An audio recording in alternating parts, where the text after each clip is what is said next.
us. Hey.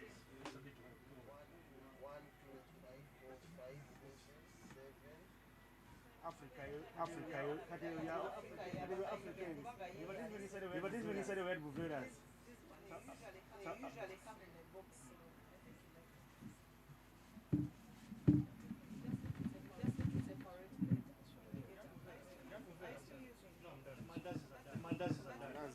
That's where many, but the man has swallowed them.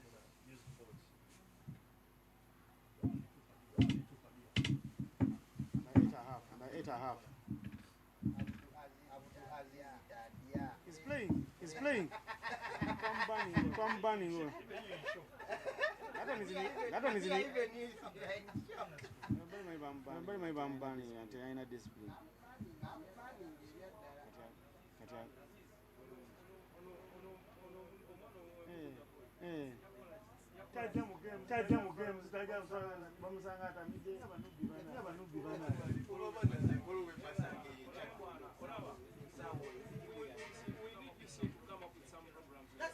That's like performance.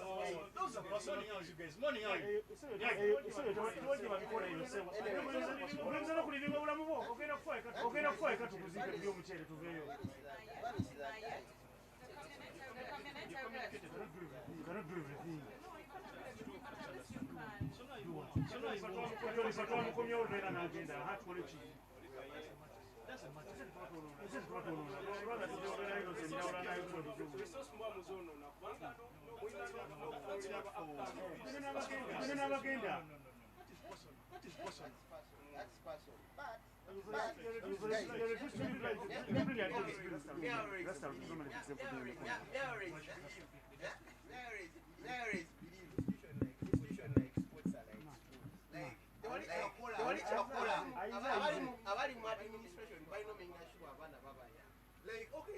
Okay, there will be a threshold, but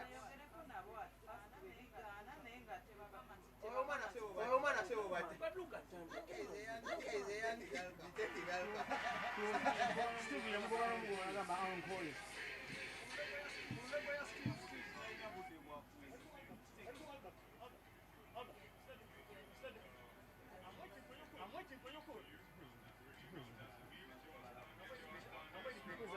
Who's that? Albo.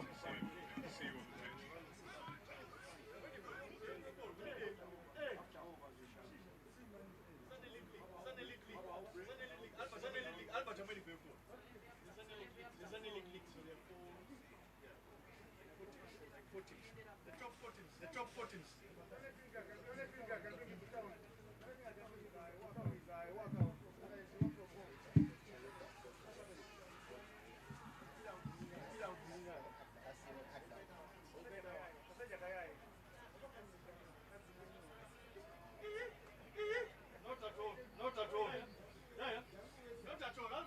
Albert, you know, he doesn't even need to tell you that. From where?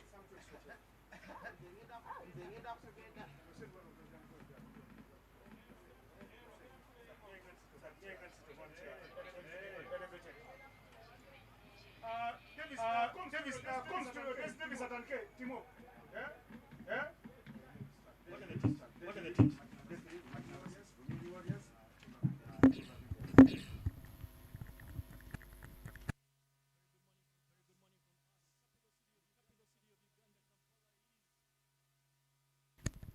Very good morning from us here. The Lugogo kid over in the hub of Kampala City, capital city of Uganda. Clear skyline there of the beautiful sights. Kampala City, the business area. Not too many skyscrapers, but a lot of beauty to see in Kampala and the rest of the outskirts of Uganda. More importantly as well, a lot of the districts, the border districts, to be specific, that have quite a number of physical features, national parks, and a lot of good touristic opportunities for them. But it is match day number 3 of Great Lakes T20 tournament. Clash between the Bunyonyi Warriors up against the Choga Avengers. Well, my colleague Innocent Dala was with the two captains at the toss. Let's see what transpired.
We're second away from starting this particular clash. In the Bunyoni Warriors, under the Choga Avengers.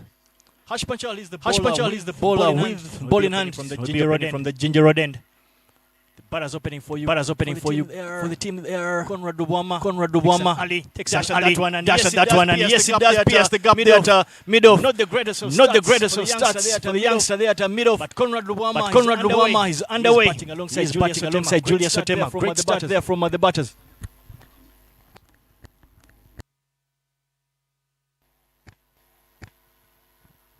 Well, let's Conrad Dubwama takes, of course, a guard yet again to receive his second delivery. I'm not alone in the comms box. I'm joined. I will be doing this with Innocent and Daula Muganda. Very good morning to you, Innocent. Good morning, Mr. Davis. Karanashani Arinitwe.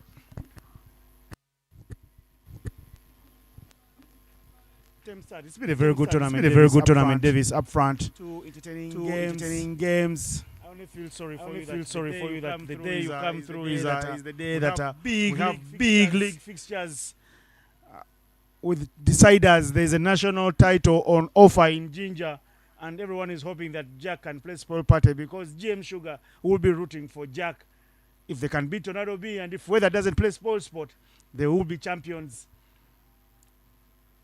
For Tornado B, they know just a victory is all they need, and all their ammunition is in Ginger, and they will be denied of action here in the Elite League. So I feel sorry for you. Come here when the tournament has been watered down like a pure Sunday. Well, a bit of a bittersweet moment there, considering I literally as well played for Tornado B. So a bit good for them to see if they can get themselves on that cherry and pick it up yet another league victory. It's been a long time talking about Tornado B. It's been a long time since they won a title. They won 5 in a certain era where they were so dominant. They disappeared off the scene, got relegated, and then they bounced back into the top division and got the big boys in. Cosmas Cheuta, Roger Mukas has been scoring runs for fun, and Nas Beg has been leading the batting charts for 2 consecutive seasons. So it's been glory and merrymaking for them all throughout. Well, back to cricket here, Julius Otema, the youngster, elegant left-hander. It's a beautiful shot of intent from Otema. You said a lot about him as he walked on to bat. He shocked you that he was in the setup today. And he's sending a signal early on to the guys who run high performance in Uganda that maybe next time consider me not as a sideline or a side chick in your other language, but as a main man to play in this type of tournament. Too early to be taking any early shots. But looking at that beautiful shot there from Julius Otema. Drives that on the up, but fortunately for him, he finds the gap, gets his run scoring underway. Good follow-up delivery from Hash Panchal, recognizing that the youngster Julius Otema was literally hanging on his front foot and bowls that shot. But with that single, brings an end to the first. The Bunyoni Warriors at 10 for no loss. It's actually a delivery to go. Sorry about that. Slightly long over for Hash Panchal. He's a decent, more than decent all-rounder. Very handy with ball in hand.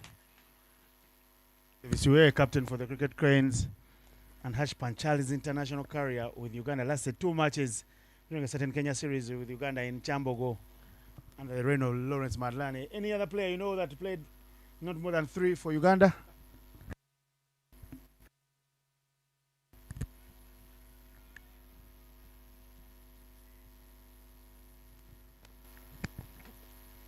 Well, that brings an end to the first. The Bunyanya Warriors are at 10 for no loss. Innocent, just to try and attempt to answer that question. Again, it's just been about 5 minutes and you're already throwing me right under the bus. But I guess fortunately for you is that I will say that I do not remember any of those that didn't play too many for the cricket playing Cranes in that yellow and red. But for me, irrespective of the number of games and perhaps cups that one does eventually use to play for their country, I think it's always a great honor to go out there and look to represent your nation in whatever capacity.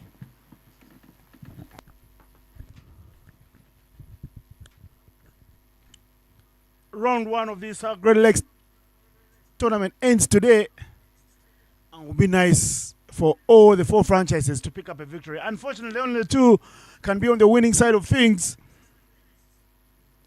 And for the Bunyanya Warriors, they set off the tournament like a house on fire, picking up a very big victory by 5 wickets after restricting the opposition to just 116, chasing that on down with 21 balls to spare. Fred Achelami's Bunyanya Warriors.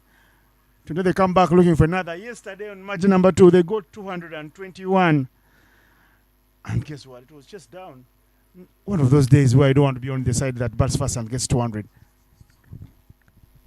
Because many a time, a chance for run out, the throw is at the wrong end.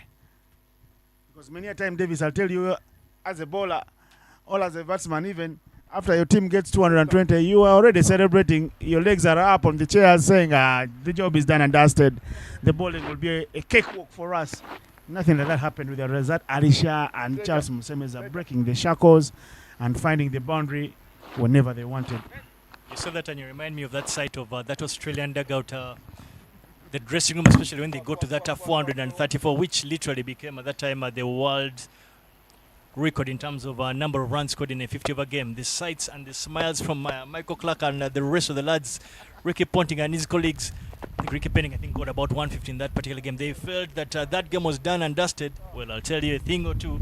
That record only lasted just over 3 hours as South Africa hunted the 438 down in what easily turned out to be the best ever ODI to have ever happened. As the cricket goes on here, I'll ask you a stupid one. What do you make of the reaction, the post-match reaction, when the man that won the game, the stories came out of what he had done the previous night? Ashel gives, he certainly thinks he's got 175, a blistering 175. There was some quality knocks there, spinable quality knocks. That's it straight down the man there, long on. And Molongo Paul completes what looked like a difficult catch. And Conrad Luama is sent back to the hut. See that type of tournament. And that man, Mulongo Paul, has had an entertaining 3 days. He's done very well, Mulongo. He got 49 from 20 yesterday as the Bunyanya Warriors said 220. And now he comes up and he says, I can't even do better in the field. Runs round a few yards, 6 to 7, and takes it right in front of his eyes. Good catch, Luwama. Little reputation they are building, but since this Elite League started, he's making the selectors think else. Say, did we rush him into the setup? Well, he's got to work it all over again because there's no hiding place when you come to play in such tournaments. 11 for 1 after 1.4. Well, BJ Baguma strikes, opening the ball in from that shell end. More than handy, right arm off spinner. I thought yesterday he had a bit of a rough day. So unlike him. But he is one of those players that has a strong character, so he'll be hoping to make very quick amends. And he starts off pretty well, picking up the first wicket. Many storylines yesterday going on here. When the batsmen got half centuries, they're saying the bowlers are also about to get half centuries. And Baguma finished with figures of none for 49 in his 4 overs. So it was one shy of the half century to raise the ball.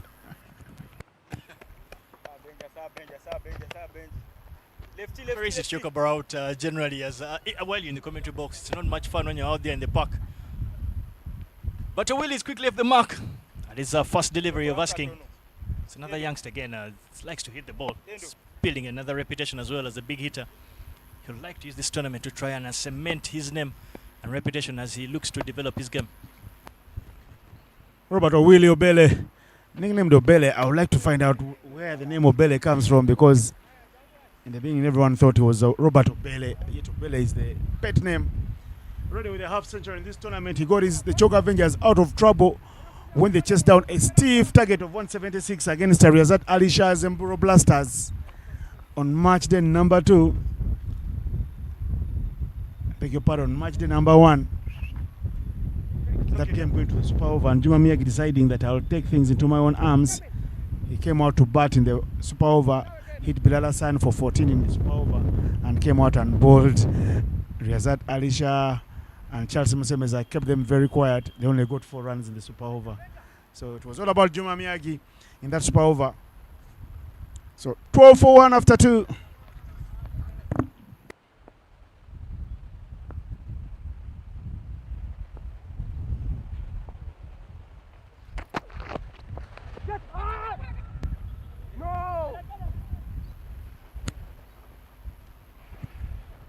Willie Obele right there in your frame, trying to take off a risky one. He's sent back very quickly,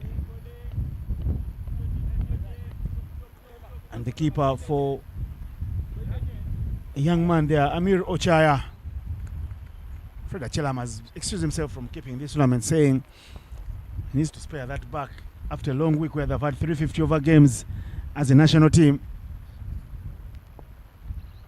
And he's chipped in little cameos here and there, trying to play the anchor man. And I was very happy to see Achelam trying to bat up the order. Another chance for a catch now. This one is hit high up in the air. A lot of distance on it. And it is spilled. And guess who spills it? A man who took a tougher catch. This one looked like he could have taken a cup of tea and still swallowed the catch. But instead he puts it down, Mulongo Paul. For me, credit goes to Harsh Panchal, taking all the pace off that delivery. That intelligence and anticipation that the batter is going to try and take him on. Literally got half the job done. Fortunately for him, Paul Mulongo was unable to complete what looked like an easy chance. Well, Robert Willie gets an early life.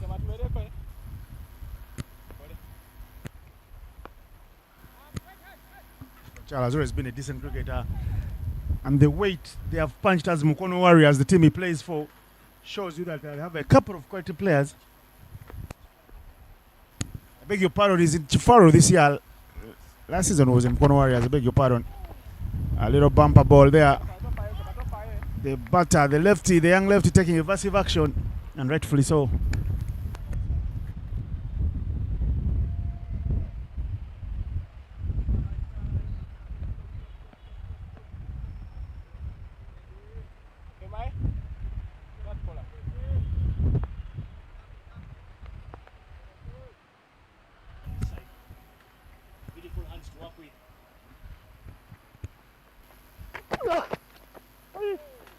Again, the pace is off. That beats even the young keeper. The fielder around the rope there does a fine job to carry it off. That doesn't go to the boundary. So that will be a buy's affair. I talk about Julius Otem having good hands, and I also had he has a good mentor in you. So if you continue to work a little more with him and spare more time from your office, maybe you'll get better much quicker than we all anticipate, and that will work for Uganda cricket in the positive manner.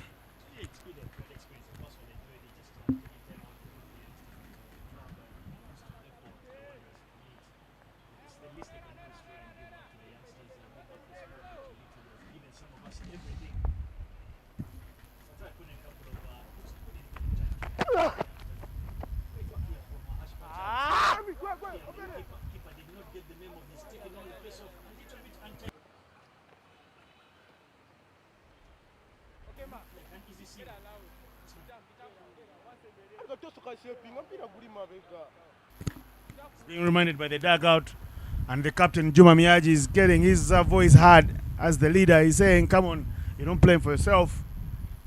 Be mindful. Take that point number 10 on every coach's manual. Awareness. If you called, please come through run. They need every run here.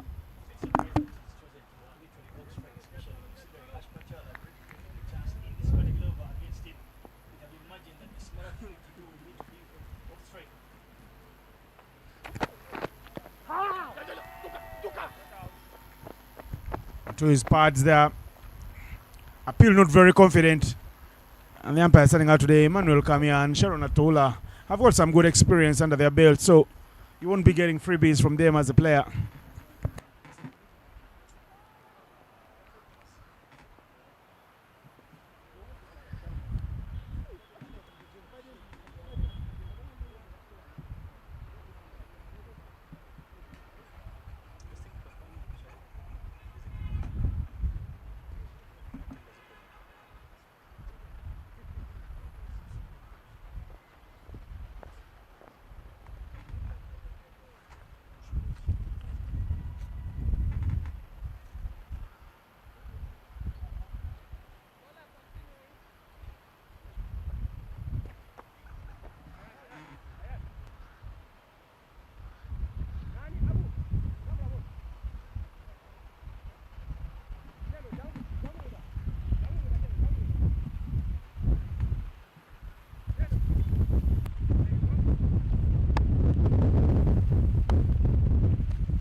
Looks like Robert O'Willy is winning this contest already.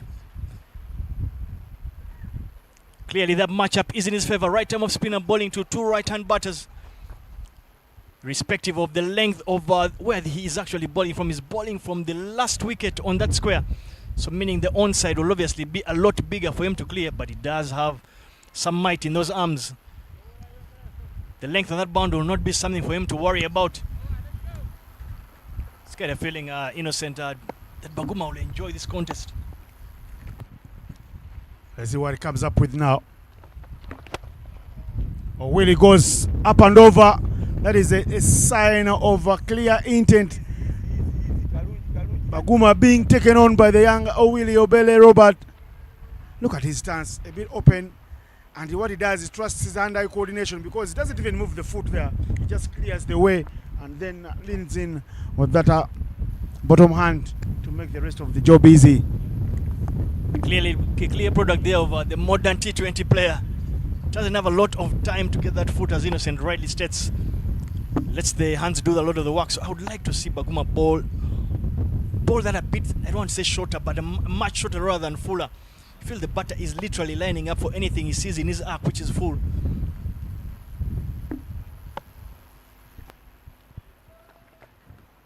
He doesn't bowl this one, Baguma. Yes, it's a place a little gamesmanship there. His first over was decent, just the 2 runs from Baguma. This one is already gone for 10 after 3 balls. So I would like to come back strongly. Yeah, better delivery. Cramping him for room. Just dipping it in that left, that behind foot that he always moves at the last moment to create the room and play those powerful punches. Well, there is a change in the field. Long on and longer for the 2 fielders patrolling the boundary, so deep square leg is vacant. That is huge. Hit very cleanly. That is as clean as a whistle. Baguma again falling into the trap set by Obele. This time around, he was going for the 3 stumps, but Obele not giving him a chance, deciding to go full raw power downtown. Yet again, right in the slot there, asking to be hit, and hit is was. It's kind of feeling yet again. Someone needs to just simply pass a slight message, maybe to Baguma, to just draw his length a bit back. A quick look at the sizes of Obele's arms. You'll know that he does have the power to pounce on anything full. Gets away with murder here, Baguma. That could have been creamed anywhere by Obele.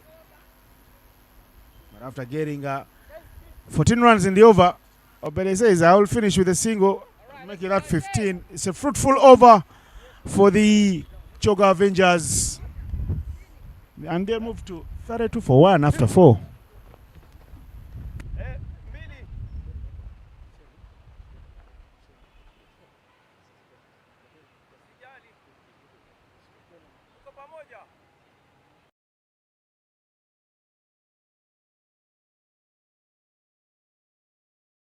Yet to see any bowling changes. So far. Hash Panchal will continue to operate from that ginger road end. Look at that. When you look at that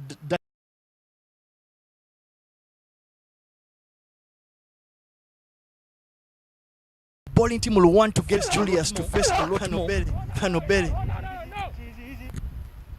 The skipper there in your frame. Feeling at a short mid wicket.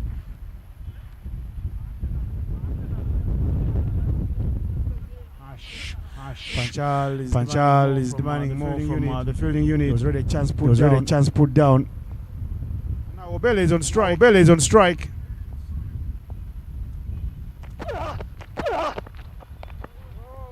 The cut is not fruitful.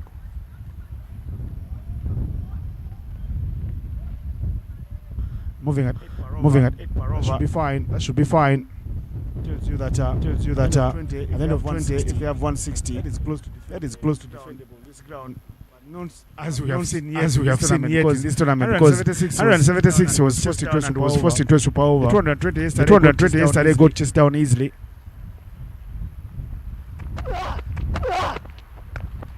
Hit through the covers. Who's chasing? Paul Mulongo will chase, but the outfield here has been for the first 2 days, and day 3 won't be about any changes as that races to the boundary in the cover region.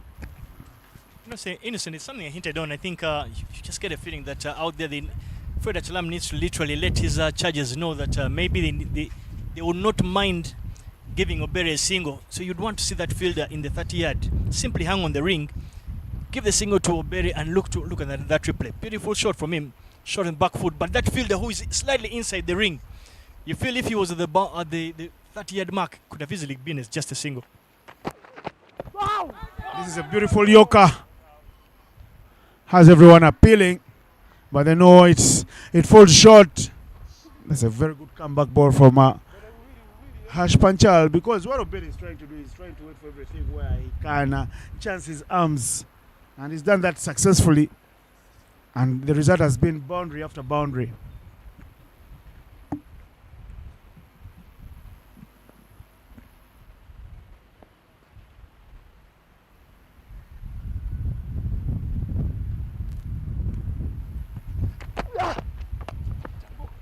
This time round, much slower pace off from the man. It's unfortunate Ali Juna doing the fielding duties down there.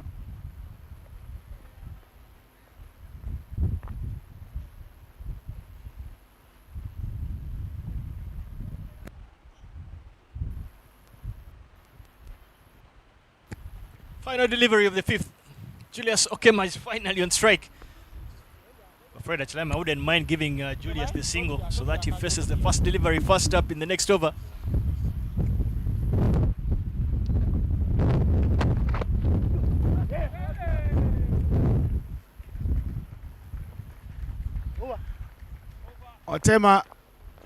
Okema takes the single to the delight maybe of the Bunyonyi Warriors. They don't have to start the over up with the man whose bat has already caught fire. And allow me to take this opportunity, of course, during this break to just pick your mind and maybe put you on the spot as well. Have you been to any of the 4 Great Lakes that obviously the teams in the tournament have been named over? Let's get the exception out of there, Victoria. Yeah, Victoria, of course, was going to be my first off the box, but I think I've been to Lake Choga. Yes, I've been to Bunyonyi, yes, for Rotary. Yes, when we go to do the Kabbalah edition every year, and the Nyachonga. I've been to Bunyonyi, yes, I've sailed on Bunyonyi, and I know of a place where many of the mothers that got pregnant before the age of 18 were taken and punished a certain little island. Which one is that? Mburo? Lake Mburo? Yes, we've gone through Lake Mburo. Yes, we've gone through Lake Mburo on a ferry. That was after one of the first elite leagues where we were sponsored by Uganda Lodges of Amos Wekesa, and he gave us a trip down there on his yacht. I think we enjoyed that on MV Vanessa, I think. And we also got to play some top cricket on the rooftop of the ferry. Is it called a ferry? The smaller one. Or a boat. It clearly cannot be a boat. Not too sure if it's a ferry, but I will not descend into that arena. And I will not put you on the spot again to ask which particular district Lake Mburo is. Because I'll tell you a thing or two that that particular ferry, obviously you're talking about Vanessa, is actually not on Mburo. It's on the Kazinga channel between Edward, I think, and George. But at least Innocent gives us a bit of context about the lakes, the great lakes that the teams are named after. Again, we mentioned it earlier that beautiful pieces of tourist activities and features down here in Uganda to come down and watch. And yet again, as we said, there are no changes in the bowling. Joseph Baguma is continuing to operate, and ball is third from that end.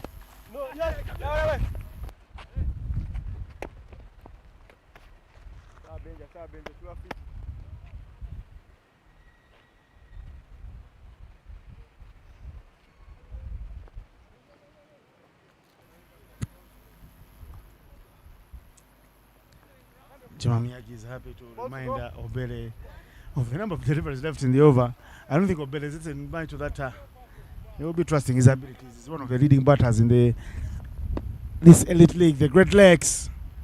He's had a great outings thus far. And there he is. He holds out. Baguma calls for it. Will he take it? Joseph Baguma?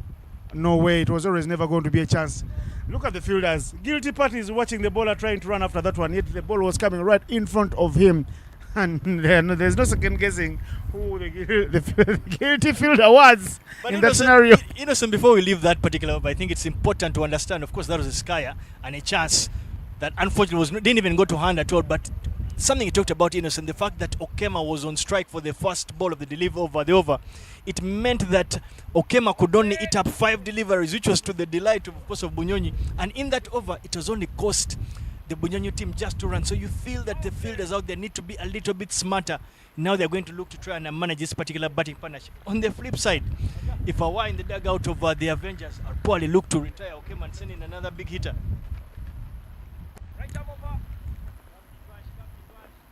Retire maybe no. Okema is doing his job, moving at a strike rate of 80. 85 to say the least. 10 of 13. He's not chewed up a lot of deliveries. And if Owele can do his job as the pinch hitter, as the kingpin of the batting lineup at the top, then maybe the firepower we know from this team, Cyrus Fakuru yet to come, Mr.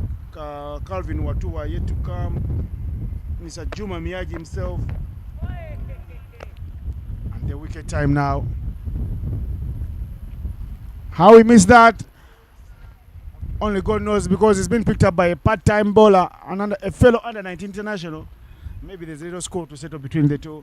And Divansh Patel, who will see do a lot of good batting later. But some beautiful leggies.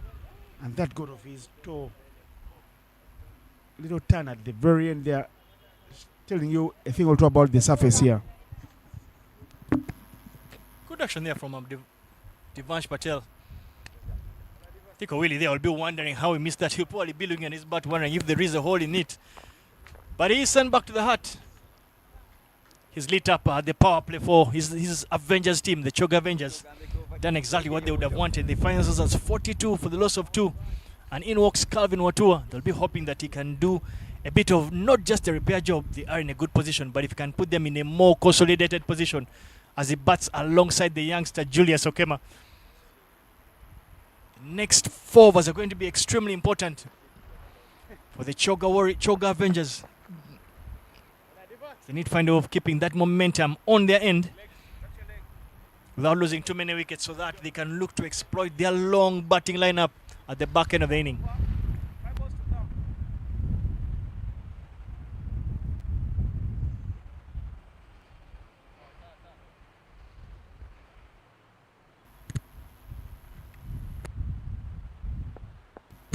A very quiet tournament for that man there, Calvin Watua. In his 3 innings, he's only got 9 runs. Below par. He's been punching way below his weight. Calvin, for a man who made a debut for the Cranes last year during the Pearl of Africa series. He will need to do better today. Good thing for him is that this tournament still has 2 other rounds. So in those rounds where he plays another maybe 5 to 6 matches, he can rise up, put his hand up and shoulder some responsibility for the Choga Avengers. Or else he's been pedestrian.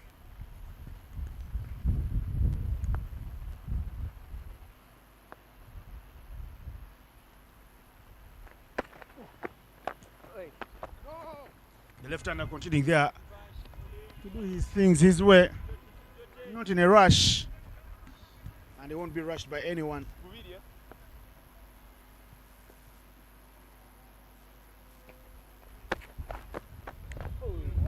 There he goes again, swinging. Fred Achelami's team now finding some normalcy in the innings. The carnage looks like he's gone with Obele. And Divansh and Baguma in the last overs have been unplayable. There you are, the left-hander being helped by the bowler. Fortunately, Juna there in your frame will collect. And the single comes at the very end of the over. Davis Karashani will tell you more about that single when we come back for the 8th over. But for now, the score is 44 for 2 after 7.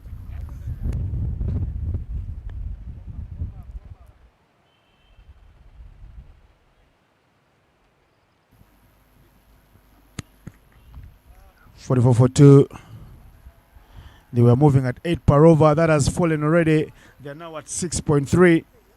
Davis, what do you make of that single from Okema? Of course, we're talking about it in between that break. But for me, I feel like if they can keep Otema out there for just even another 10 deliveries, the impact that will have on what will eventually become the final score, without charging you a cent, will have a big difference. Could make a difference between those 20 runs, especially because he's not striking it at a rate that the bowling unit will be afraid of. Again, he's picked up what? I'm saying about 2 singles in his last 9 deliveries. So I'd imagine you want to keep things very tight, a close field for Kema till the end of the over and allow him the single to go on the other side. Of course, that won't be out. Tendo Ryan, a new youngster rising through the ranks quickly. Much loved by the coaching unit. So he finds himself in this setup not by mistake, but he's got to work on his agility. And being a left-hander is the coach's pride. And see what happens there. Okema gets a single on the 3rd ball. A little too early, Davis. A ball or two a bit too early, but I would have felt, because Ochelam has taken himself to the short middle for Akema, but I would have felt he's better off going to that short square leg region, especially because the ball is turning. Tendo already is getting turned to the left-hander, but at this particular point you feel like Tendo has done well so far at the halfway stage of this over. If he can get out of this over without conceding a boundary, you feel like Bunyonyi are back in this game. There's a chance for a catch. Who wants that? And the catch is swallowed. The poor tournament over Mr. Calvin Watua does continue. And look at how he holds out. He closed his eye, went down on one knee to wall up that one out of the park. He only hit a 15-yard 6 as the man with a beautiful name in Adam Kasim takes a beautiful catch. Very well ball there from the youngster. Ball totally going away from the right-hand batter. Goes for a big slog sweep. Gets wood on that one, but the wood can only not even beat the fielder at short third man. Great catch there from Adam Kasim. And the Bunyonyi Warriors are back in this one. Very well bowled from that youngster, Ryan Tendo. He did well as well, I think, in the last bat ball tournament. So he's been one of those players that has looked to continue to improve, not just in his particular skill set, but grab these opportunities at this level and show what he can actually do. And a bit of early troubles there for the Choga Avengers, who were in a commanding position earlier.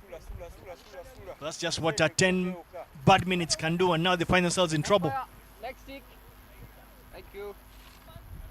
Junaid Khan played at the bottom order in the last match for the Avengers, but he got runs. He put on a 48-run partnership of 20 balls with Ismail Munir. So he gets promoted by Juma Miyaji, who stays back in the heart.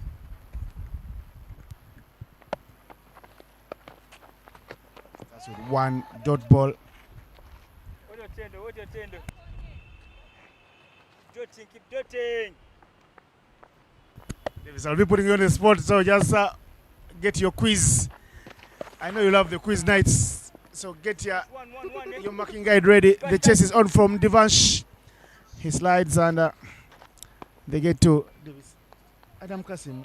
When I said beautiful name, what came to your mind when I said Adam Kasim, the beautiful name? Adam Kasim. Adam Kasim, really, that one is named, of course, after one, a former boxer for Uganda, Kasim Ouma himself. But when you mention Adam comes as well from a guy like Adam Gilchrist, a legend of Australia, wicketkeeper batter. So for me, the combination of those two names after great cricketing icons, not great sporting icons, you feel that a lot of pressure will obviously fall on his shoulders with the hope that he can live anywhere close to what those two gentlemen did. But yet again, innocent. Julius Okema is on strike. Perfect script for the Bunyonyi Warriors. Flight on offer. Okema leans into that one. Does he punch it in the gap? No, there is Mlongo Paul. And because of his stature and his physique, Okema won't be muscling many sixes. So for you to sit back at the boundary and hoping to carry, that's foolhardy.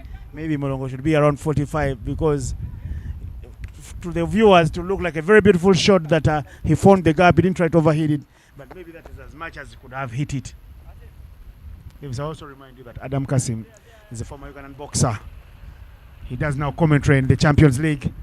He hails from Naguri, played for Uganda. He had a career in Australia, and he was at the 2000 Summer Olympics. Any relation with Ouma? Not with Ouma, but with a couple of people here in cricket, like Michael Abala and Geoffrey Nyero. Testament yet again to what this particular area, the former residential area around Lugogo, the contribution it had to Ugandan sport. We continue to thank those servicemen and women out there. But Julius Okema yet again is continuing to play a very pedestrian knock. Not too sure if his coach Bakuzi will be delighted with this, but 13 of 20 needs to get himself going, especially against the part-timer and Divansh Patel. Great passage of play here for Bunyonyi Warriors. Again, one of those innings where you have a batter in, and as a coaching unit or as a team, you are stuck between saying, does he come back, or does he stay and hold fort and keep one in for us? The dots are piling for Julius Okema, but he's playing within his range. He's playing within his abilities. Can't fault a young man for me.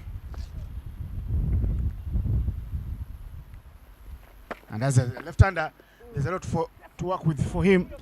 And if one onto his legs hits it in the left-hander zone, on any other day it would have been a boundary, but he gets a couple of runs. And he gets to the 15 now.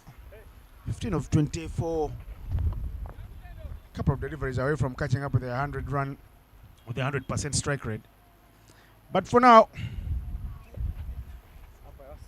51 for 3 after 9 overs for the Choga Avengers.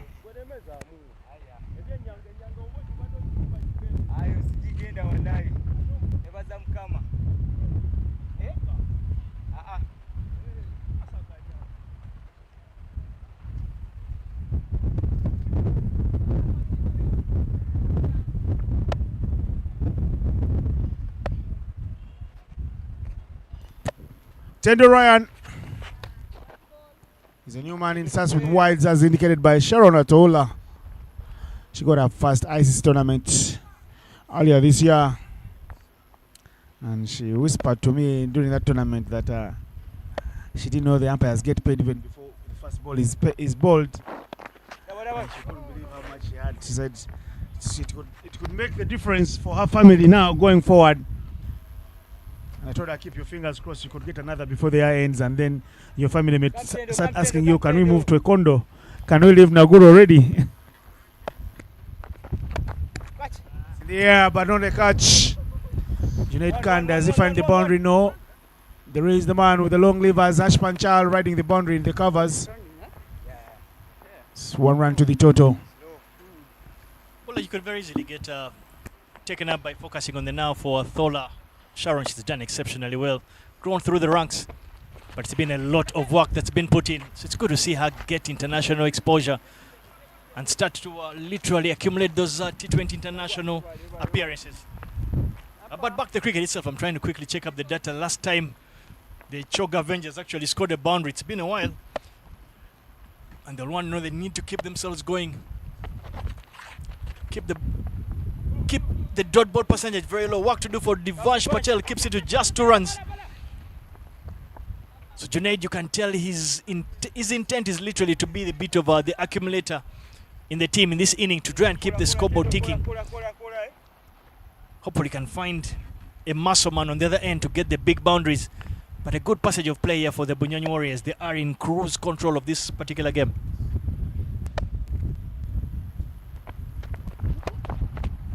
Hit up and above. Does it go all the way? 6 runs. Joseph Baguma running around that one. He almost had everyone believing that he would snap up the catch. But we'll wait and see the indication. Oh, that is 4 runs. Bounced right inside the arc. So Baguma should have done a lot better as a senior fielder on the team, as an elderly statesman. Instead, it's a boundary that he gives away.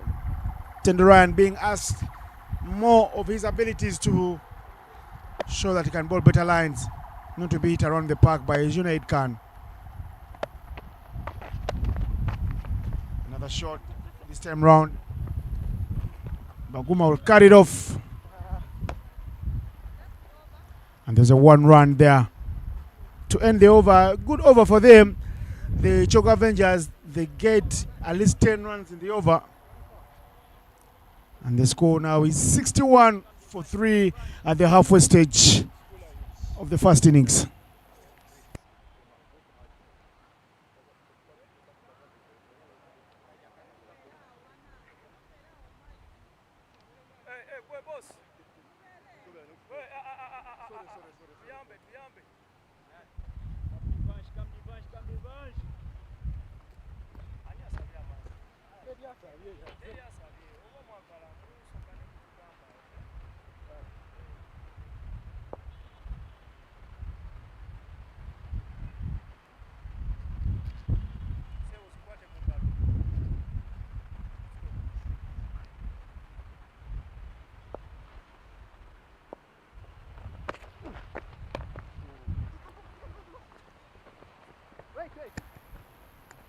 Well, Divansh Patel is bowled a lot better than just a part-timer.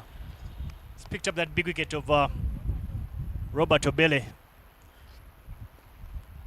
So he'll want to keep going in that direction. But more importantly for him, and for me, it's what I like to see.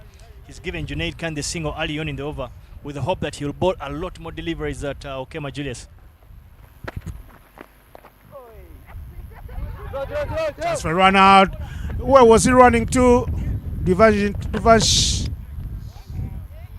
Patel will complete the run out, and guess who's walking back? Okema is trying to walk back, and Fred Achelam will unleash the rule book here and will remind the umpires of why it is Okema is still in and not Junaid Khan. Matching orders for Junaid Khan was easy peasy. The two still out there letting the umpires have a chat, but it's clear. And Fred Achelam won't be taking any prisoners there. There's the dismiss again. A little punch in the covers, and see the throw from Abu Mayanja to Divansh. Divansh taking a little beautiful time to remove the bails. Take a walk, Junaid Khan. You were looking like a godsend, but 13 of 10. You're never going to be the savior on the day if you are going to be running like that. Third wicket falls. And the skipper, Juma Miyagi, walks out with the cape.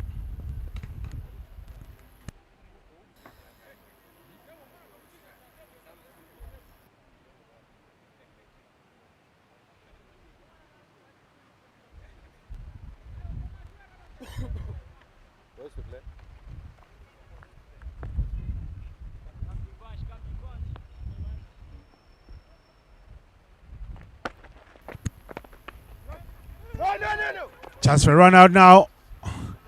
Scared by the call of this opposing team's keeper. Pressing a few panic buttons here in the Choke Avengers batting lineup. And they're falling over. Not too much about that one. Look at Devansh's figures. You in another day would think he's a premier bowler. And yet in his everyday trade, he's a top order batter. 62 for 4. I was having a little chat with him. He told me he was away in India in an academy after they failed under-19 World Cup campaign for Uganda when Uganda got relegated. And I'm happy he still makes the grade as an under-19 player. So he comes back as a better player. And you go to those academies owned by the former Indian players. You really get to put in good work. So the parents are helping the young man improve as a player as well, and that's what you'll have to see. Sometimes the association can never do enough in such scenarios. End of the over. Another tight over from Devansh Patel. Look at his figures. 1 for 73. If you'd given this to him a week ago, that he would have these figures today, he would take them without a pinch of salt. 62 for 4 after 11. Very interesting over that was. Had everything there, a bit of a cocktail of sorts. We did see a run out. But again, yet again, we did see a number of dot balls eaten up by Okema. Work for him to do. But great stuff here from Bunyonyi Warriors. They've literally taken full control of this game. Chance for a catch. It is spilled at the boundary there by Paul Mulongo. He took the first catch of the day, but he's been a man full of shaky butterfingers going forward. Very ball there. I don't think that exactly was in the slot. It was a half chance there. Oh, bounced right before his knee there. Half chance, you'd say. Juma Miyagi won't be stopping. Looks like he's come out, and because he's the captain of the side, he's given himself a license to go after the bowling and give his team something they can work with when they come to bowl. All else, they're playing right into the hands of the opposition here. I don't mind the approach. I just feel like even when he swings, he needs to maintain his composure, not lose his frame in that attempt to go very hard. So I feel the first two deliveries is first. He's been guilty of that, and luckily for him, he's still out there. But he cannot equally play a very commanding leadership captain's knock. His team is in a bit of trouble. So if it does not hold fort on that end, I feel like they'll be bundled out like a pack of cards.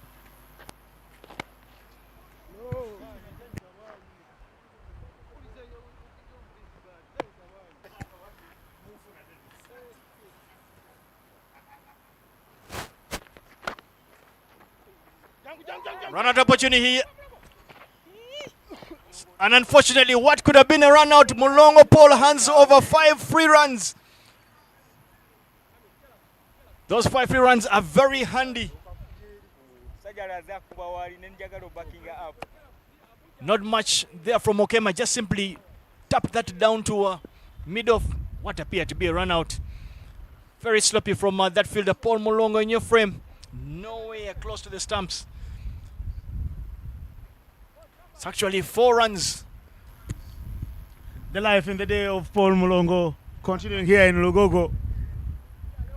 Beautiful catch up front, but it's been going haywire. He's been at 6s and 7s going forward. The left-hander continuing to build here a slow, steady inning for himself. They say you play for the team, but all those numbers do count for your own career.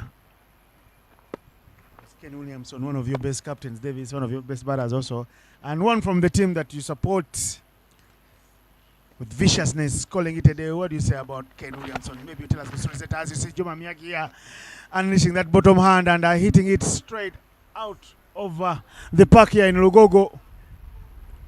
A maximum for a man who's come out here with a real big long handle. First for the youngster there, Ryan balls that right in the slot, and Juma Miyagi just simply gets that left foot out of the way and smacks it right over that fielder long on. Much needed maximum there for the Chioga Avengers. They need to get their attempt to get a decent total to get to that at least 140, 150 run mark if they are to make any attempt of a defense in the second inning. That was the last ball of the over that Juma Miyagi just smoked out of the park. And those beautiful figures of Tendo Ryan have been disturbed with disdain in this final over. The overthrows that went for 5. There was a boundary to start things up. A couple of runs, a single, and a huge 6 to complete the over.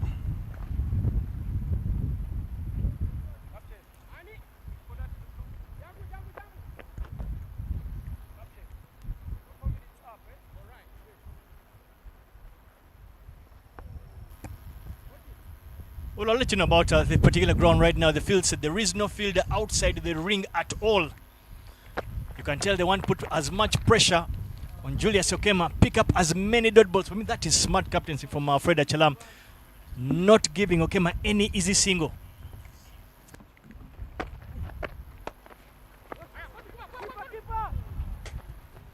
Okema running for dear life there. If the fielder had grasped it at the first time of asking, would have been a different story here.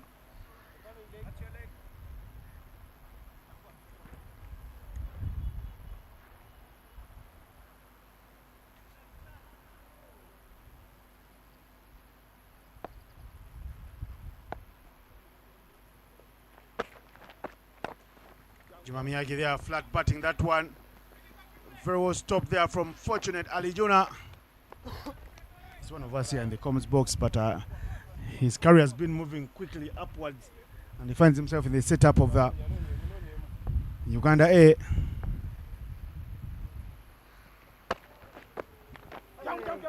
How he missed that one, I don't know. The keeper misses it. The young keepers here don't like to keep eyes on the ball. Many of the time they're admiring the shots. Well, I'm interested in knowing perhaps what might be running between the 2 ears of Juma Miyagi in terms of what he needs to do now, because you can tell he's trying to hog strike to try and get his team to a decent total, and there is a change in the field. There is no extra cover. Fred Achalam opts to take himself to a wide-ish long off of sorts. Juma Miyagi takes a very wild slog sweep attempt, doesn't get to it, but you'll know that he's hitting towards the shorter boundary very easily, 55-meter boundary, so it should be easy for him to clear. And Divansh Patel has done well. Look at his figures, 1 for 10. Fred Achalam showing us the other skill as an outer fielder. I haven't seen him do that a lot more. One of the keepers in Uganda I talked to, should be his deputy. I don't know, whichever you look at it. Cyrus Kakuru told me, I am very horrible in the field. I would never love to be put in the field as a fielder. If I have no gloves, I'd rather sit on the bench. End of the over, Davis here. 13 gone. Don't worry about the graphic. They're trying to put it right there. There was a mix in the runs given to Juma Miyagi and Julius Okema. But it's 13 overs gone here. And the Chioga Avengers are continuing here to strive. At the toss, Juma Miyagi was talking of a total of 200. When you look at how they started off, of course they were very quick out of the blocks, but were unable to literally engage that second gear. Lost a couple of wickets at the wrong time, and the run rate obviously took a bit of a nosedive, hence why they find themselves in a bit of an uncomfortable situation. But last over for the young Ryan. They want to finish strong. He shouldn't bolt anything full to Juma Miyagi. He will muscle that out of the ground. And guess what? He pays the price. A very huge price that was in the zone, had a lot of flight on it, and Juma Miyagi just leans into it and there unleashes his long levers, smokes it Out of the park. Commentators cast strikes of sorts. Beautiful is really easy pickings for Juma Miyagi. This time round, there's a chance for a catch. Who wants it? Who wants it? And the catch is taken by Fortunate. Is that Kasim? This is Fortunate, Ali Jonah.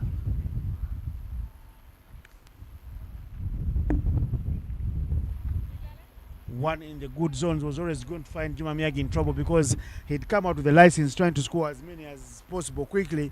And as he falls for his 18 runs from maybe the 6 balls, he's really not wasted the delivery. He scored at 300% as a strike rate.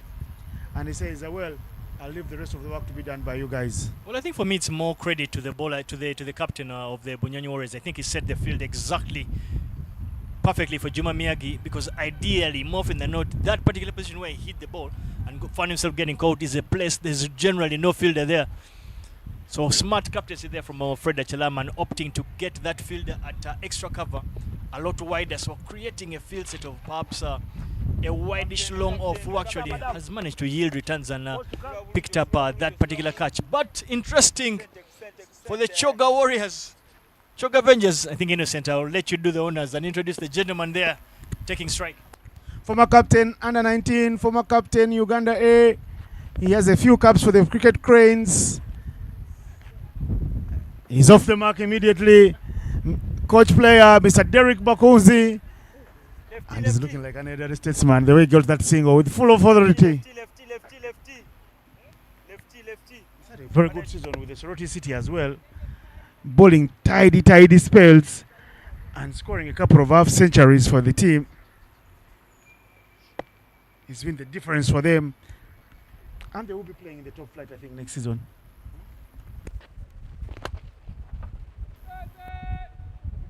Tendo basobola okuddukawo twagale tukime mangu endiba yaffe.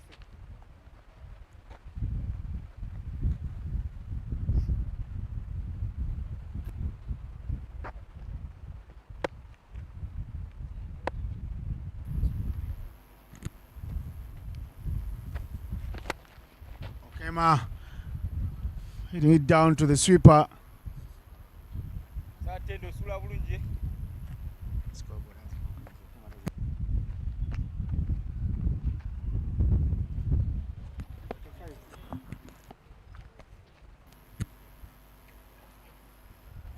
The scoreboard is being put right.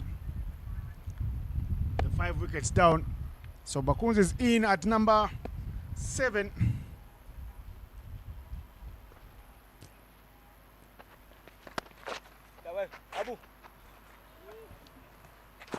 Abu Mayanja chips in a body and soul moment there.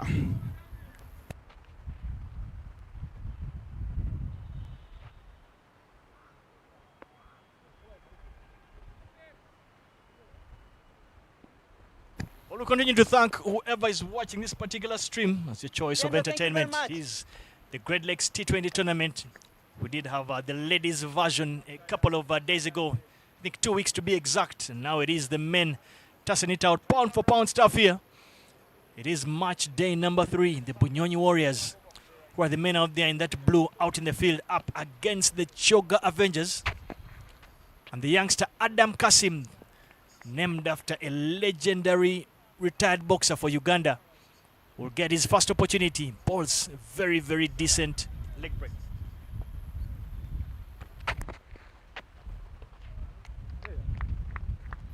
Starts off with a dot delivery. And yet again, this time around, it's actually now 2 fielders patrolling the boundary, deep square leg and long on. But you can see what they're trying to do. They're trying to squeeze and squeeze. And finally, this time around, Julius Okema gets butt to it and hits it right over the infield. Picks up 4 valuable runs. Slightly wide delivery there, allowing Okema to use his arms and go right over the top. And your replay will show you. So, wide delivery. Perfectly hit down there at the vacant extra cover region. But we continue to thank the sponsors, Ray Gas Pro Uganda, who are the partners that are providing the Man of Match awards, a certain amount of money to the players that are dominant. We also thank Dafabet for partnering with Cricket Uganda. Julius Okema yet again is taking a liking to this bowling change. and picks up back-to-back boundaries. Full toss. He's looking to switch gears and get his team as close as possible to that 3-digit mark. Full toss asking to be hit. Short delivery this time round. Harsh Panchal under that one. And that busts right through his fingers. Everything on offer in this over. I tell you what, Adam Kasim and Julius Okema come from the same area, Homestead. I think there is a real beef and they're trying to share it now. They're having their meal now and the score will be settled by the time this inning comes to an end. Derek Bakunzi follows suit. Chance for a run out. None taken.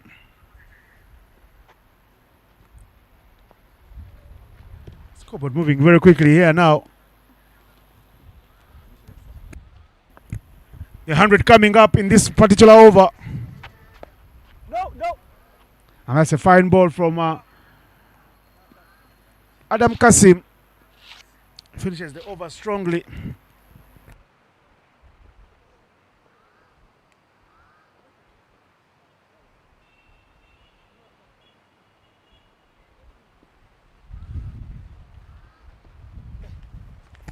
Well, a very good passage of play here for the Choga Avengers. Last 2-3 overs have actually yielded quite a number of runs for them, and they get their attempt to get a decent total back on track. And there is yet another bowling change. It is a leg spin affair. 2 leg spinners bowling in tandem. Fortunately, Alijuna, well, bowling is a handy little leg cutters. They're not really leg spinners, they're leg cutters of sorts.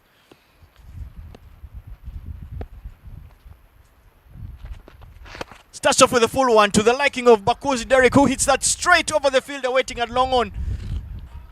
And Alijuna, fortunate, is greeted and welcomed with the maximum. Great stuff here from the coach player Derek Bakuzi. Very full delivery. Flight on offer on this not very big ground. Made it extremely easy for Derek Bakuzi to clear the boundary, but good to see Derek Bakuzi literally standing and filling for a couple of players that are not available today. Another full delivery yet again. Derek Bakuzi takes another wild slog. But this time, unfortunately, or fortunately for him, was not able to get back to it. He's not second guessing. He's not trying to show you that he's here to make a name for himself. He's here to do a job for the team. And as a coach, you like to practice what you preach.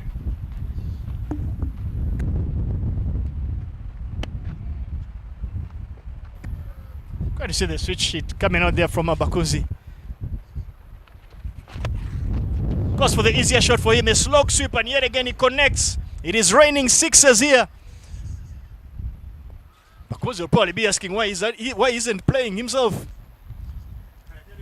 There's been some banter, and he has risen to the banter after the switch hit. The captain of the Bunyonyi Warriors, a close friend mate of his, telling him that your strength is this way, and he says, okay, I'll hit that way, and he hits it for a big maximum. He goes for the reverse again, trying to show them that I can play these shots. And looks like a very good on drive from a left-hander. The way he played it. Played it so much better than he used to in your days, Innocent. Lefty. Lugogo.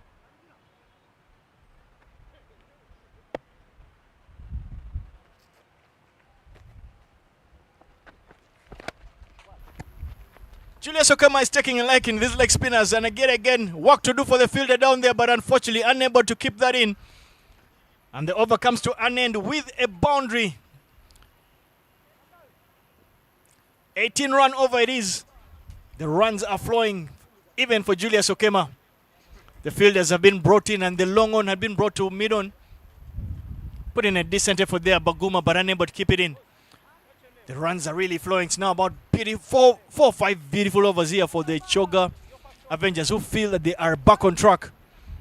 Innocent, do you think it's a case of a lack of bowling options for them to go all the way to the option of Alijuna at a time when you felt they were in a commanding position? Alijuna was used yesterday as well. but not the best of bowling options, and I hope the captain sees that. Maybe in these youngsters like Adam Kasim, he should trust them to deliver more and more. There's no hiding place in the Little League cricket.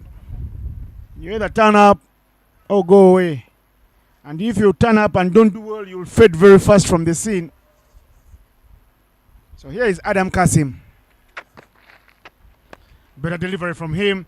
But there's a misfield, and this will cream the cover region because the dive from the fielder is half-hearted. Devansh, poor effort from you. Very poor. I thought for me the delivery was very short. Allowed Bakunzi to literally sit on the back foot and work that. Of course, Devansh would have helped if he had gotten hand to it. Perhaps Innocent, something I want to talk about. Maybe you feel the Bunyonyi Warriors are guilty for having front-loaded their bowling. You see, if you look at their bowling unit, they only have one fast bowler, who is Harsh Panchal. And they asked Harsh Panchal to bowl 3 overs at the top in the power play. So they find themselves in a position whereby of the 16 overs they're going to bowl of spin, they have been forced to actually bowl them at this time. And you feel if they had Harsh Panchal and maybe perhaps Joseph Baguma, the reintroduction of them at a time when they had the Choga Avengers at the loss of 5 wickets, you feel then they would have had the opportunity to try and pick up a wicket or two and maybe try and bowl these spinners a lot later. A beautiful shot there from Bakos. He's putting on an exhibition here. Coach is playing a more than handy knock. I feel that Bunyonyi Warriors need to quickly bring back Harsh Panchal or Joseph Baguma to pick up a wicket here, especially that wicket of Derek Bakuzi, who's causing a lot of damage. He's scoring runs on both sides of the field and scoring them very quickly.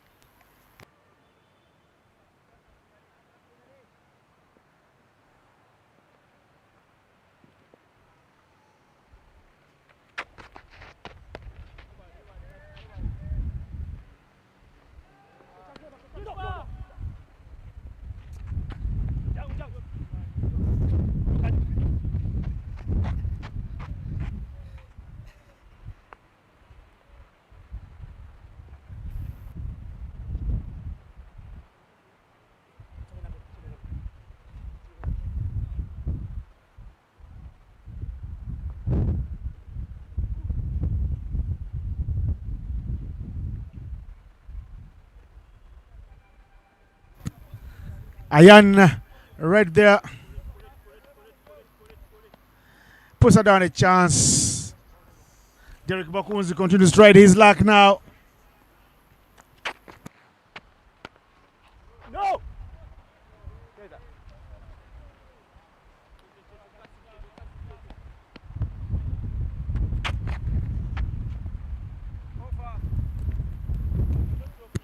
End of the over now.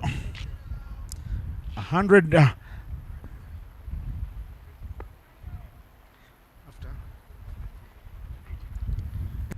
Guys are dropping catches.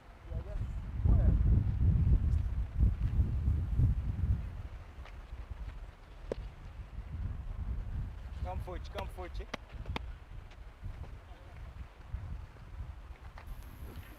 Score.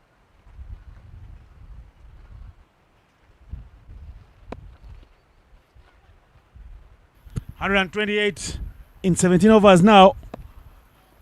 5 wickets. The production team, they are getting the graphic off momentarily. Bakonze.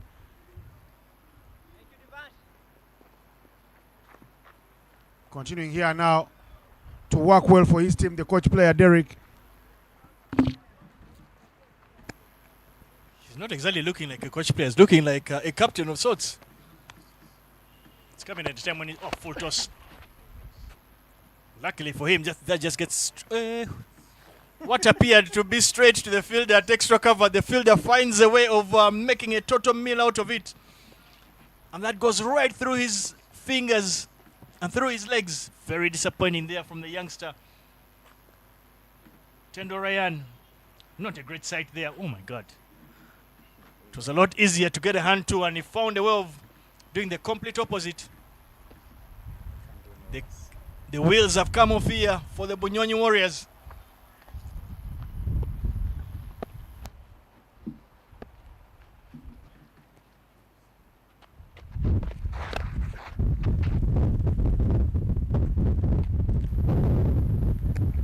Bakuzi is continuing at least to keep the scoreboard ticking. Gets his team to 135 so far. He's played a very good knock. So about 37 runs in not a lot of deliveries. The youngster Julius Okema continuing to play a sort of rotating strike. This time tries to go big, straight into the waiting hands there of Harsh Panchal, and Julius Okema is finally, his long vigil comes to an end. And Bunyonyi Warriors finally pick up a wicket. Something to smile about.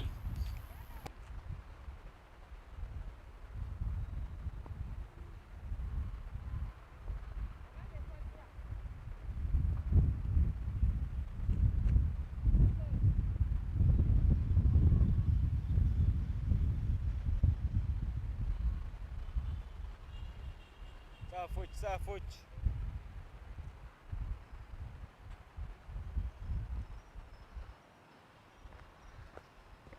Leg stump. Middle.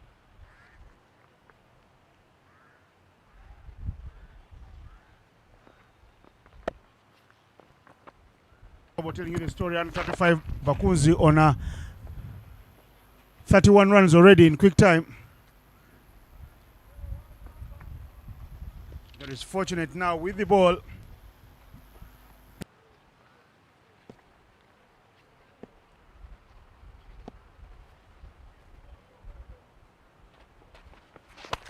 Goes for a big slog sweep yet again, and this time, as he has so far in the inning, he connects. And Fortune Arjuna is sent down to the boundary there for a big maximum to close out that over. I'm still not sure about this bowling option. But that brings an end. The score is 142 for the Choga Avengers, who are cruising with just the final 12 deliveries to go. Huge slog sweep there.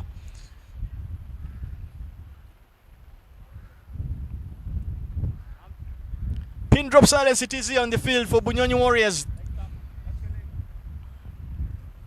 The curtains have actually been drawn down.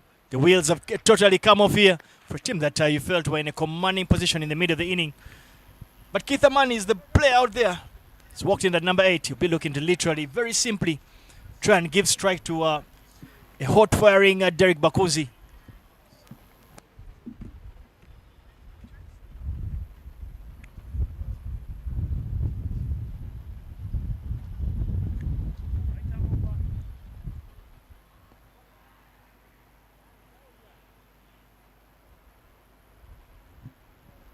The 142 is up on the board. 6 wickets are down. And we're into the penultimate over here. Baguma, that is hit in the covers. Is there a fielder to stop that? Mulongo Paul is a push show in the field. Continues here in Lugogo. Took up a catch, the first of the day, but what has followed has been a horror show from him. If it were a movie, it would give you nightmares, Davis. Not exactly what you want to see, especially with your players that are in Uganda A setup and the emerging. Fielding is one of those controllables. Many teams want to ensure that they have that sorted out. But it is one of those days for Mulongo. We're hoping he makes up with the bat. That's a wild swing, no connection. The chase will be on. Abu will chase. Abu will give up. Back-to-back boundaries it is here for Keith Amani. He's taking a liking to his particular friend there. Takes a wild slog sweep, but gets enough faint edge on that one. 4 runs. Just feel again for me, Baguma has been bowled a number of overs too late. I felt he would have been a good enough attacking option, especially when they had the Choga Warriors, Choga Avengers 5 down. But now he's bowling too late in the penultimate over. There's not much he can do. And he's already leaking runs. He's leaked 9 off just the first 3 deliveries. Yeah, because he's trying to bowl it a little quicker. And I don't think he's trusting the keeper to hold on to those deliveries. So it's for him, the battle is between him and the batter. Yeah, but you need to spare thought and feel sorry for him, because first of all, he's even bowling from the shorter end of the field. So he's trying to keep out of that hitting arc on the onside of the batters. And you can see how Bakuzi is lining up. So he's lining up to get as far as possible outside of some so that he can open up that very shorter mid-wicket region. Look at this now. I know Baguma is going to add some raw pace on this one. I told you so. And the pull is good. 4 runs. Bakunzi being the smart of the two here. knowing what is going to happen. And once it was dropped short, he was already leaning into it with a beautiful pull. Bakunzi into the 40s now. 41 now for him, the coach player of the Avengers.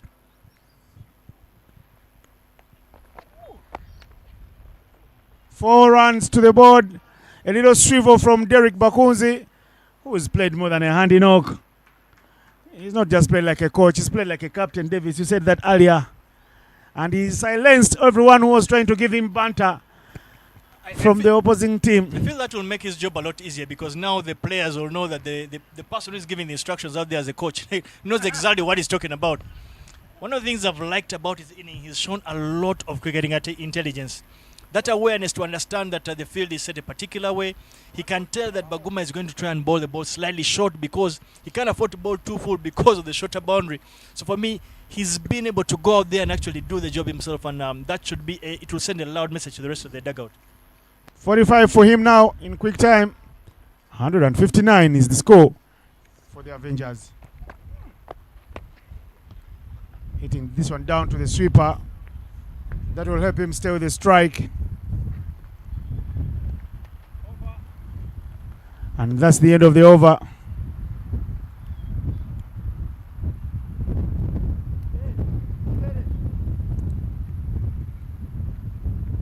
$160 up for Chok Avengers. Back to where it all started when they were moving at 8 per over in the first 4 overs when they had 32. Let's see how many more they can milk from Harsh Panchal's final over. Trust me, Derek Bakunzi is not going to be looking for the personal milestone. He's just going to be looking for boundary after boundary as he wears that yellow cap.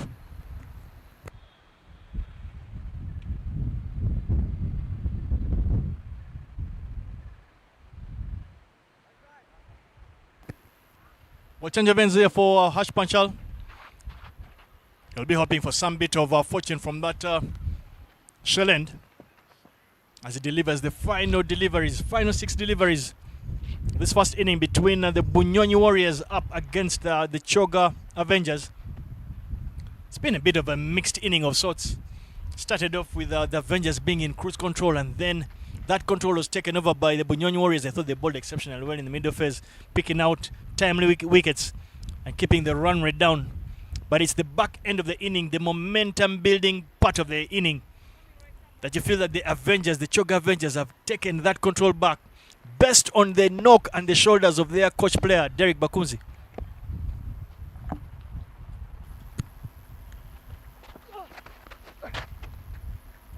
Misses out on the first one. Derek shows that he's only Miyamoto. He won't be connecting everything and that comes his way.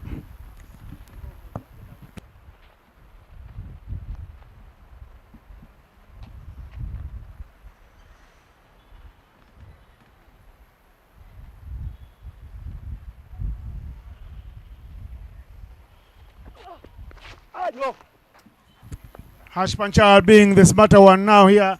2 dot balls. Derek Bakunzi cannot find any wood to the leather. Great start here by Harsh Panchal. It's good to see that the tradition and the conventional skills of bowling of the death are on display here. Most of those skills are basically ball yokers or take as much pace off. It's good to see so far that's yielded 2 dot balls for Harsh Panchal.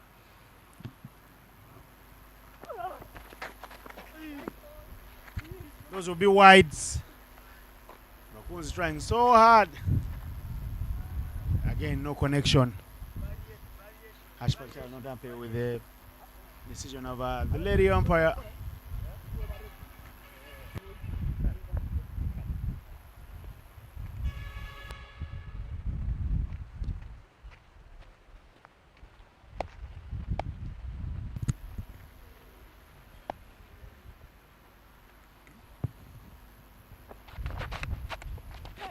I think those will be more wides on offer.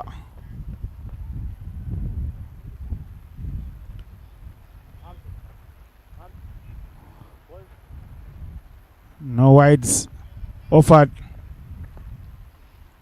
1 run to Bakunzi. Moves to 47.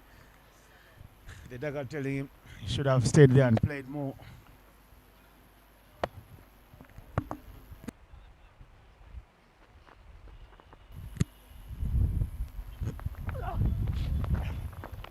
Look at the miss from Keith Amani, and doesn't even move an inch.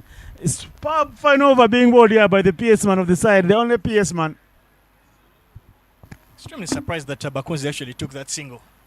Felt that based on how well he's been timing it, for him to hand strike to a batter that has not been there for too long, just 2 final deliveries. For the Bunyonyi Warriors, I would not be too worried. If they'd been given 160 at the start, they would have taken it. It should be runs that they can chase. Chance for a catch.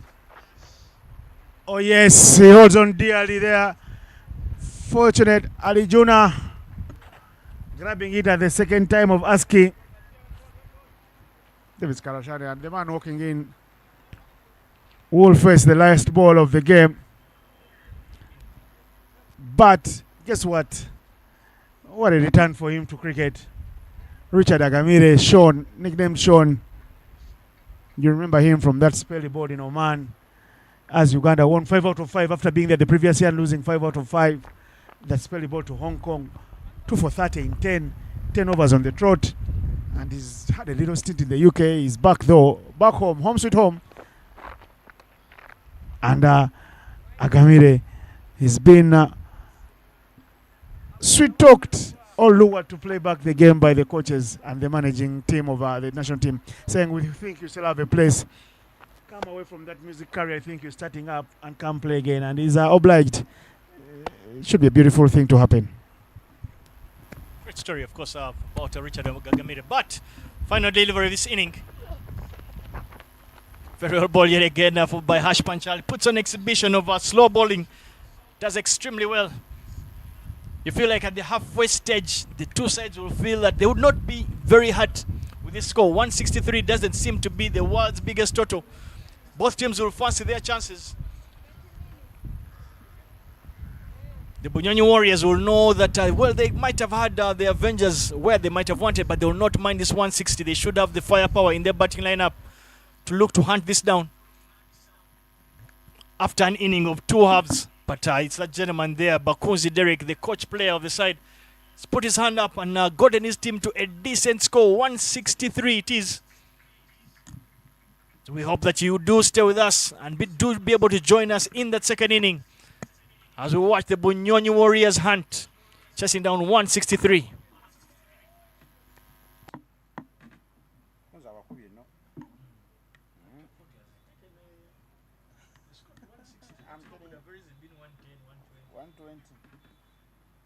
That's quite quick fire 47. You made me surprised when you told me I'm on cloud for camera.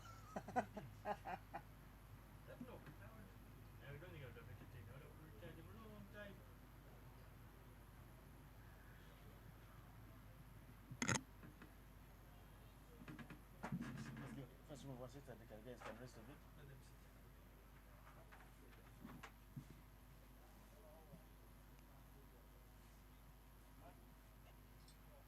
Bananas here, water, the jug a number. No.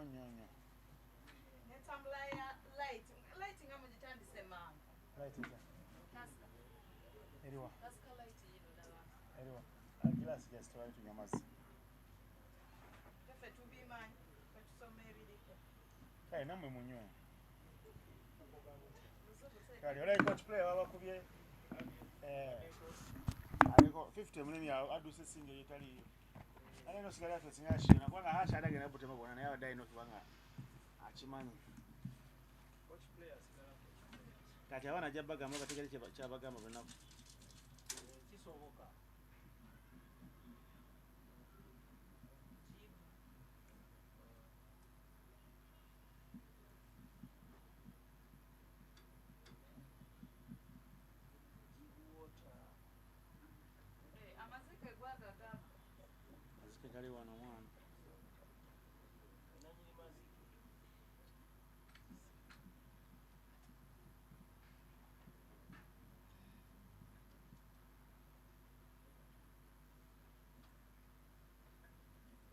Today is the 14th. Yes. Kandi ennaku zidduka omwaka guduse buno speed kati naye anti yaŋŋamba agenda zaala naye simulaba wafuna ono yali mukunfunira nozolaba ebintu byembeera nkunfunira kishuga dadi kimbeera musaka muntu agenda kunfiirako ng'akusaba bakowa mangu oba akuzukusa glory yonna wali wonna ng'olina omugyamu ng'olina omugyamu wali wonna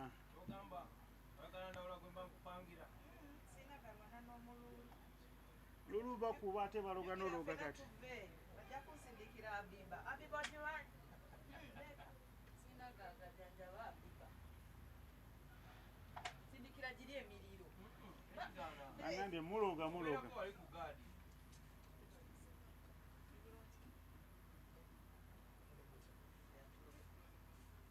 kyogamba otya entalo anti singa nali njagala ntalo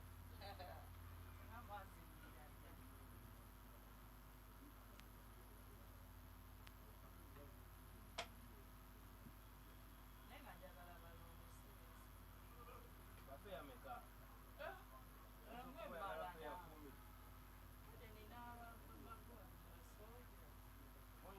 oyinza okuba nga yagala balongo bafe ya 10 okusaba buyambe muba innocent tugenda ne tukunogera eddagala ku ttale nga tufune kyoyagala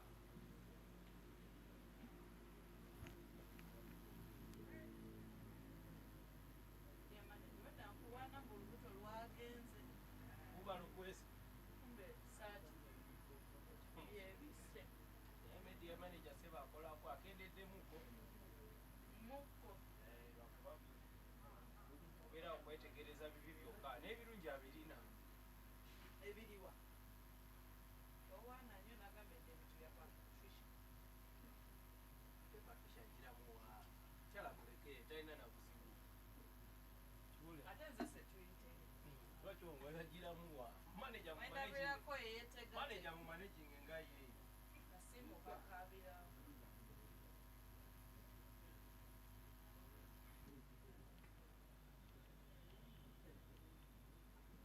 naye bwe batabikola ebyokulopa mu bundi alipagalago batabikola mbu simanya oli omulabulako kyaliwo simanya wuuno wano ali mu kugaba bintu babikole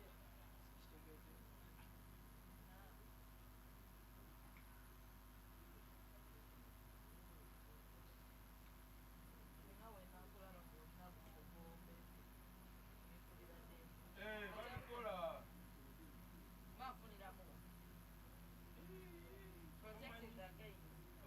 tomanya amawulire amabi gatunda osinga amalungi nagwe media manager omulaba yeyongera bweyongera kugambye akendeera naye golabye sosete zanema okukola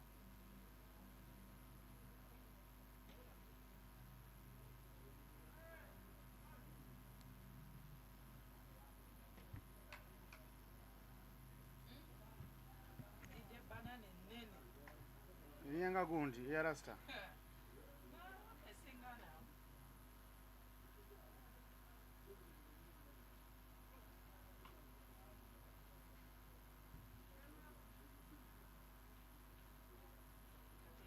byebolozeza saawa ye rasta aliwa wamugoba n'alagawa kati takutapingako nti mama aleta ku sente zati omukono emu kukuzaala isisa aliyeko najolieko aliyewo kuzaisa mala naye omulye bagamba omusajja gwali ozaddemu oba omukazi wazaddemu togamba nga no wakusaba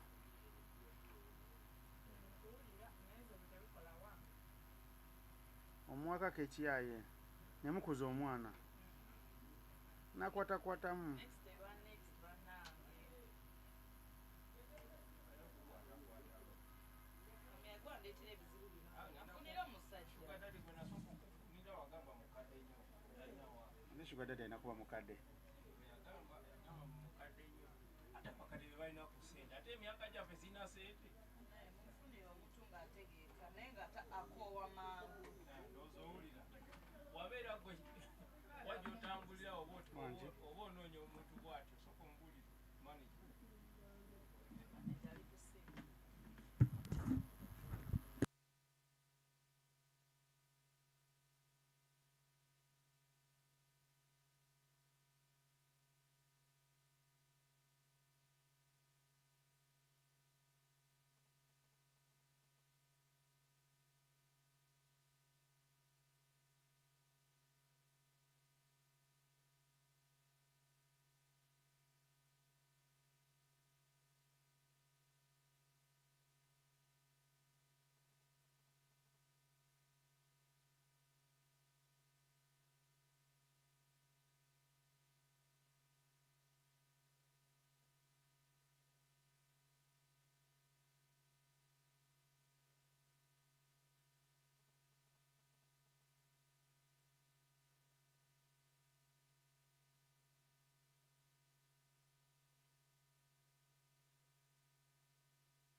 It's a beautiful morning here, coming to you live from Kampala, the Pearl of Africa. And this is Uganda, and this is our match day number 3, game number 5 of the Great Lakes Men's T20. The Bunyonyi Warriors up against the Choga Avengers. And the tale of the tape is quite easy.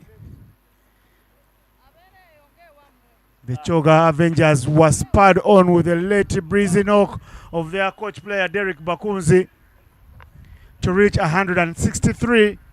And the target set for the Bunyonyi Warriors, they will need 164 runs to win, scoring at 8.2 runs every over to be victors. That is the storyline now. And whoever wants it most will win. And you should know this is the closing day of round 1 of this beautiful Great Lakes series. Should interest. Couple of changes in the top order of the two teams. Ayan up the order. Ayan wearing shirt number 7. And Divansh Patel, very beautiful and very good looking with the ball. Go in second slip. Now he's got a job to do with the bat. There's a card for you confirming how Derek Bakunzi finished unbeaten on 45 from 22. Agamire, only the one ball he faced, didn't get to score. And there it is, 163 for 7. Hash Pashal with fine figures of 1 for 20. But now, it's all about the Bunyonyi Warriors and what they can do. The men in lime green have got a job to do.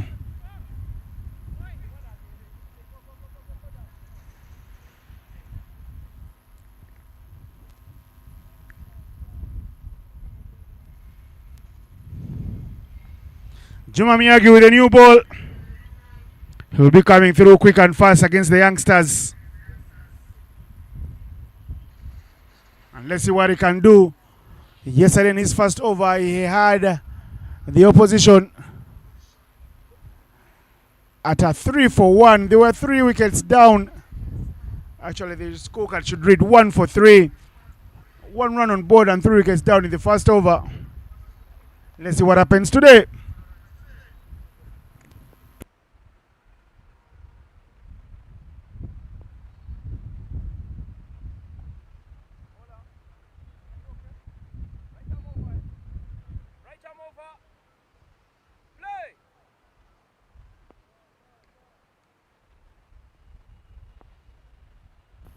Here's Juma.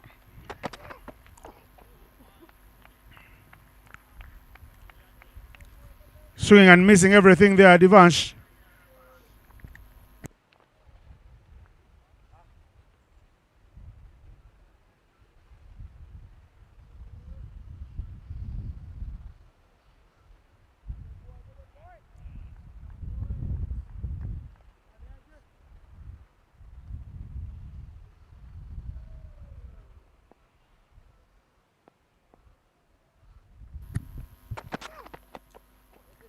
Clipped off his legs.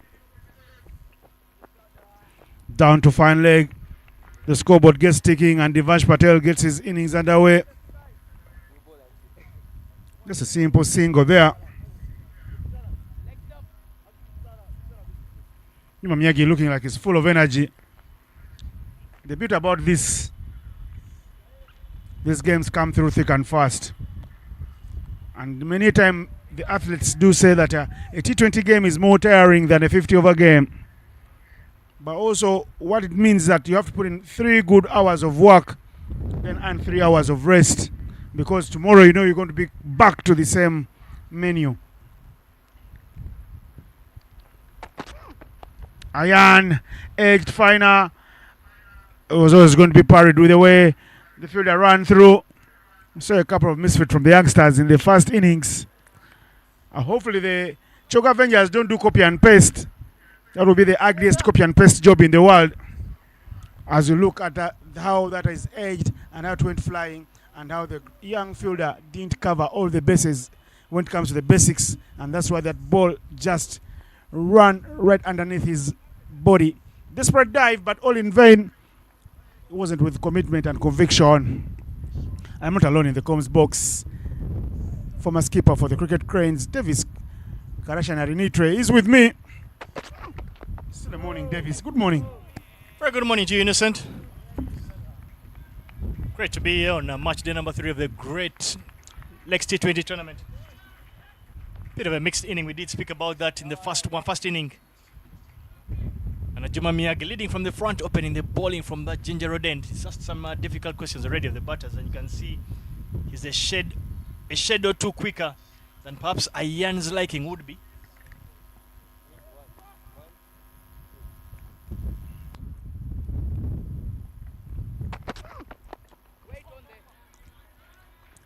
Ayan playing his first game. I don't want to call him a filler, but well, he's in. If he wasn't in today, we would have seen someone like Robinson Obuya right there at the top of the order there.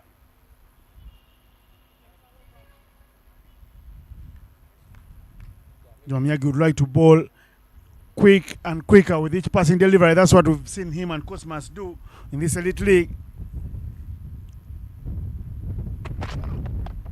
There is not too much about that. He clearly didn't know too much about that. Ayan, I think he's facing some of the fastest deliveries ever played. And that ruptured him somewhere on his fingers, the thumb. Junaid Khan is telling him, "Soldier on, young man. It's not netball, it's cricket." Well, a bit of a rude awakening of sorts. It's obviously slightly out of his depth here, but he will know that it's a challenge that he will welcome. Try and perhaps make a name for himself. I'm a little concerned about that helmet that he's wearing. It doesn't look like can actually fully lock. You don't want to see maybe the umpires ask him to get it replaced.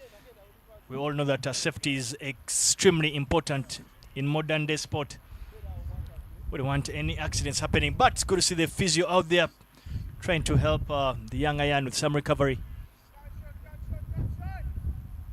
But we continue to thank the viewers out there that are watching this stream on match day number 3, the great Lex T20 tournament. The men's version, we did have the women's format that happened 2 weeks ago. And we proudly thank our sponsors, Regas Pro Uganda, who are our man of match award partners, Dafabet, who are providing this particular stream, and Cricket Uganda, the parties that have put together this magnificent tournament. 4-nation tournament, 4 franchise tournament. The very best in the country up against each other. Pound for pound stuff here. Strength versus strength. With the hope to provide a platform, a high performance platform for the best players in the country as they prepare to log horns against the other nations, other associate nations in the world. Thank you, and thank you very much to whoever has partnered with Cricket Uganda to bring this product to life. Well, Innocent, the man in your frame, the gentleman you did speak about, a Ugandan international, is returning to home soil to make yet another claim for his position. Richard Agamire is the man that will be opening the bowling from the shell end. Lively, fiery, right-arm fast bowler. I don't know how he does it, Davis, but I've not seen many Ugandan bowlers swing the ball like he does. Watch out for his action. Fully blooded drive downtown from Divansh Patel. He came a little too closer. A real loosener from Agamire. And Agamire is sent crashing down to court number 6.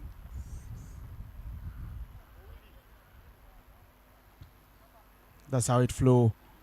A lot of good height and distance on it.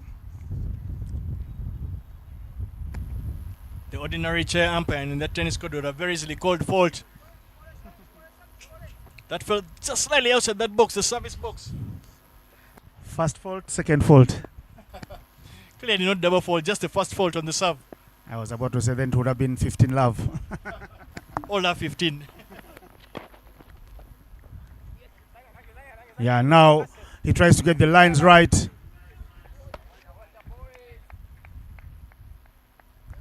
So a couple of new faces also for in this Avengers team that didn't come out bad. I can see the exciting as he stand here. Good spinner. He's got a few spin issues to sort out with his coaches. The absenteeism from the trainings leaving the coaches a bit disturbed. Because such a talent doesn't want to, you don't have to watch such a talent go down to waste under as coaches. Sometimes things are out of your control. I don't know what you do. Some of the hardest jobs Davis people do, coaching.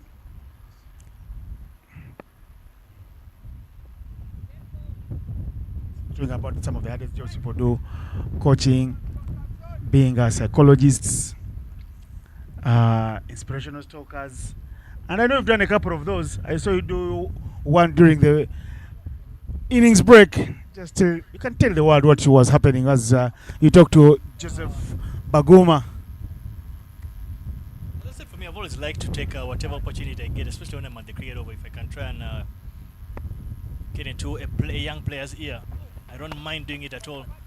But this time around, that's hit straight down the field, waiting there. Captain Juma Miyagi waiting at mid-on, and he completes that catch. Hagamira striking. Ayan, the left-hander, was never looked like he was comfortable right from the time he faced the pace of Juma Miyagi, then got ruptured onto his fingers. The little treatment from the physio of the national team, Juko Jafet Ndaula, and the dismissal. See how he holds out Juma Miyagi, making it look like very easy. Good goalkeeping skills from Juma Miyagi, the way he held on with the two hands. Wicket down, 1 gone, 9 to go. That will be the belief for the Jog Avengers as they bowl to the Bunyonyi Warriors. Left, right.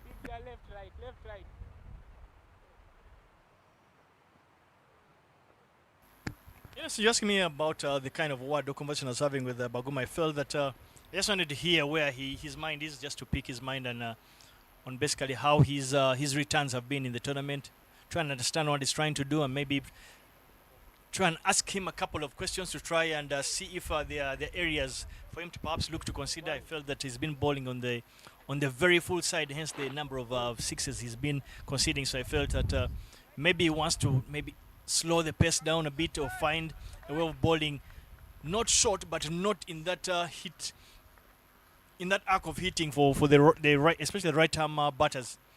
So I felt that I had a word with him to see if he can look to utilize the defensive position of extra cover, ball slightly outside of stump, and perhaps allow the batters to hit it to extra cover to concede a single rather than the boundaries has been hitting. But speaking about boundaries, get a feeling that Mulongo Paul's day is about to get better. He starts off his inning with a boundary. He'll be hoping the day continues to go in that direction. Very full delivery outside of stump, and Paul Mulongo uses his hands to get off the mark. Right over the top, over the infield at point.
Could have nearly called that a half chance, but I thought that was literally a clean chance.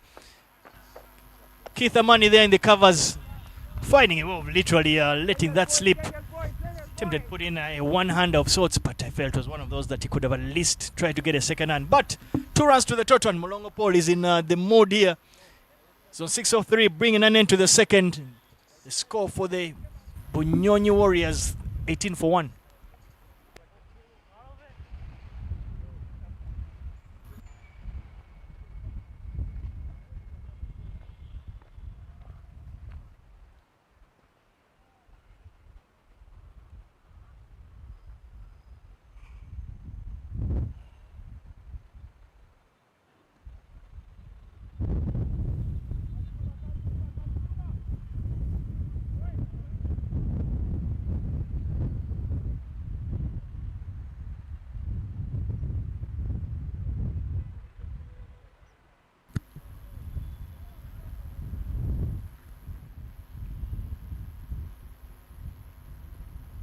Mulongo Paul seated at number 8 on the runs rankings there as the top leading batters. That goes flying. Keeper with a desperate dive. Nothing to catch. Robert Obelo Willie, I think, is keeping the wickets today.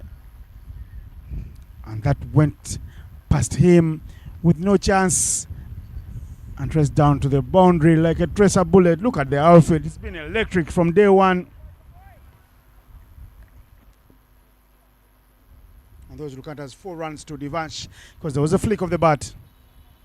The scoreboard is moving quickly. 22 for 1 in just 2.1. It's a healthy run rate.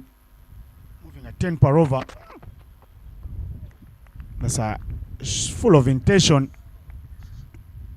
Clear signal that he doesn't want to hang around a lot longer. He needs the runs on board. That's what matters for the Bunyonyi Warriors. And he will have to make a name for himself. So even when the big boys come back, he's still considered on match day number 4 and 5 and 6. It's my first time watching Divansh Patel. I thought when he was working with Issa before the last time, I felt that he has a compact technique. His technique is reasonably very good. And for me, I always felt it was a matter of time that if he got stronger and bigger, he was always going to deliver in runs. And he's doing exactly that. And when you talk about the fact that he was in India, attending to one of those academies, you feel like he's one of those players that is very ambitious. He wants to do extremely well with bat in hand. Plays for Chifaru, he opens the batting for Chifaru. And I know that he's done tremendously well so far in the season. He'll be hoping that his team can get promoted from that bronze category and get into the silver category. But others, I think for me, is one for the future, especially if he's very well managed for Uganda. I think there are a lot of runs that can be scored off his bat.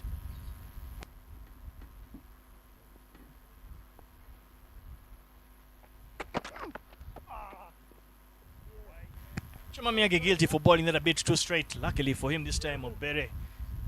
Robert is able to get a hand to it. I would have liked to see that field that finally get a bit finer, especially based on the pace at which Juma Miyagi is operating at. Any faint feather there from the batter, that will very easily run down to what appears to be a vacant fine egg region. But all to play for in this particular clash. A very evenly poised match it is. The Avengers getting just 164 in their inning. Oh, nasty bounce of sorts, but Divansh gets just enough glove on it. Evasive action.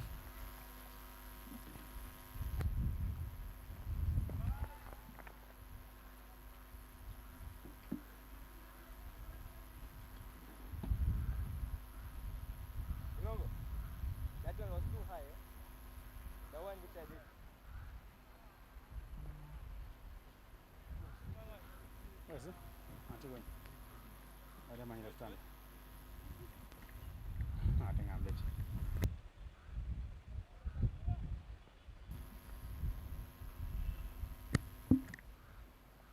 Miyagi looking to extract more pace from the surface.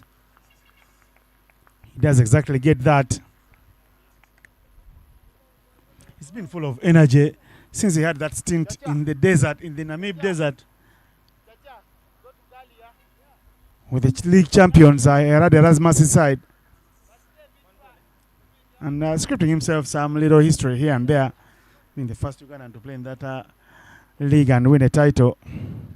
Where they also play Saturday version, and then there's a Sunday version. So that's a lot of cricket under his belt.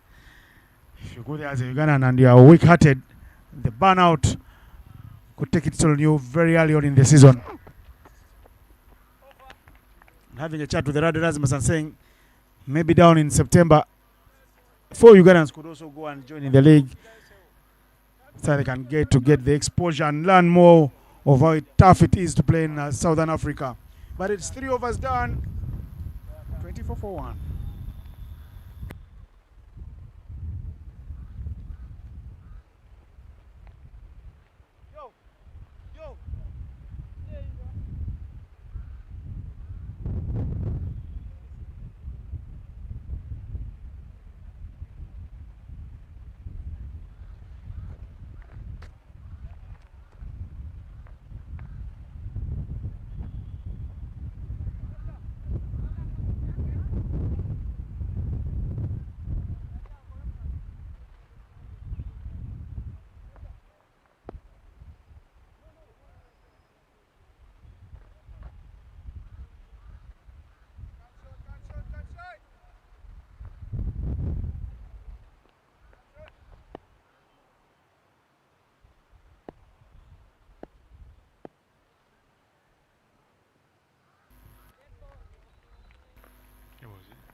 You lose them like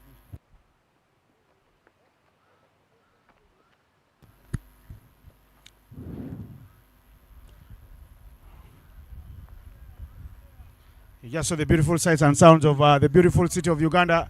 That's the area around former Villa Park, the arena in Zambia, next to another sporting amenity where there is sharing hall in Zambia, a place that has bred many good volleyball players and basketball players and badminton as well.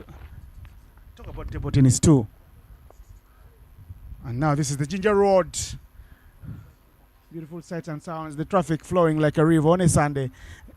Same image on a Monday will tell you a different story. Good work from the production crew here. As you saw through that, Richard Agamire is back into the bowling attack. A man who is watching the game, giving him a second life. Nowhere to go, nowhere to run, no runs on offer for Mulongo.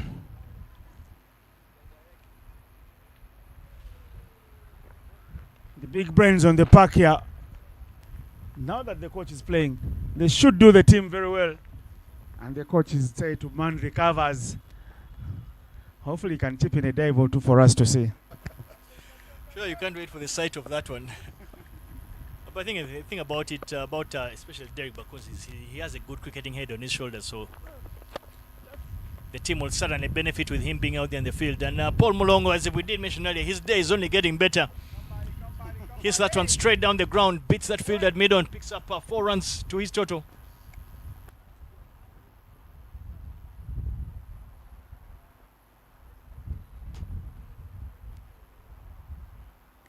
There's Richard Agamire.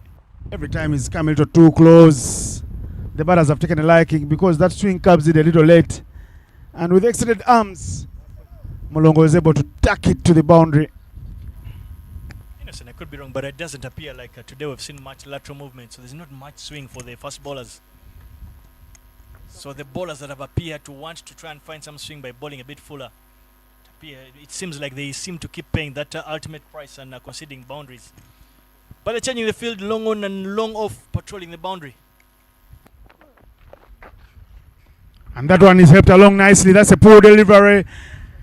Richard Agamire will be the first to concede that he's bowled a boundary ball, and that he's been given the rightful punishment. He will have no one to blame right there.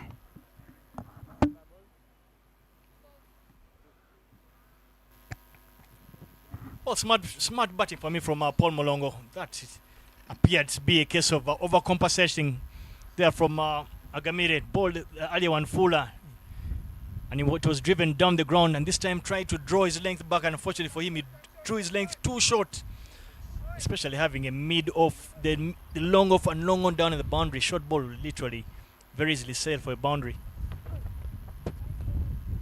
So a case of overcompensation, and he follows that up with a wide delivery. Not just a long over, but you feel that at this particular point, the Bunyonyi Warriors will be the happier of the two sides.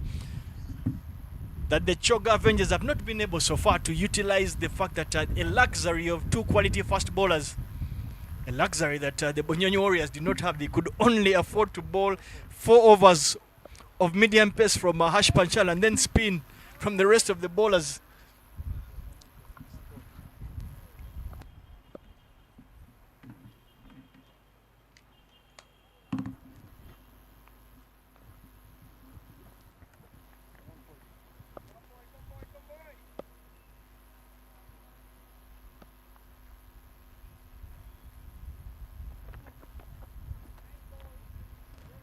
More wides on offer here. Bowler not happy with his effort thus far. He'll get some words from the youngster, the keeper batter.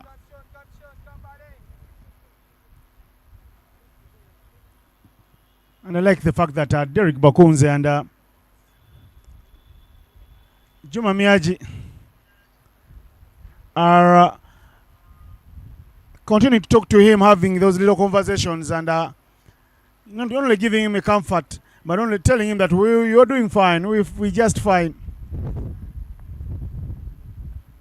He needs to believe that it will be better because the over now is prowling on the other side, which is the negative side. Better delivery now. And some real good pace on that one. Personally, I feel he might have gotten away the loosener yet again. But it was way outside of some. Too much width and offer, but luckily for him, gets away that one. Appears to be a case of him trying to simply just get out of the over. With 2 deliveries to go. It's been a long one. He'll want to get out without conceding another boundary. It's a case of pin drop silence out there for the Choga Avengers.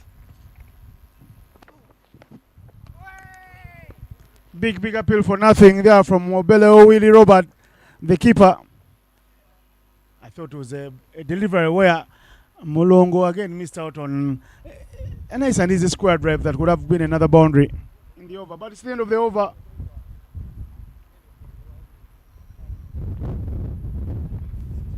(36-1) after 4 overs. The Bunyonyi Warriors moving a little higher than in terms of run rate than where the Choga Avengers were at the same stage, because they were on 32 then, moving at 8 per over. The Bunyonyi Warriors are moving at 9 per over, exactly 9. First bowling change here of the second inning. Junaid Khan will take over from that Ginger Road end. No surprises that there will be a long on. That area is going to be patrolled by Juma Miyagi and a deep mid wicket, Conrad Obama. The Choga Avengers will be hoping for a change of fortunes from the right arm of spinner. Short ball hit to the boundary. The runs continue to flow here. Mulongo Paul and Devansh Patel continuing to work in tandem partnership.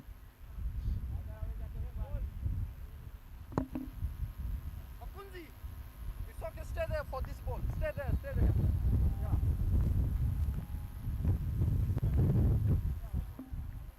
Not too sure what Junaid is trying to do there. He seems to be asking for a little bit of a slight change in the field. I think the area of concern will be the length that he bowled that one out. Again, a short delivery, but this time round, field underneath that one. Keith Amani. Yes. He bottles what appeared to be a simple opportunity. Coach player on the field, extremely disgusted. His reaction throws down the cape. There will be clearly a fielding concern. The replay will tell you so. A slightly short delivery yet again. That went in the air. He only got high to it, but Keith Amani found a way of bottling it.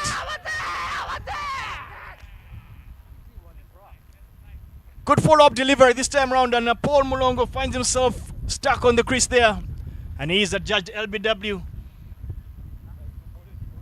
Paul Mulongo not happy with the dismissal. He's showing that one hit him like in the nether regions. Let's look at it again.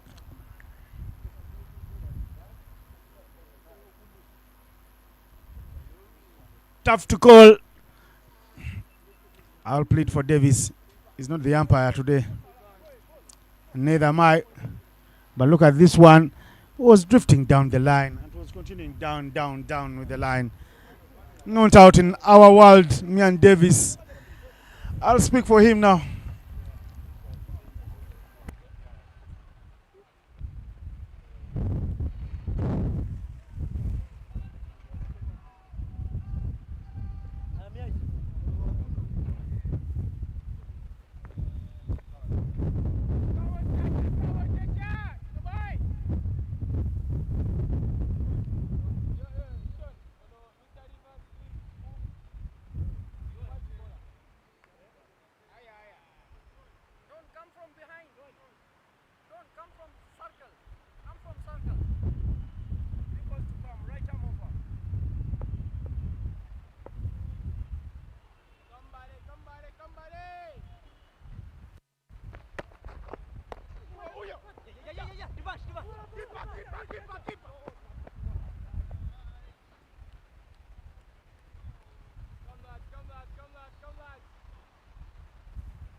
half chance the previous delivery.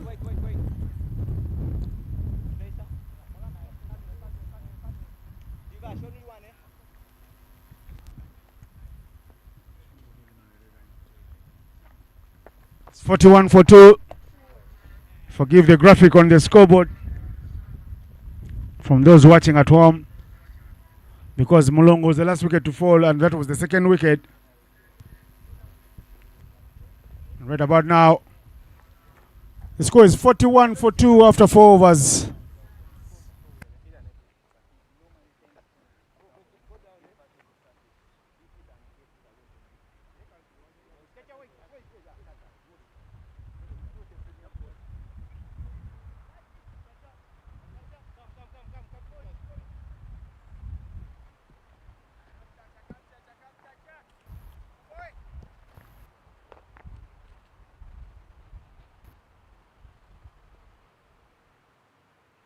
Leg stamp, auntie.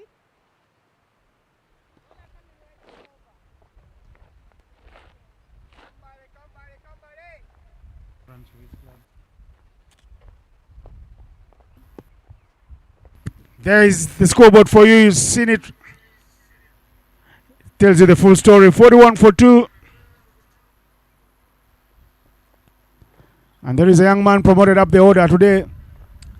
Fortunate Ali Juna will be hoping that he's fortunate today with his innings. Keith Dan Amani getting a chance to show us what he can do in the power play.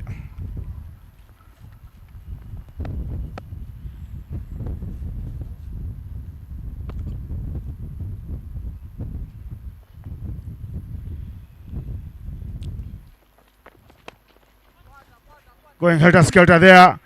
Juma Miyagi will swallow that one. Fortunate, unfortunate. 41-42 becomes 41-43 because he holds out straight out to Juma Miyagi. A tame dismissal. A catch that could have been taken with one's eyes closed. Innocent, I guess I saw that from a mile away. He literally set it up. Set that one-niner up. Unfortunate simply allowed you the luxury and the honors to literally play it as you had in your mind. But he sent back for an early shower. His story there with ball in hand has simply continued with bat in hand. But in walks a cricket cranes all around the Baguma Joseph. He walks in at a time when the boat is being ruffled. But importantly for them, the run rate is not out of reach. They just need to he needs to find a worthy partner. And on the other end, Devansh Patel is batting extremely well. He can be confident enough to just knock it around. Find a 20-30 run partnership in the middle phase here. Partnership, basically an inning similar to what Bakuzi had for Choga Avengers. You feel that these ranches can actually get back on track. But at this particular point, they're falling like a deck of cards.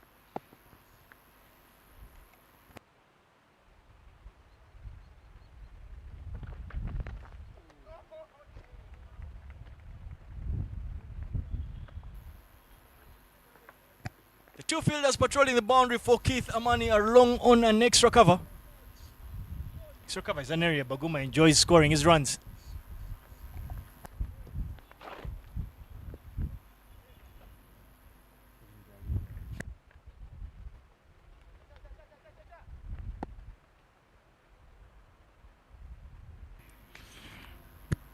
Keith Amani there gifted a free wicket from his teammate at Abojo.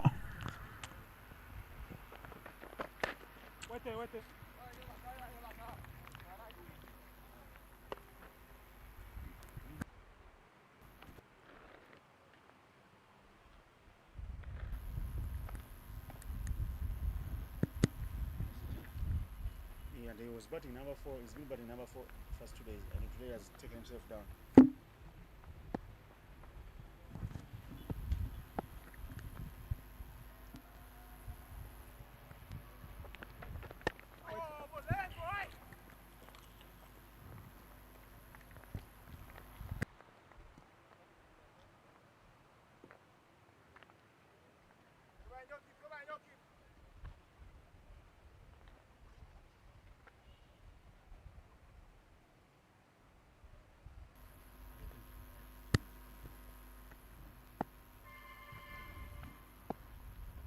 Kithamani is dotting away here.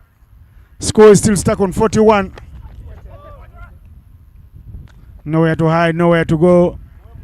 Baguma playing with some responsibility, but he needs to also get the scoreboard ticking.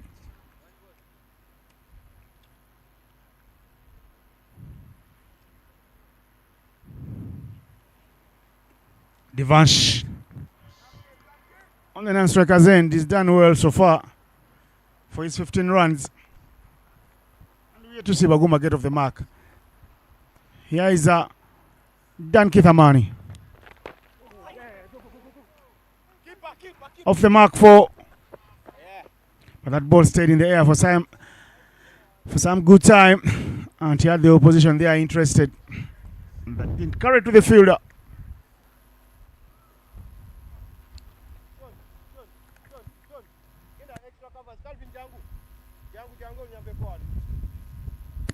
End of the power play now. For a team that was moving at 9 per over, they're now moving at 7 with the scoreboard reading 42 for 3 after 6.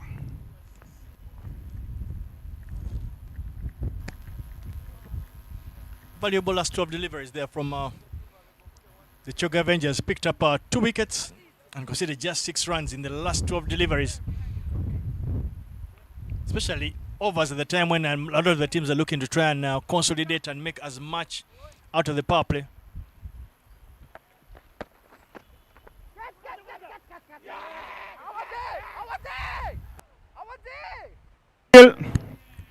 And yes, he played it before it went to his body. And that is the end of the innings of Baguma. Umpire obliges and raises that finger, the dreaded finger. Baguma is gone. He won't believe it, but I tell you what, Davis, take us through the replay. Would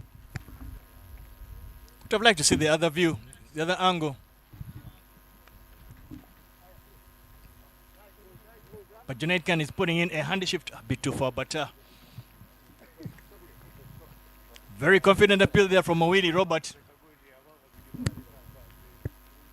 But I guess, Innocent, that's why we're in the comms box, not to take those hard decisions of the umpires. I'd love to see more of the replay from our production team.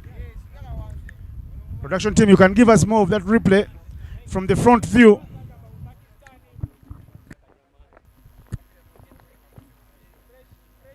Be nice to see what happens from the front view. This is the back view. We want the front view. You can give it to us one more time, please.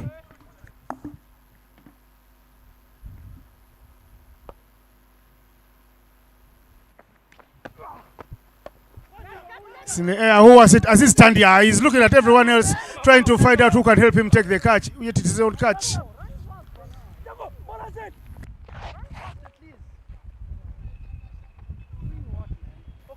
Julius Okema, very lazy. I beg your pardon.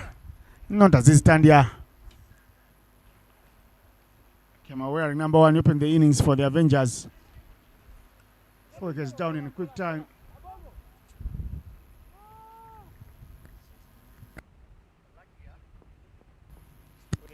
Abu Seguia is the new man in at 43 for 4.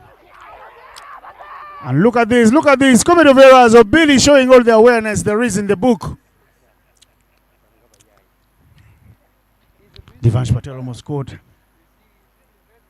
a minute late of the curfew time, almost got stumped. Credit to Junaid Khan is pulling in a massive shift here, bowling a miserly spell. Let's ricochet right off Devansh's foot, you thought. It's never in danger of being stumped. The two batters out there, they just need to find some calm and collection and simply knock it around a bit. It's middle phase of the inning. Good hands there, yeah, from Devansh Patel. Work to do for the two fielders, but Abu is not the quickest runner between the 22 yards.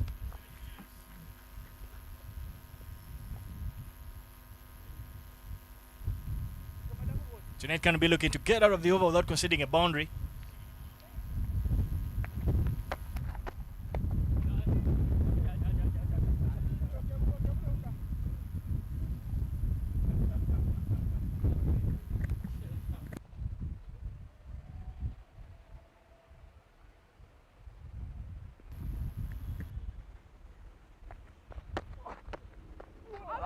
turn and bounce there from Junaid Khan. Very good skills there, good off-break skills. You get a feeling that the chances of the Bunyani Warriors picking up a victory today heavily lie on the bat of Devansh Patel. But that brings an end to the over. 7 done. 45 for the loss of 3 after 7.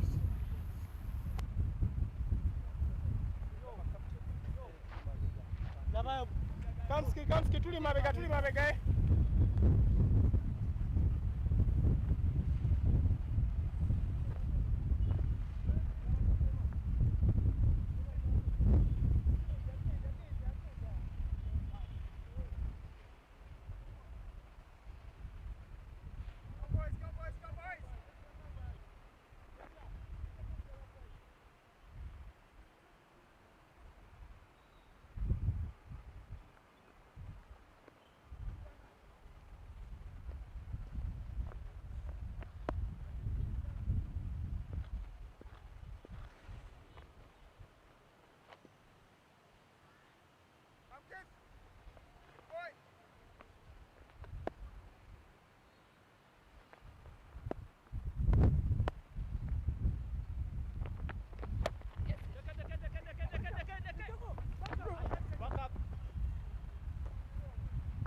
Well done, Chacha.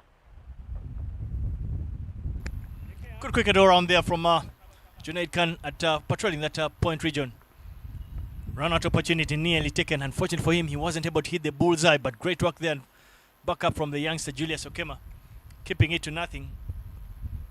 But Keith Aman is managing to tighten the noose from that end.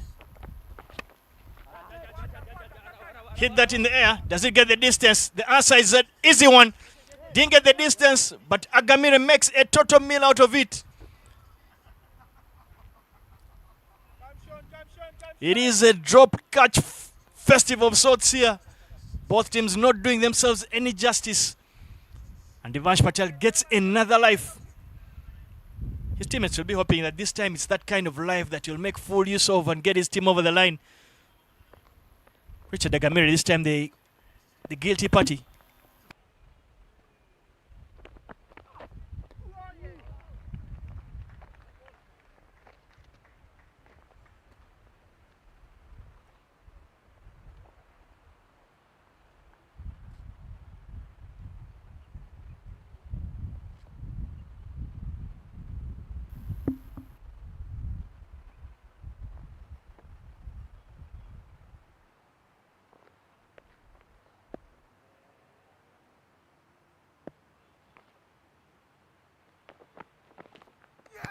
Very well ball there from Keith Amani. Loud shout for caught behind. But I think the more important statistic here for the Choga Avengers is that Keith Amani is stringing together a couple of dot balls and creating the much needed pressure. Probably for Avengers, they are looking to take that required run rate anywhere a third after 10. Ask some difficult questions of this long Bunyani Warriors batting lineup. We're yet to see the captain Fred Achilam take to the wicket itself.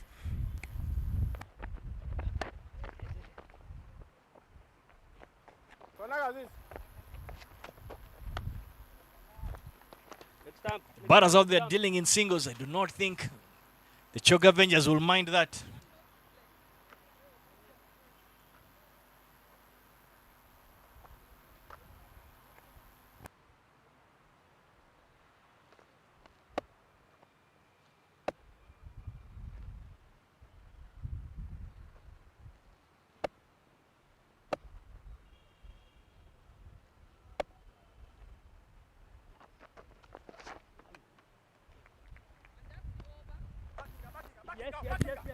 Dot ball affair there for the Choga Avengers, but I spoke a little too early as there is a lapse in the concentration there, and the batters do sneak through a single.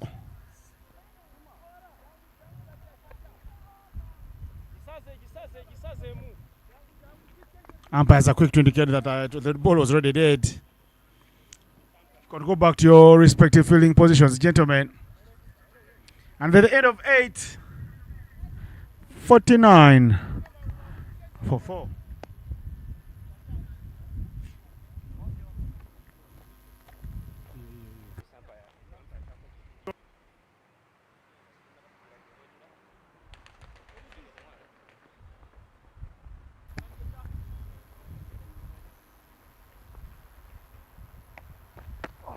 The replay there, fortunately, looks like that hit his forearm.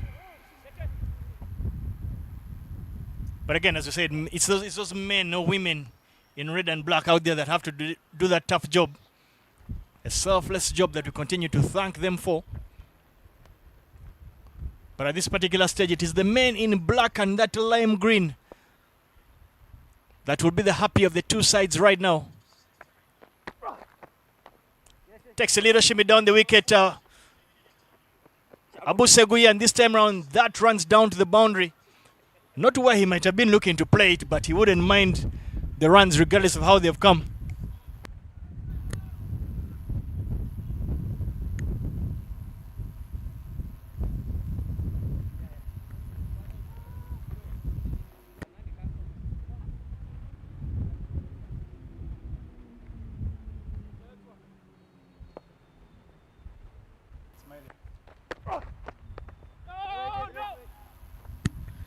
Of course, Abu Seguya now trying to conjure up an innings of sorts for himself and his team.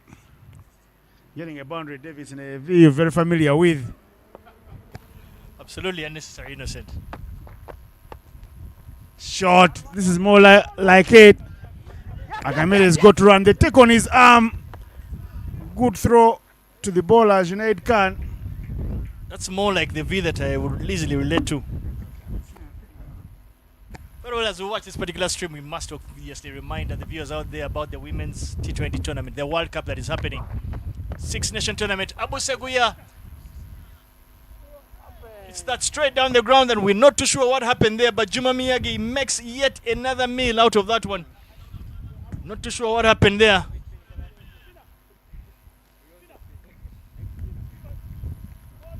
This is how it all happened.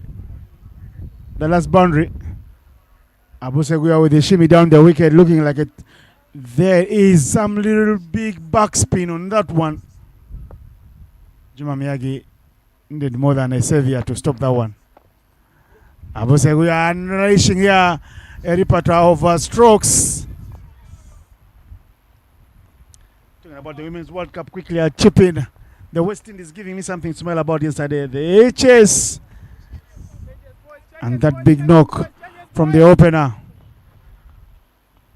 And with them not fielding a couple of the big girls, and Dottin not coming to the party, Stephen Taylor was wearing the 12th man, was doing the 12th man duties there, wearing the reserve bib.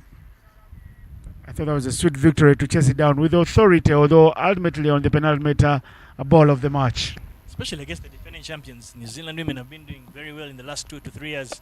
We obviously did see what appeared to be an anticlimax of sorts between South Africa and Australia. Australia made light work of South Africa. I think they got 170 and South Africa could only get just over 100. Yeah, and for me the West Indies just down 163 for the loss of just 3 wickets. Real dominance. They were 10 for 2, and then the skipper Hale Matthews dug deep with the keeper there. She got 90 out, not out. Campbell, Shamaine. It's a lot of cricket happening. And it's all good cricket.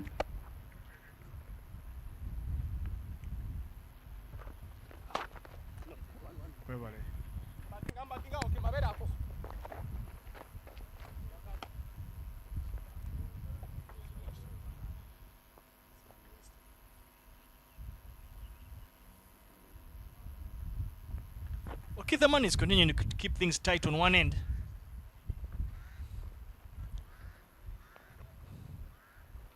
And this is more like the partnership that the two batters might have wanted to put together, with Devansh Patel holding one end and allowing Abu Seguya to play the riskier role, which role so far he's done well at, considering the amount of luck he's had so far. Another one, edge down to third man. Aziz, the fielder.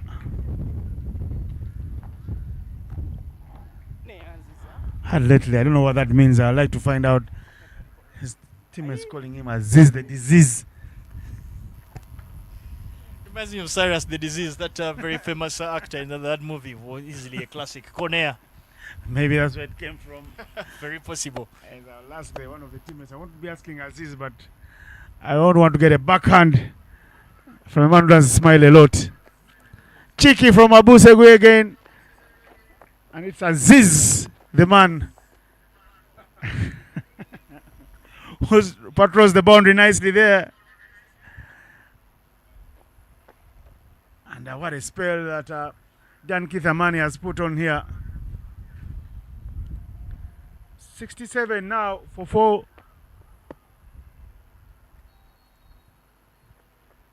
Divansh and Seguia.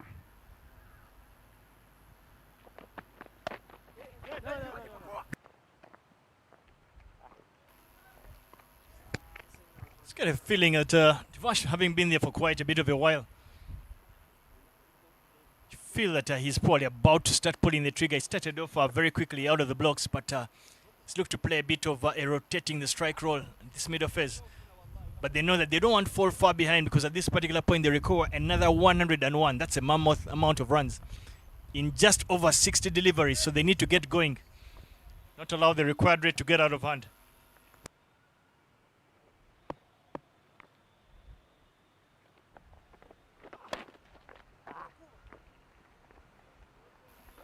Can't hit it off the square, and with that, dot ball brings an end to the 10th. And at the halfway stage of this inning, the Bunyonyi Warriors are at 67 for 4. Having a couple of issues with our scorecard or scoreboard itself.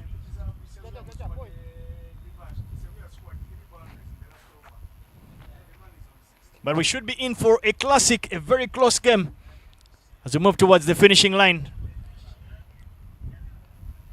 And there is a bowling change. Junaid Khan takes a break, and Aziz Tandia will be bowling from that Ginger Road end. He'll be bowling with a shorter boundary to the leg side. He'll be hoping we can find out keeping things a bit quiet.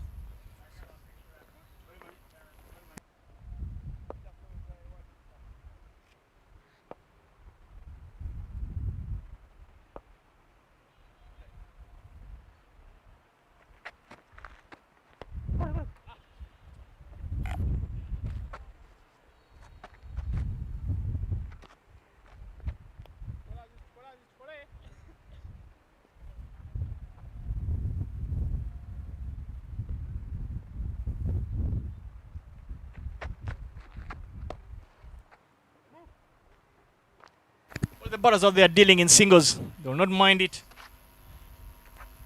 Need to ensure they get themselves as close as possible to give themselves a chance to launch at the back end of the inning.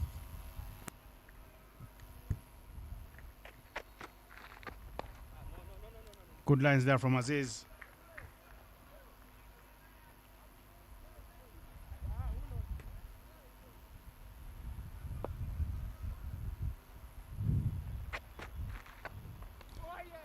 Is that a dimension to his bowling style, the bowling action? Aziz.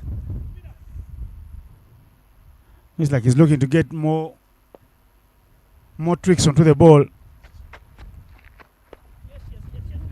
Abu Seguia runs in front of the coach, and he survives. Maybe you know something we don't know about Derek Bakunzi, because on any other day, no one else will be running in front of the fielder's presence. But Bakunzi is taken on by Seguia, and Seguia wins the battle momentarily. Divansh continuing to work here. Just the one run. Conrad Ruwama, another one who is very good with the gloves, but having to do fielding duties because Obeleo Willie Robert is the keeper today.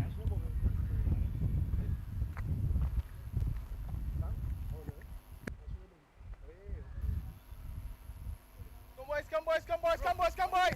Well, the score is 67 for the loss of 4 wickets with just 54 deliveries to end this particular game on the morning on match day number 3. Put in your frame there the beautiful sights of Kampala, particularly the area of the Lugogo complex, the Ginger Road, the Lugogo Mall, you of sorts, Forest Mall as well. Chinatown, a very commercial area in the CBD here of Kampala City.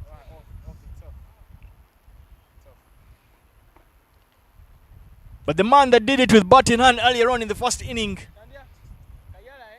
has been asked to come and bowl at a very important stage in the game. He never would have imagined that maybe in this particular morning he would be playing. But he didn't just play this morning. He started off his bowling, unfortunately for him, with the maximum.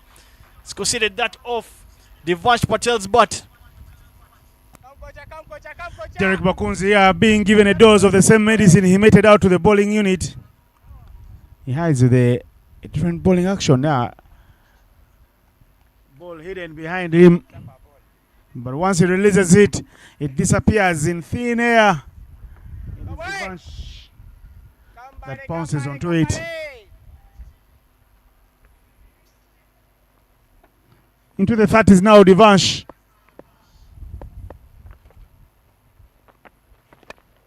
He goes again. Junaid Khan will hold on dearly.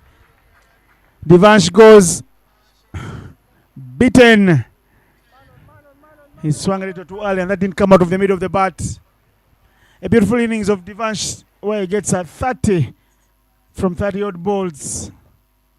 Comes to an end. He opened the innings and he scored half of the runs that his team does have.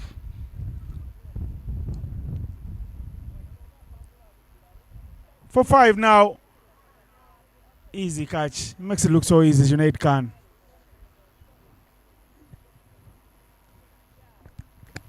Well, the two batters out there would have recognized that the bowler, Derek Bakunzi, is easily the part-timer. So might have looked to try and make full use of this particular over. Pounce on it to see how to bring that required rate down. I won't call Bakunzi a part-timer, considering the number of wickets he's picked in the league, irrespective of the division he's playing in. I think he comes through as a bowling all-rounder. But Davis, I know you've heard this song before. You can run, you can hide, but you won't escape the innings wrath. That's the song the Bakunzi should be singing to Fred Achelam, because he chopped him a little more in the first innings, and now he's going to be bowling to him. Interesting contest between two close friends with similar physics.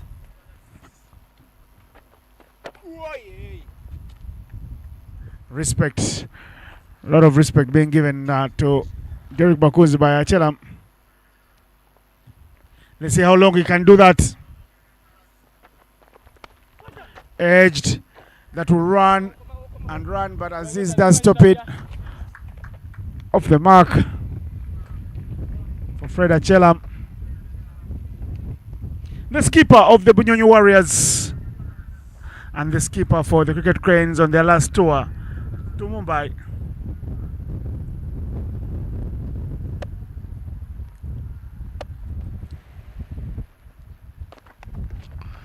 Cheeky from Abu Seguya, and he will get some runs, getting Aziz into action again. Always a busy place, that fielding position, when you're up against batters who know how to play cheeky shots, to dab and run, to caress the spinners as well. Little punch by Fred Achelam into the covers. Julius Okema is in the covers and skips it out. End of the over now.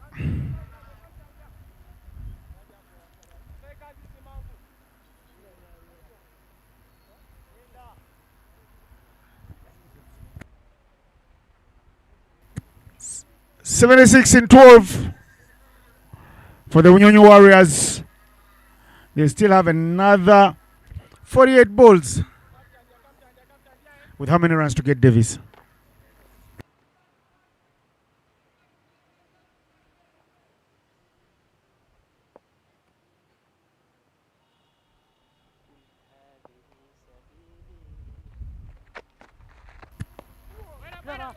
Need 88 runs to win from 47 balls.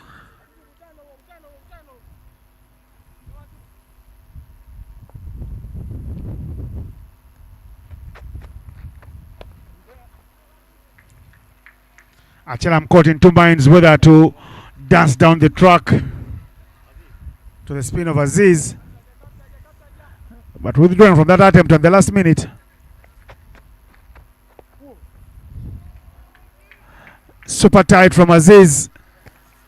Achelam can't tuck him away. I think he's trying to just nudge him around the corner for a single. Yeah, but when you're looking for 88 of just about 46 deliveries, you must find a way of picking up a boundary, especially early on in the over. Fredo chances arm because he is facing right arm spinner on the shorter end of the boundary. So you would have imagined his plan at the start would have been to get an early boundary, so easing up a bit of pressure in the over. That hasn't happened. And as he stands, he's already halfway over. No run so far, 4 balls in. And Aziz is bowling here, some real good fire balls. No answers whatsoever. And it's going to be all about spinners going forward, because Bakunzi will be operating from the other end. I don't think we're going to see any more pace.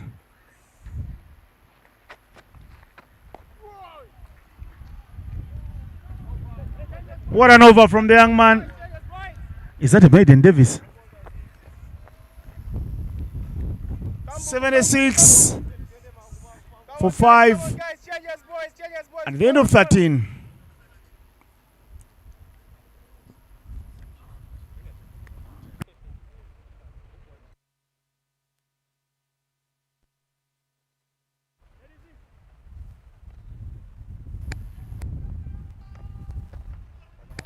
$76 for 5. It is getting heated here in 13 overs. Derek Bakuzi returns for his second. Starts off by hitting that straight to covers, but Okema Julius gets a hand to it, but is unable to keep that to just to the catch itself. And there's a sloppy bit of fielding there.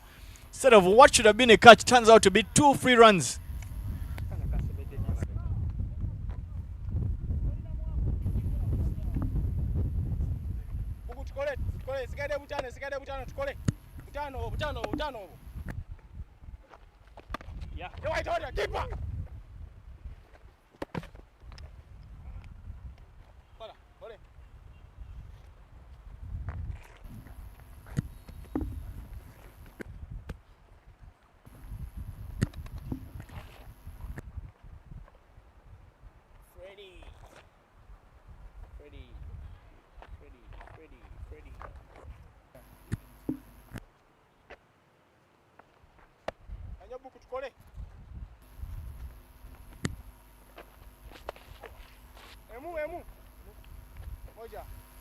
Finally, Fred Achalam, the captain of the Bunyonyi Warriors, hits something off the square.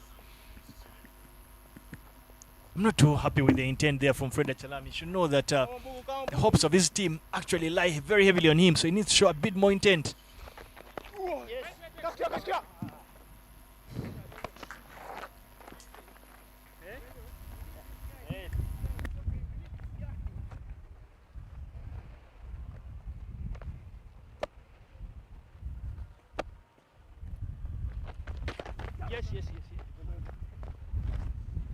The Bunyonyi Warriors dealing in singles.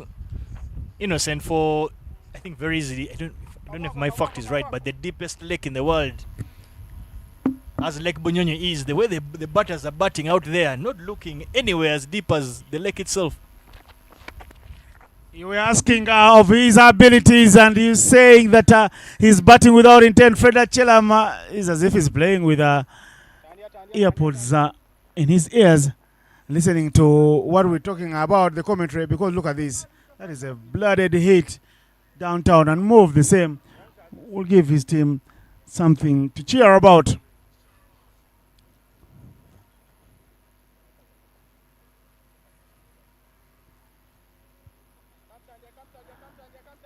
$87 now for 5 after 14.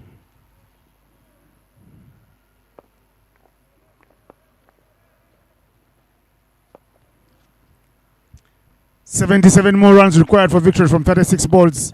Abu Seguya goes to that famous V that Michael commentator loved a lot in his playing heydays. And that's 4 runs to the total. Innocent, just take a quick look at what the umpire is indicating there. That may help give you resolve of giving Abu Bakar Seguya credit where it is due. He has rode his luck. Takes a big little shimmy down the wicket, but finds just enough wood to beat the gap of the keeper to get a 4. Much needed early on in the over. Intention is good from Abu Seguya. And looks like when he's batting, he's never want to be rushed. Looks like he has all the time in the world and he's seeing the ball as big as a football.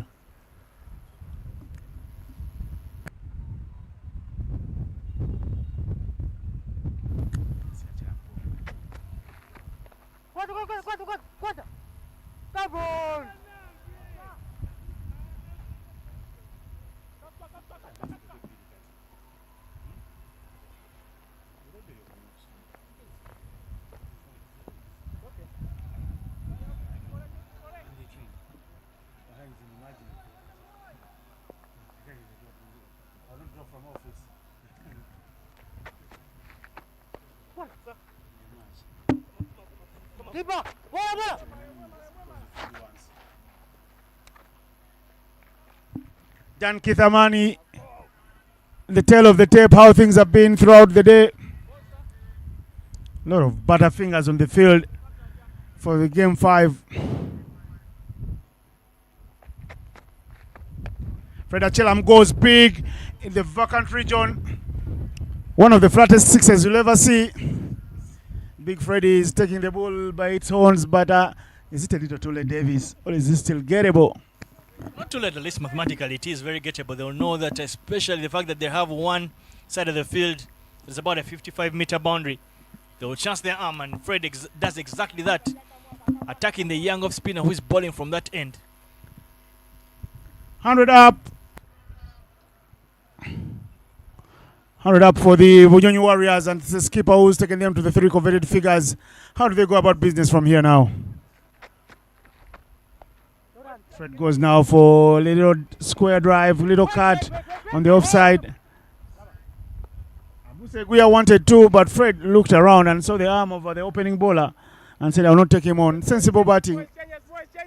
I like just see a little more urgency in the way they run between the wickets, these two. But it's the end of the over, they're running out of time. 101 for 5 after 15.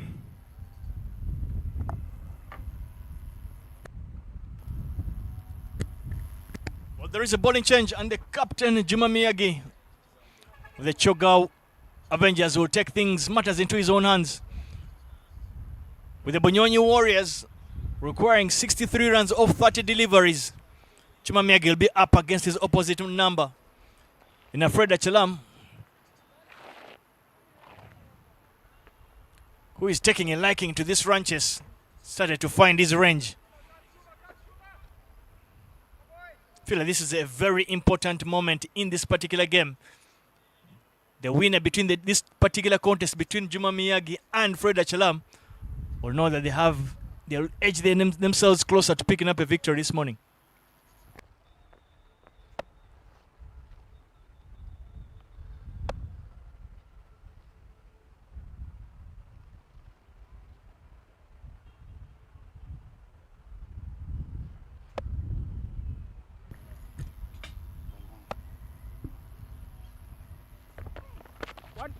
Touch and go. Juma Miyagi back on the attack. Captain versus captain affair. And Achelam says, let me get off the strike and see what you bowl to Abu Seguya. Juma Miyagi now will be looking for that incisive yorker, the toe breaker.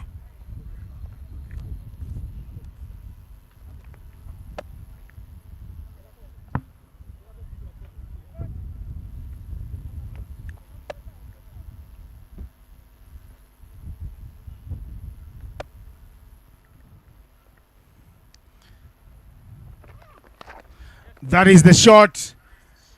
That one was played with intent. I can say Davis now. He went to the V with full intention. He doesn't give credit where it is due. And I said that, look at that, intentional, and I uppercuts it all the way to the side screen, not to the straight drive. Certainly a shot that has become one of those must-haves for the modern-day cricketer. That uppercut of sorts, a lot of batters make full use of it because they know there is obviously that gap right over the keeper. And Abu Seguya does exactly that.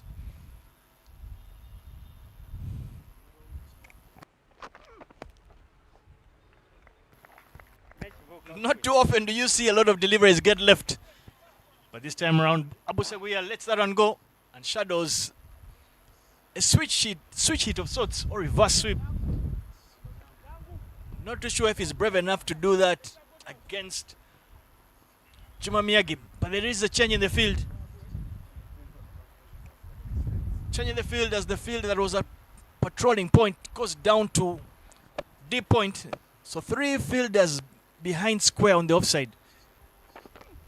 Gives you an indication of the lines that Juma Miyagi will be bowling.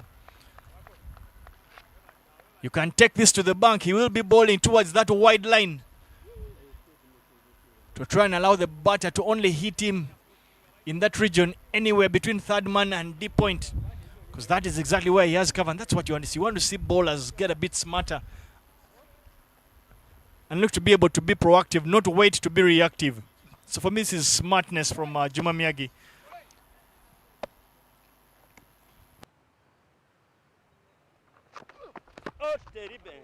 Very well bowled. Juma Miyagi winning this contest very easily against Abu Seguya. The Bunyonyi Warriors are quickly running out of deliveries and resources. Abu needs to quickly find answers to this bowling plan from Juma Miyagi. Maybe get himself far outside off stump and look to play the little up. Open up the onside. But he calls for a very brave batter to do so.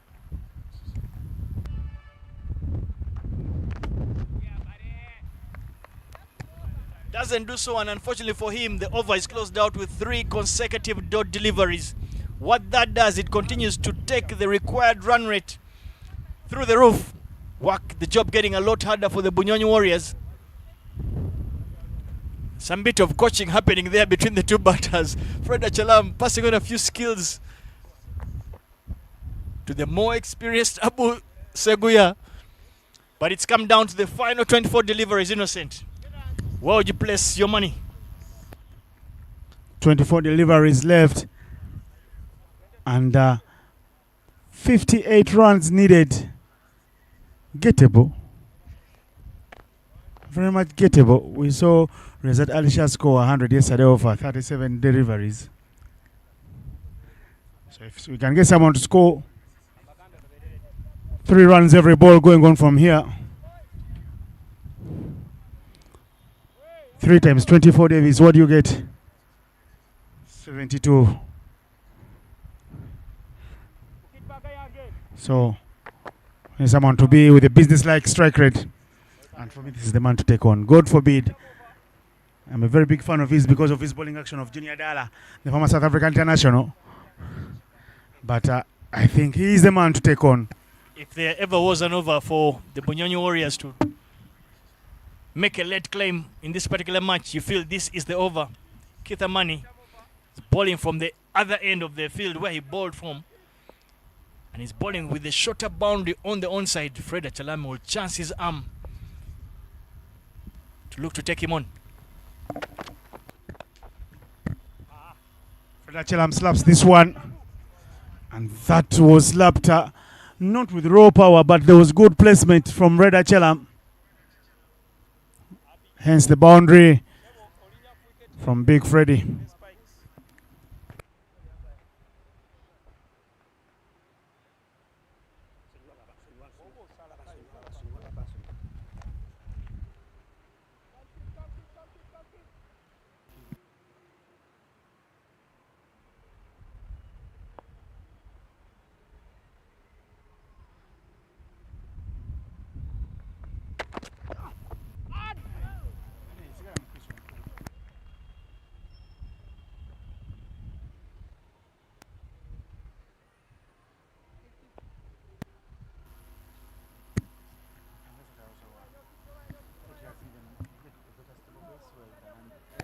Good response there from Keith Amani after having been hit for 4 runs on his first delivery. This time round, balls are a lot fuller. Picks up a valuable dot ball. Dot balls at this moment of the game, Davis, are real gold dust.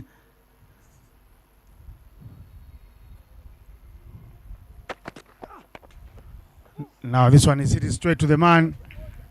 He didn't find the gap. It's just one. It's the need 15 every over.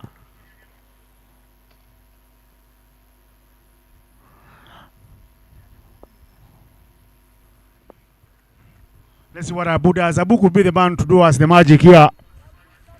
Not that we're here supporting the Bunyonyi Warriors, but we're here for good cricket. Innocent, you're giving away your hand.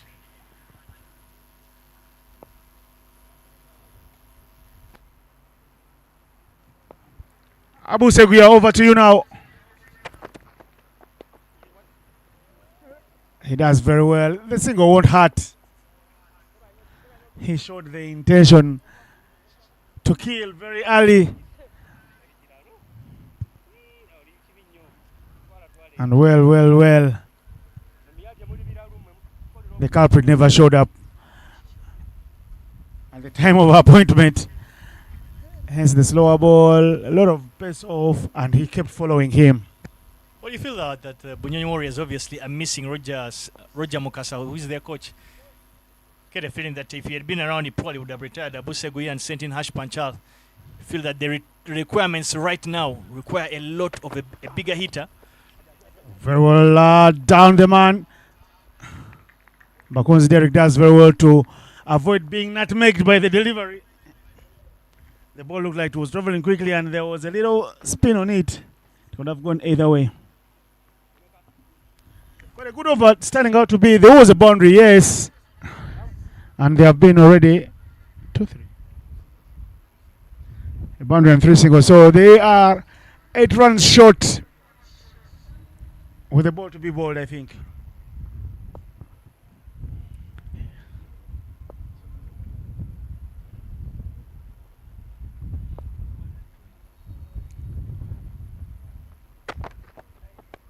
Abu Seguya, no pace on, pace off. He bowls it from the back of his hand. And he will be on strike next over, Abu Seguya, as we wrap up this over.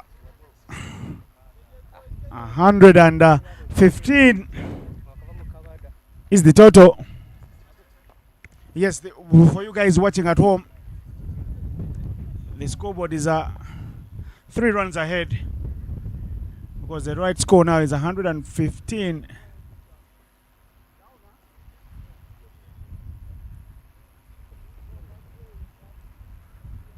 Three overs left in this one. Good captaincy for me from Juma Miyagi. Takes a little bit of a break and opts to bring in his opening partner, Richard Agamire, to bowl at this back end. And I like the fact that he's brought him to bowl against Abu Seguya. If you can find a way of keeping Abu Seguya on strike at least for 3 deliveries, you feel that the Choga Avengers will be nearly home and dry.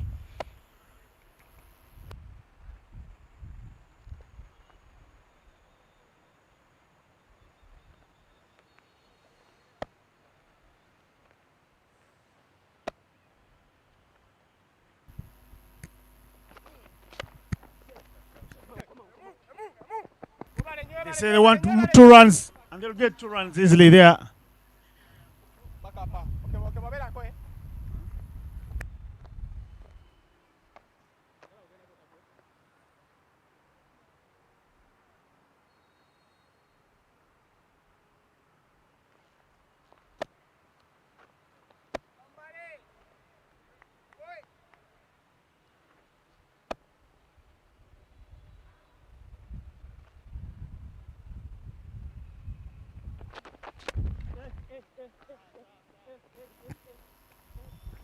Work to do there for the umpires, but that's been adjudged as a fair delivery.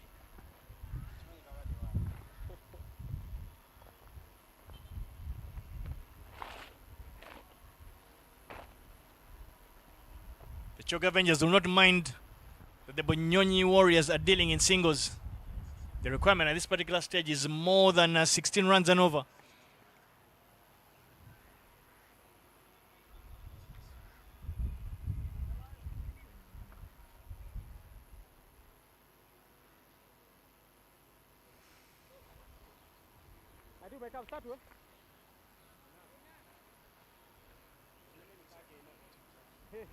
Changing the field, and the fielder that was at mid wicket is sent down to patrol the boundary as third man comes in.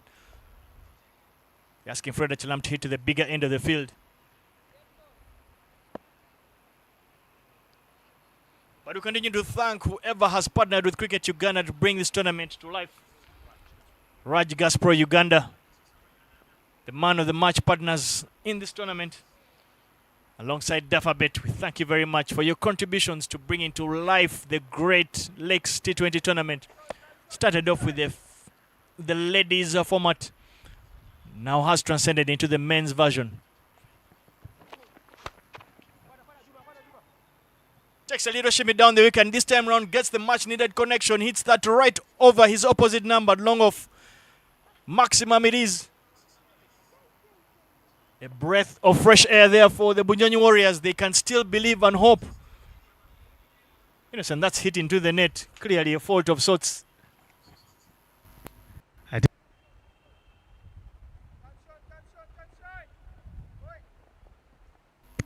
Hit into the net by a man who's chasing the game. I tell you that the opposition won't be worried. They're asking him to play more of those shots. Say, come after us and catch us if you can.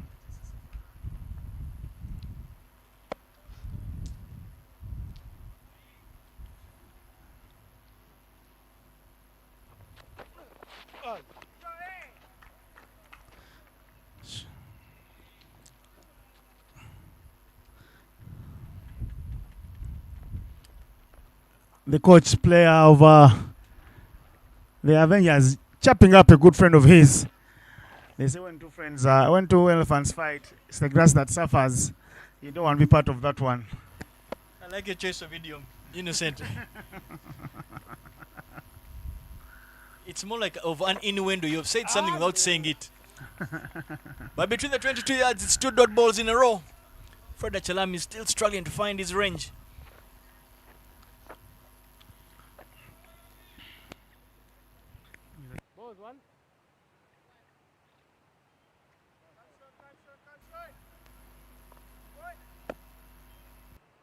Runs are needed here. Chelam demoted himself in the batting order, but there's a job to be done. Hit this one hard. Bakunzi Derek with the effort, and oh no, he misses out. And I told you the grass is suffering, Davis. The grass is suffering. Poetic justice of sorts. This time round, Fred Achalam hits it down to the region there where his friend Derek Bakunzi is fielding. And that literally burst through his body, the sight there. But the reaction from the coach player, not a sight that he will enjoy. Something that Fred Achalam will enjoy. The fact that he's put his friend in some bit of deserved pain. But that only takes and makes the game a lot closer. 33 runs required off the final 18 deliveries. But just to give you the correction, it's actually 34 runs required. Is it 34? We're trying to get this alignment sorted out between the scorecard you can see on your graphic and at the ground itself.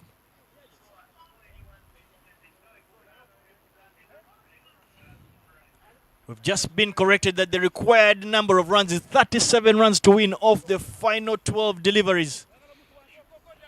Chuma Miyagi back to ball his final over. A very important penultimate over that will decide which of the two teams picks up the victory this morning. It's morning clash. So for everyone watching, just know that the graphic on the board, on your screens watching from home, is 4 runs ahead. There is an issue being rectified. So here is Juma Miyagi to bowl the penultimate. Abu Seguya must find a way of putting bat on ball, or else. David says here something I would not say on air. But guess what? It is what it is. 33 plus 4. 37 required from 11 balls now. And 37 divided by 2 is easy mathematics. Yes, this way and that way, you'll get 1 run.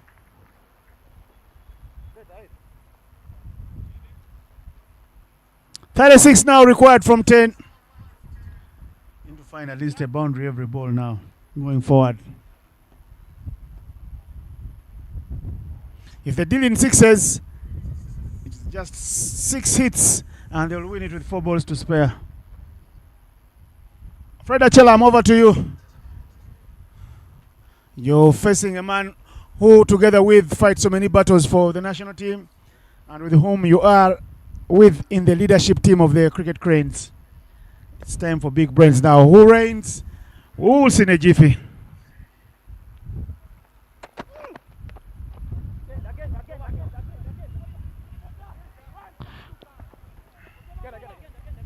It's coming back for the second. Fred Achela. He got the toe of the bat onto that one. Otherwise, the intention was good. And the fielder says, I'm not coming back. The fielder says, I'm not coming back. And the coach says, you can stay.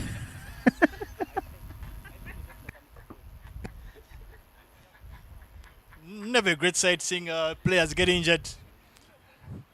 But I guess, Innocent, I appear to have lost count. We very easily could be moving towards the dozen mark in terms of dropped catches throughout this match. Oh. There's the fielder sprawling on the ground, and here's the Fred Achela on the... He pulls, it doesn't connect. Freddie. Some real good rules of pace from Juma Miyagi. He says, if you want to take me on, you might have to do it as a boxer with your gloves.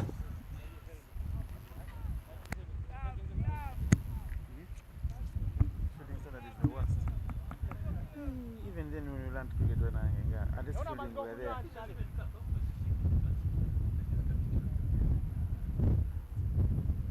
These things of physios or to matter. They play with the old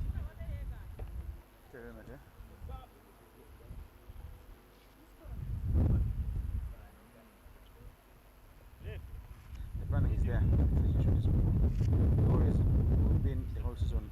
What I know, the whole year we've been saying we don't have money.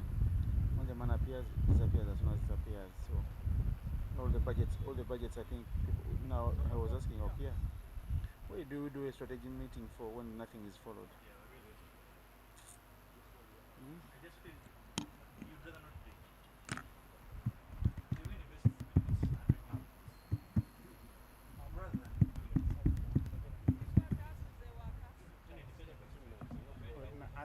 No, this year we had we had our meeting. We are trying to take more scoreboard, more what? More boxes so we can get more money from ISIS. Then if that's the case, then we should have given a bit on the board catches. It's a path that we've taken. Maybe we are hoping along the way to get better because we need to get it started.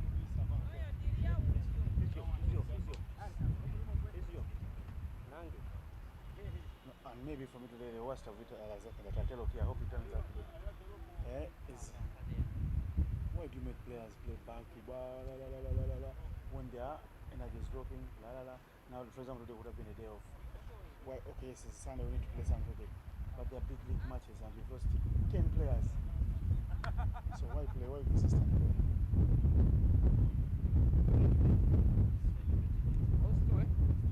Also the money remains. It's how you squeeze them.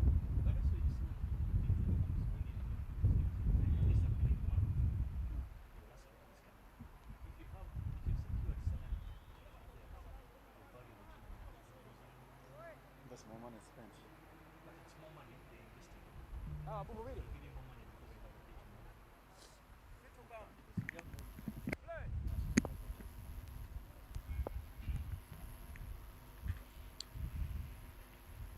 131. Juma Miyagi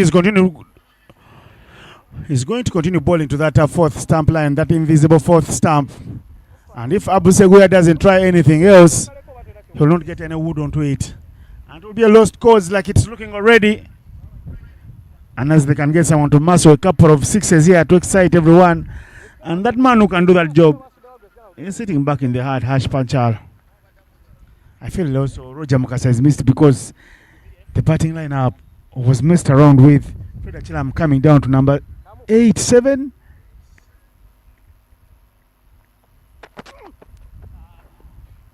Same line, same length. Abu Seguya is wishing he could walk away.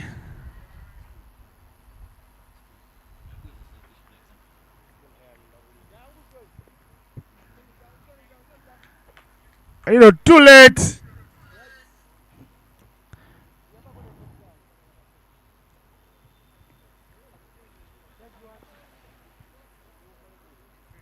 .33 required from the final over. Not hard if you're a believer and if you're a mathematician, but in real sense, in the real world, it's a reality check for the Bunyonyi Warriors who will go on and think that we missed a chance. With the way they bowled when Bakunzo was batting, with the way they were fielding, the number of catches put down, and with the way they did rearrange their batting lineup, nothing working their way. You always felt that maybe in the first innings where they might have let it slip away because they had the Choga Avengers exactly where they wanted them, but they allowed that late fire blitz from Bakunzi, which allowed them to get to 163. So I felt that they were always felt that Choga had scored 20-30 runs, a bit more than they should have. And that particular number, if you look at your quick arithmetic, is exactly what the runs that the Bunyonyi Warriors are struggling with. But it's not yet over. Today is a Sunday. It could be a day for miracles. Fred Achilam goes big. And this time round, Keith Amani manages to keep that in his bucket hands. Richard Agamire strikes first ball. And you feel with that wicket, the Bunyonyi Hopes go to the dressing room alongside their captain.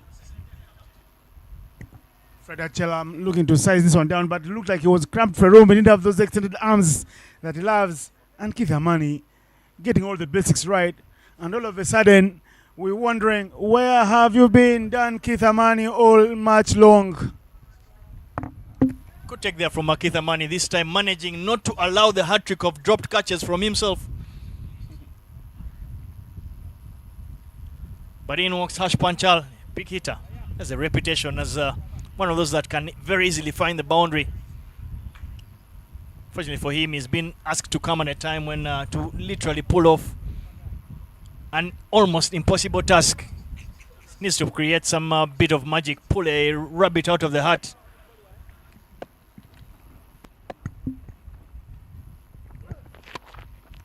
Hash Panchal will only get a single. He's not yet warmed up nicely. And with each passing delivery, there are hand claps all over the park from the Choga Avengers. They will know they've picked up another victory.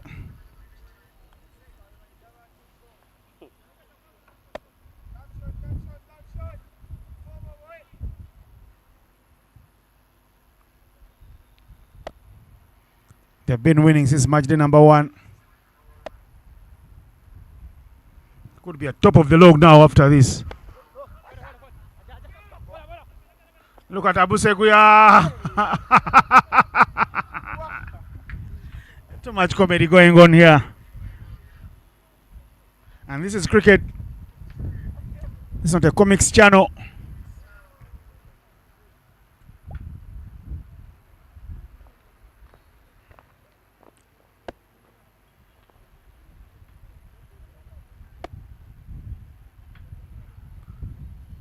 .31 more runs.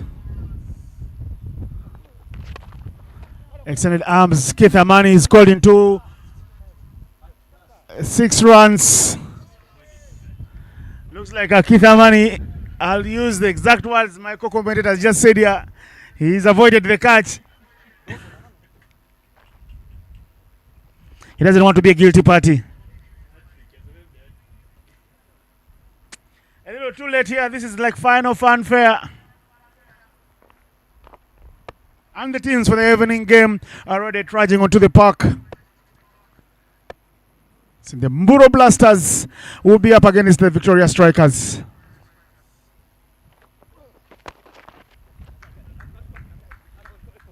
Just another one run.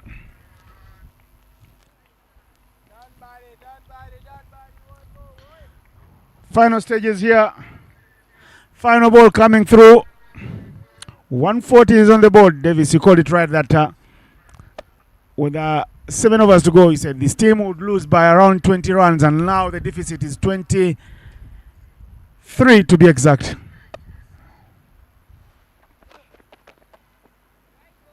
Wides on offer. That's all good for Sean Agamire, who's done well. Yes, he's reached his half century as a bowler. 2 for 50 in his 3.5. But if it's on a winning cause, for a winning side, all is good, bro.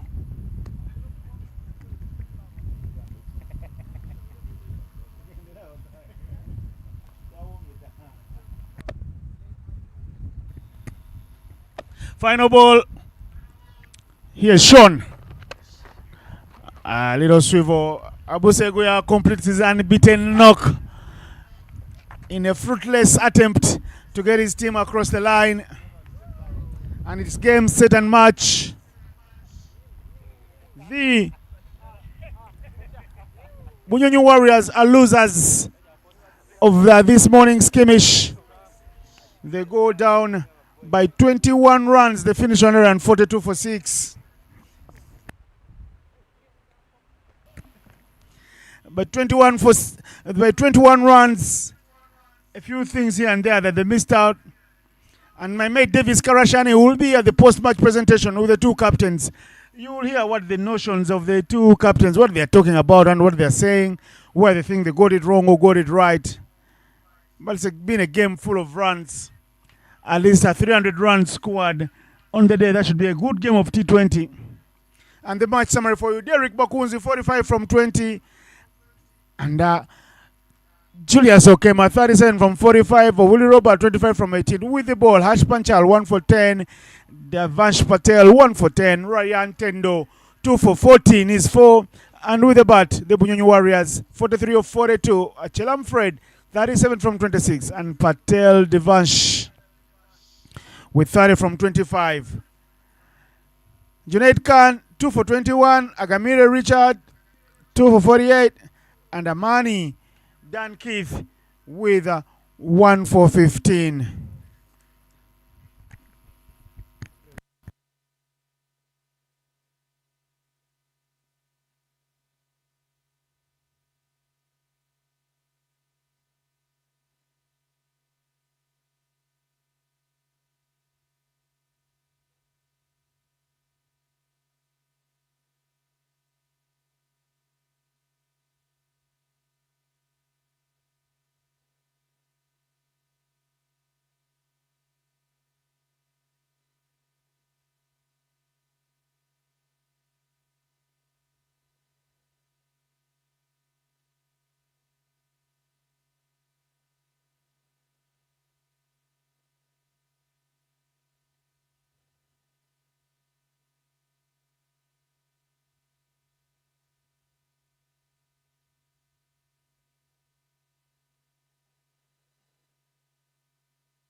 Welcome to the post-match presentation on match day number 3 of the Great Lakes T20 tournament, a game that was played between the Chioga Avengers and the Bunyonyi Warriors. The Bunyonyi Warriors won the toss and elected to bowl first. Unfortunately for them, they allowed the opposition to get 163, and unfortunately for Bunyonyi Warriors, they were not able to get over the total itself, and they lost by 21 runs. However, allow me speak to the captain of the Bunyonyi Warriors.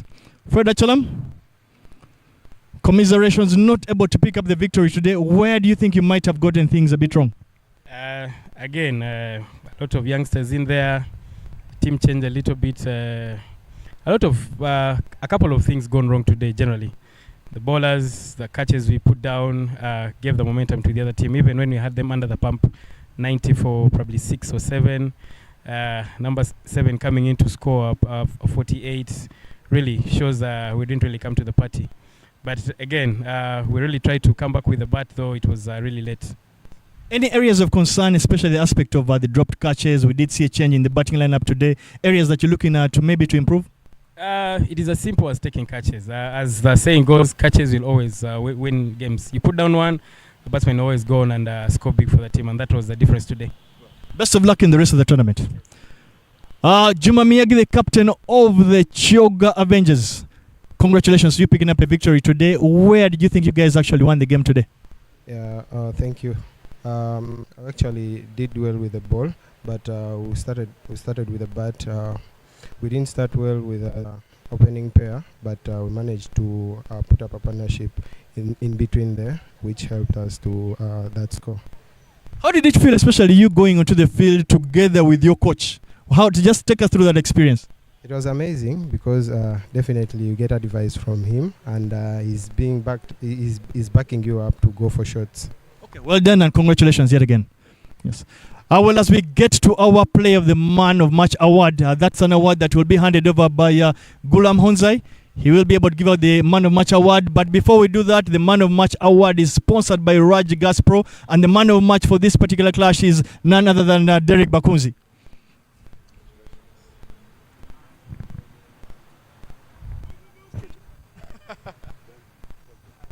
Well, Derek, before you run away, just one particular question. Any words of wisdom that you are able to share with the players out there, and especially you now picking up the Man of Match award, what does that do for you in terms of the command of the dressing room?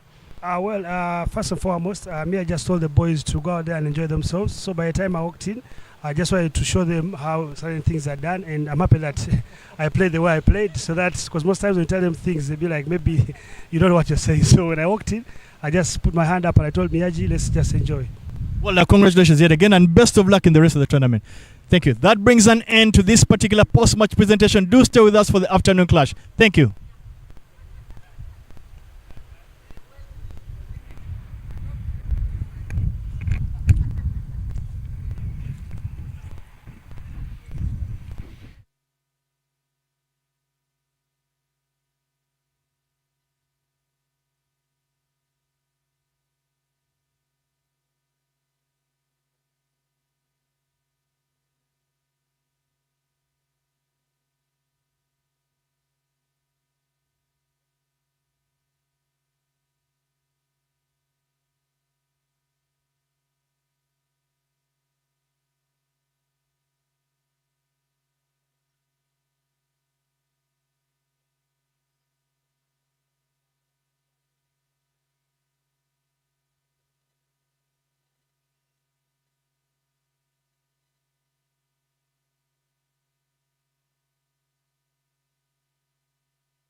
Good afternoon, ladies and gentlemen. Welcome to the Pearl of Africa. This is the official home of cricket in Uganda. And this is the beautiful city, Kampala, right in your frames. And I can tell you it's going to be a beautiful evening because we're coming to you live from the official home of cricket. A beautiful game coming out between the Mburo Blasters and the Victoria Strikers. This is the Great Lakes Men's T20 tournament. No dull moment in this beautiful city. But first things first, my mate, a former captain of the Cricket Cranes, Davis Karashani Arinitwe, who was out there in the middle of the two captains. Let's see what transpired. Welcome the second clash on match day number 3 of the Great Lakes T20 tournament. A clash between the Mburo Blasters alongside the Victoria Strikers. With me at the center are the two captains, Riyazat Alisha, the captain of the Mburo Blasters, Simon Sesas, the captain of the Victoria Strikers, and the umpire, Mr. Emmanuel Kamya. One of you should be getting the coin. Simon Sesas, the captain of Victoria Strikers, will flip the coin and Rizzo will call. Heads. Heads is the call. Heads it is. Riyazat Alisha, you've won the toss. What are you going to do? Any changes on your side?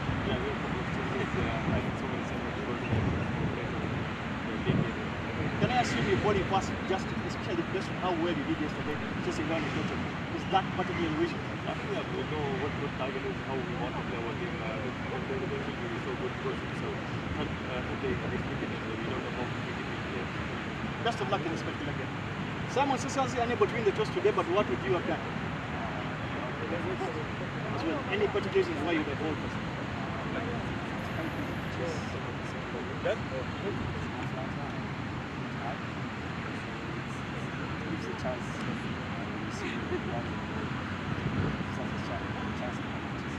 Any changes in your side? Yeah, we have to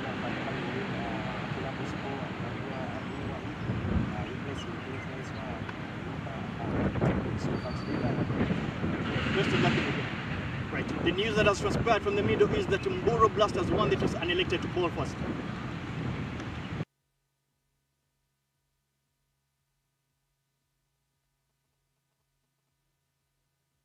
You heard it there from the two captains. Simon Sesas would have loved to have a ball as well. Simon Sesas, of course, is captaining the Victoria Strikers in the absence of Kenneth Waiswa, who is having a duty to do at the club level in Jinja, another 80 kilometers away from here, where they are fighting for the National League title with Tornado B. Simon Sesas would have loved to have a ball first, but Riyazat Alisha wins the toss here, and he says he will have a ball. The two umpires are out there in the middle, and they are Emmanuel Kamya, who was there in the middle with the two captains for the toss, and Sharon Atola, who will be starting the jiffy as the two teams walk on. The Mburo Blasters will be the team that are bowling first.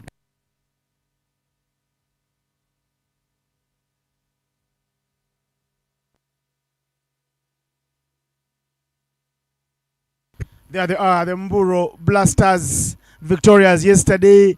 They chased down a stiff target of 221, and they won that game by 9 wickets. Not only by 9 wickets, but they chased down the 220 in 16.3 overs. I thought that was a huge victory. 21 balls remaining, a 9-wicket victory. They dominated the game. They dominated the chase. And as you look at the umpires, the production crew will give you that shot of the Mburo Blasters there in their huddle. There they are, donning a lot of yellow capes, some from the national team and some from the clubs that play in Uganda. In your frame there, you can see them there. Shot number 10, Riyazat Alisha, pumping up his team to deliver one final blow on a super show Super Sunday, who has the first round of the Great Lakes Men's T20 wraps up. And next to the man there is the man in the shades and wearing the gloves today. Will be keeping for the first time. He's been fielding very well, Charles Musemeza, and yesterday he silenced many critics by showing them that I am not in the national team by mistake. His knock of 85, unbeaten 85, was literally chanceless. He could have gone to make 100 if only Riyazat Alisha was on the other end. But Charles Musemeza everyone will be looking to see you continuing to grind and grind in a smart way. That is Brian Asaba in your frame. He's still looking for runs up the order. Charles himself are looking cool in the shades. And some bling bling. And he doesn't realize he always wears a smile on his face. And he's donning his national team cap. He got his first cap for Uganda earlier this year in March in Namibia. And a familiar figure there, a captain who won as many as 5 national titles, was previously there in your frame. Gulam Hunzai, with Aziz Damani now gone. It's a defunct club, but there is Ismail Community who are just fresh from winning for the silver division of the Cricket Uganda National Men's 50 Over League. But there is 2 openers here in need of runs. One has gotten runs, but it was in a losing cause. The 50 for Perry Wazombe yesterday. And here is Simon Cesars, who looks like he can't buy a run after scoring a brilliant century for the Cricket Cranes against the Mumbai Colts 11. Somewhere down at the Palga Dahanu Taluka Sports District Association Stadium in Palga District down in the Mumbai city. And with the new ball is a man who is still pushing and saying, I'll get better, like an old bottle of wine. Bilal Hassan will have the new ball. His last couple of days, he will forget them quickly. When he lost the super over, bowling to Juma Miyagi, and Juma Miyagi hitting him for 6, 6, 2 and 1. Good side there for the special sports amenities. Call them social amenities, like men like to say. The public spaces in Uganda. And here's Bilal Hassan, Cricket Cranes International, with the first ball. Big appeal. They are appealing. Simon Sesazi should look up to the heavens and thank them for surviving. A confident appeal from Bilal Hassan. Look at this delivery again. Yes. If I were an umpire, a certain team would have been 1 down. But for the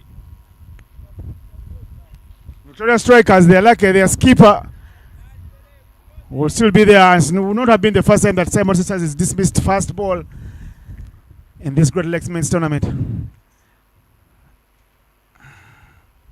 A pseudo second chance of sorts for Simon now after the first appeal goes unnoticed by the umpire.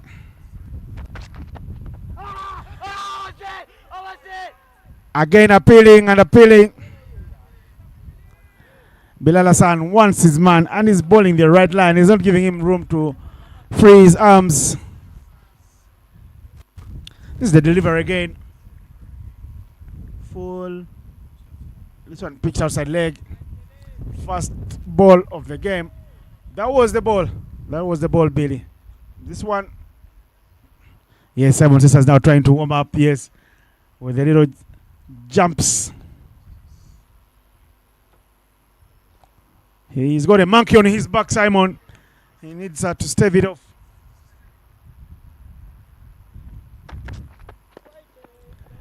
Finally, he gets one onto the bat.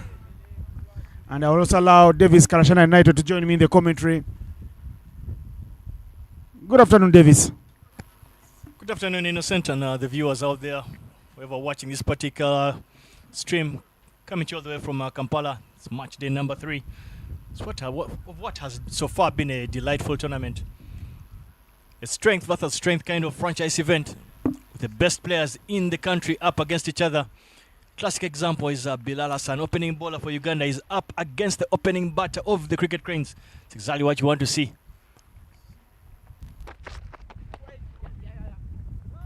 Simon is finally off the mark. 2 appeals for leg before wicket dismissals are turned down by Sharon Atoula.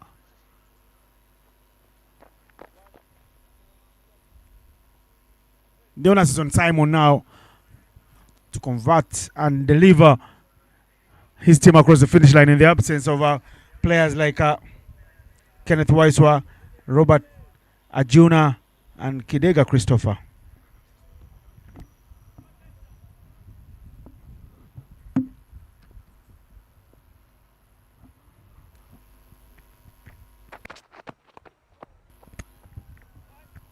Good hands. That won't go right to the boundary. Edwin Nwagaba. Me and Davis had a rare sight of Edwin Nwagaba over the lunch break. We'll save that for another day. But he puts in the dive, sliding on his heels to cut off a certain and save his team a certain 3 runs. And Peri Wazombe is off the mark with a couple of runs.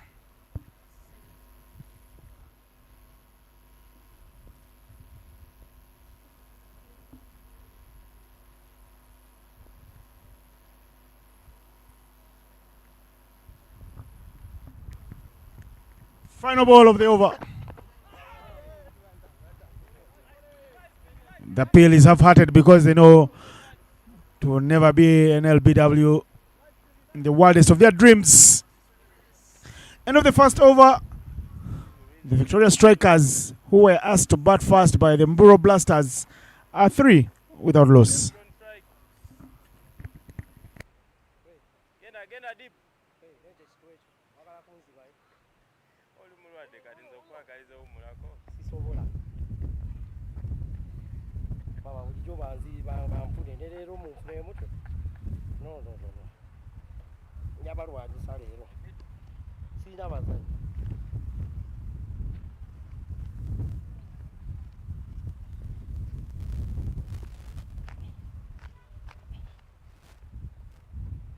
One sir. Center.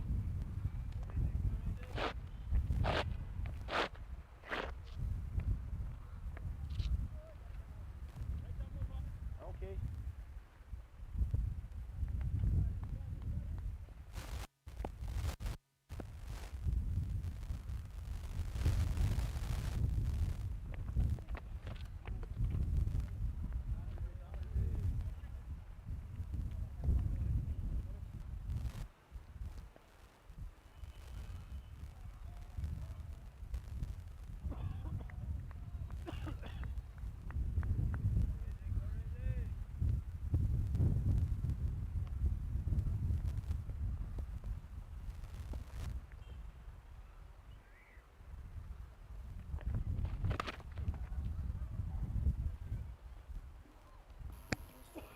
Easy pickings there for Simon Sesazi.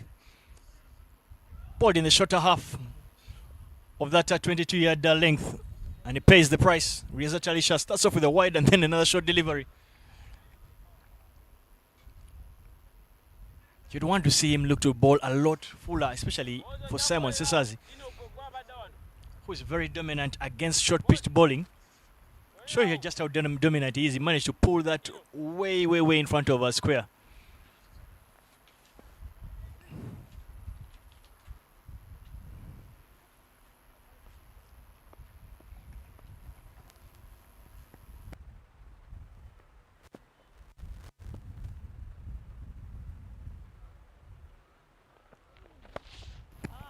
Not learning from that lesson, and yet again pitches it short, and this time round Simon does even better. This time pulls this one for 6 runs. It is the length. When you look at the replay there, it's that length that Reza Chalisha needs to get right. That's too short. That's too easy for Simon Sesazi. He'll pull those even right out of his bed.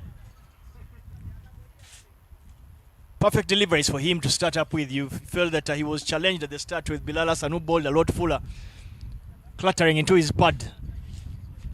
But anything around that length should be very easy for him to dominate. And you feel like Reza Chalisha, his captain at the national team, would obviously know something like that in terms of the strengths and slight weaknesses of Simon Sesazi. But without a doubt, Simon is easily one of the best batters Uganda has produced in recent times.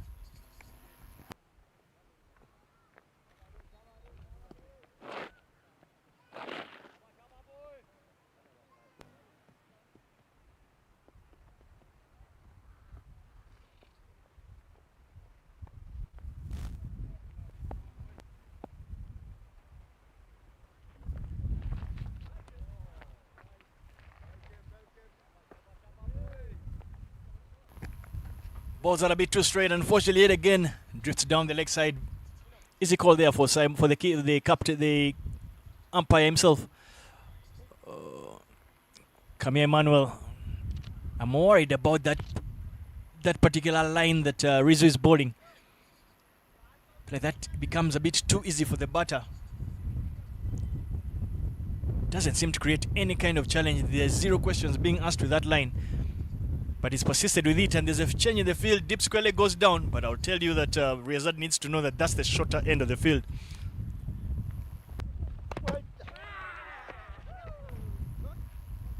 And Lady Luck, unfortunately for Simon, has not smiled his way that he can only ricochet that off his bat onto his off stump. Unfortunately for him, he plays that on, and the Victoria strikers lose their first. Riyazat Ali Shah gets rid of his opposite number. Simon Sessas is sent back to the heart for an early shower. There is the Sako celebrating the early dismiss of Simon after pumping Riyazat Ali Shah for 2 back-to-back boundaries. He plays an expansive square drive which only helps him drag the ball into his stumps. Unfortunate dismissal because Simon Sessasi wrongly rearranges the furniture right behind him and he's got to take a walk. The skipper of the Victoria Strikers today is gone in the second over. The score is 15-1.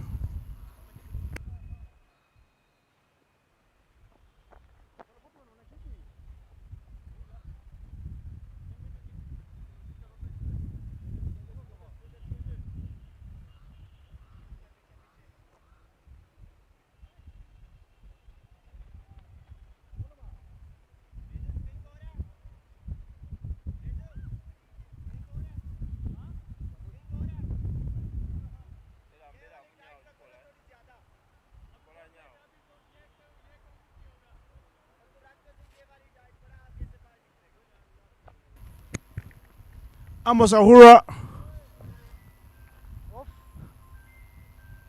will be hoping he can connect Sam. His day job is he works for a telecom company that connects many. And now he has a chance to bat.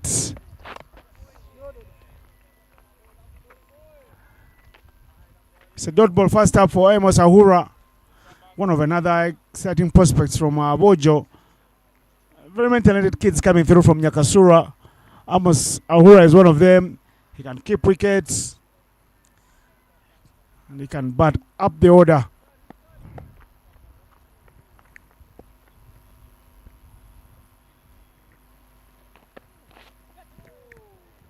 Trying to go for a real hard drive down the ground. No connection.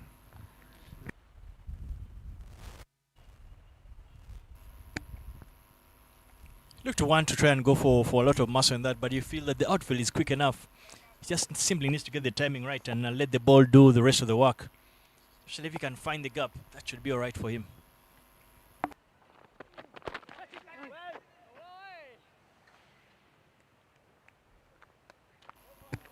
And well, that dot ball brings an end to the second. A successful over for the Mburo Blasters and the captain himself, Riyazat Ali Shah, picking up their first wicket. Victoria Strikers are 15-1 after 2.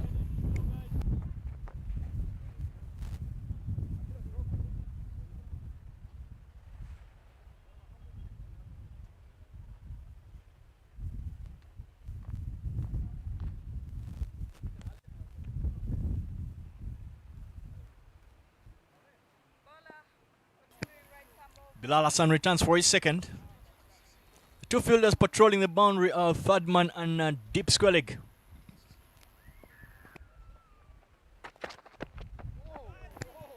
Very good delivery there. Clear sign of intent there by the bowler himself. He's basically sent a message to Wazombe Perry that if you're going to run down the wicket,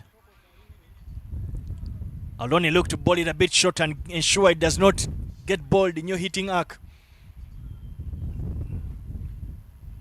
But equally, that intent from Wazombe Perry has forced a change in the field. Riyazat Ali Shah gets out of the slips and opts to patrol that what was originally a vacant mid-wicket region.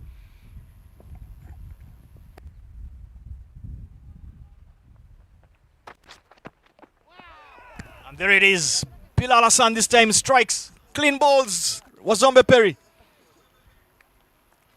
Got nowhere close to that delivery and hit the top of off stump.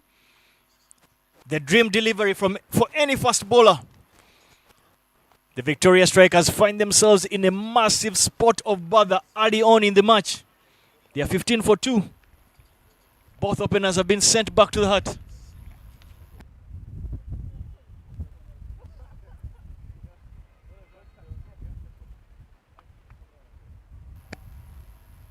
Beautiful delivery, went right through the gate. Hitting the top of that off stump.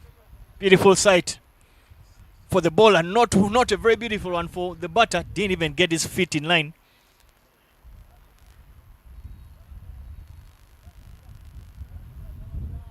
But the crisis man for the Victoria Strikers, Pius Oloka, walks in with his team in urgent need of someone who can be able to literally rebuild this particular inning. The Victoria Sharks to get a decent score for them to be able to bowl at in the second inning.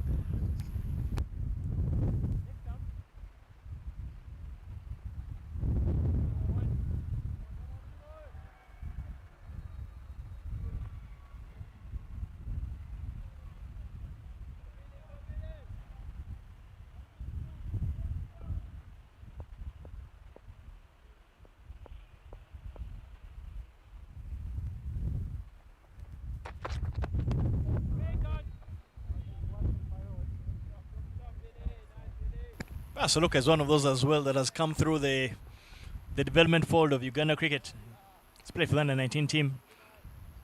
Then graduated to the emerging, and I think, if I'm not mistaken, he now is in that Uganda A setting. He's played as well for the Cricket Cranes before he made his debut in Namibia. Unfortunately, a forgettable debut for him. But you'll want to ensure that next time he gets an opportunity in full Ugandan colours, he's ready for that opportunity. And this kind of tournament presents that preparation platform for him to harness his skill. Pasoloka is off the mark. Gets just enough butt on it. Beats the fielder at mid-on, wide mid-on. And then Paras manages to scamper through for 3 runs.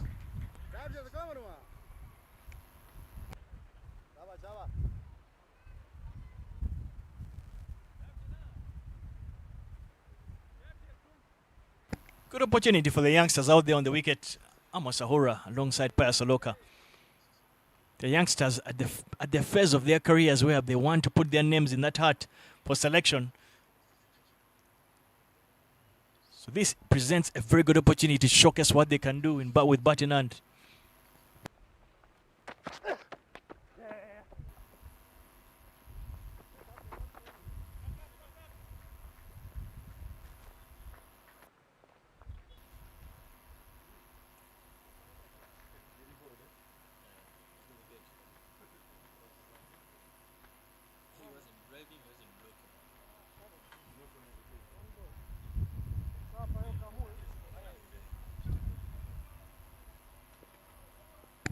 Fantastic cricketing weather here at the Lugogo Cricket Oval. Clear skies, the sun is out, very fast outfield, and not the world's biggest ground. Explains what Riyazat Alisha said at the toss. He would have preferred to chase runs. And his opening bowlers, including himself, so far have responded, picking up a wicket each in their over so far. Victoria Strikers find themselves 19 for 2 after 3.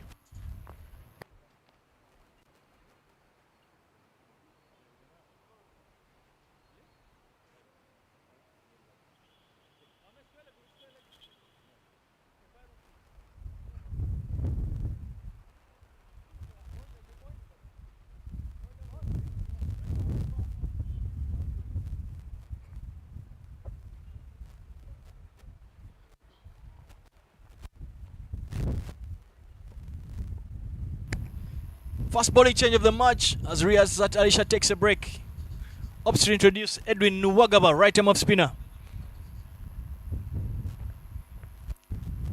Change of tactics here. He will be bowling with the longer boundary to the onside, especially against the 2 right-hand batters. Good opportunity for him as well. He's one of those that has come through that development structure that I was speaking about earlier. Formerly played for the under-19 team.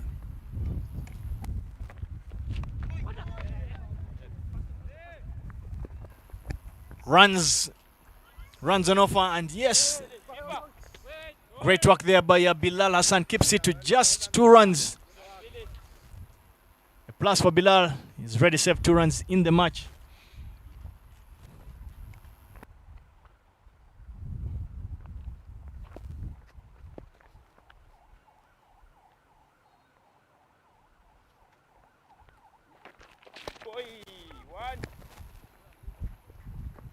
Punch down the ground.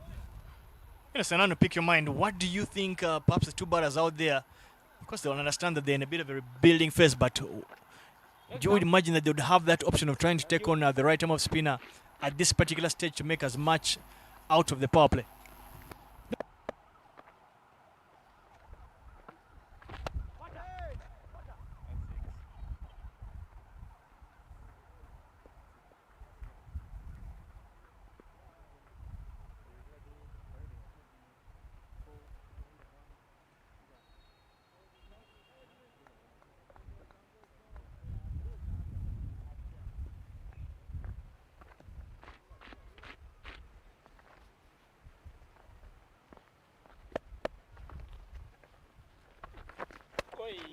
Very well played. Overcompensation there from Edwin Nwagaba. His time goes and opts to bowl slightly short, not to get into the hitting arc, but great response there from Pius Aloka. He read that like a deck of cards. Pounced on it, managed to hit that through that vacant cover region. 6 and 4. Clearly, as you said, Innocent have gotten the answer I was perhaps looking for. Speaking about Pius Aloka, I feel he's one of those players that is caught in between the definition, whether he's a batting all-rounder or a bowling all-rounder. If it were up to me, I would be looking to try and make him more of a batting all-rounder. The cap has fallen from the wicketkeeper, Charles Mshemeza. You may want to pick that up. Yes, and he gets told by the umpire, Kamia Emmanuel.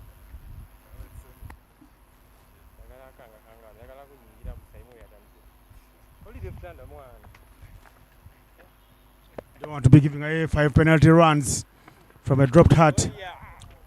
Not sizing it down nicely. Riazat Alisha on the bike, but the bike arrives a second late.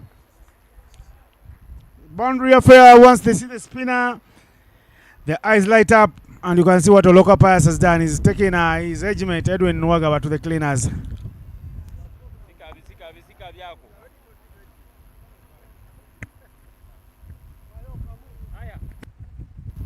17 runs so far conceded in this 4th over, with the ball to come.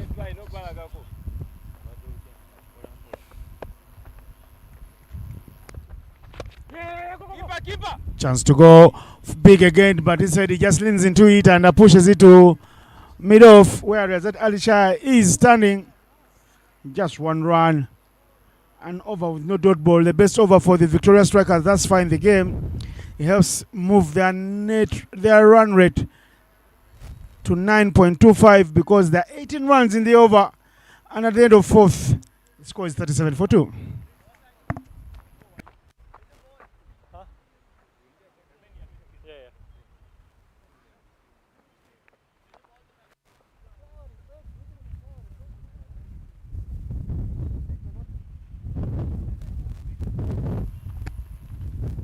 Change of ends for Riazat Alisha. He will be bowling from the Ginger Road end as Bilal Hassan takes a break. Good passage of play there for the Victoria Sharks, for a team that started off with some difficulty with bat in hand. But that 18-run over has brought some sanity to their score so far.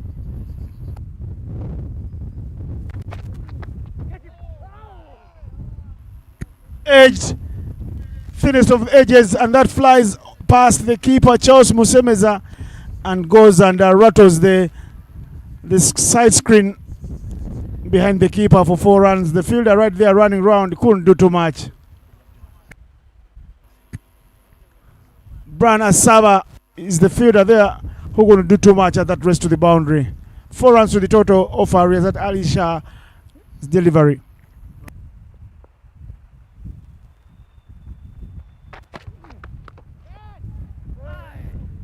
Good shot there from Apaya Soloka. Busts right through the fielder's hands there. 2 more runs to the total.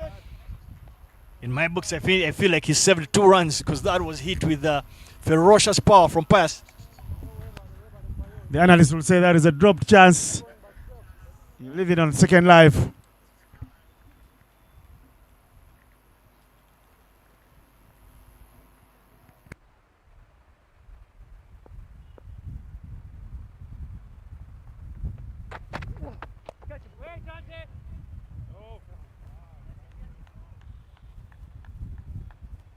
I'd like to see Pius Soloka make full use of this stat. He's 22 of 9 deliveries. He's gotten out of the blocks very quickly, so you'd want to see him make full use of the power play, but also play a consolidative authoritarian inning, something that we saw 24 hours ago by Riazat Alisha, who got the first 100 in the tournament. That is hit very well. The no-look shot, the whip, and he finishes with the photo finishing. Holding the pose for the tournament photographer, Don Phil Mugabe, to capture one of the best shots. His dugout is happy. Look at that. That is a shot of authority. And came out of the middle of the bat. Great hit there from Apaya Soloka. I wanted to see where that landed on the tennis court, but that for me, if we look at the bounce, clearly an ace of sorts. Speaking about aces, it was good to see Alexander Zverev finally winning a Grand Slam in that French Open that happened just a couple of days ago. I think to be exact, a week ago. Can you look at the Lugogo cricket oval, an oval that is in the middle of a lot of other sports amenities, tennis courts to its immediate right if you're standing at Ginger Road, and if you're following very keenly exactly where that ball was hit to. But there is also a hockey stadium right above the ground itself in the parking. There is an indoor facility, so it is a hub of sporting action. But back to the business. The Victoria Strikers have had a delightful last 10 deliveries. Let's see what Riazat Alisha does now. Off the toe of the bat of Oloka.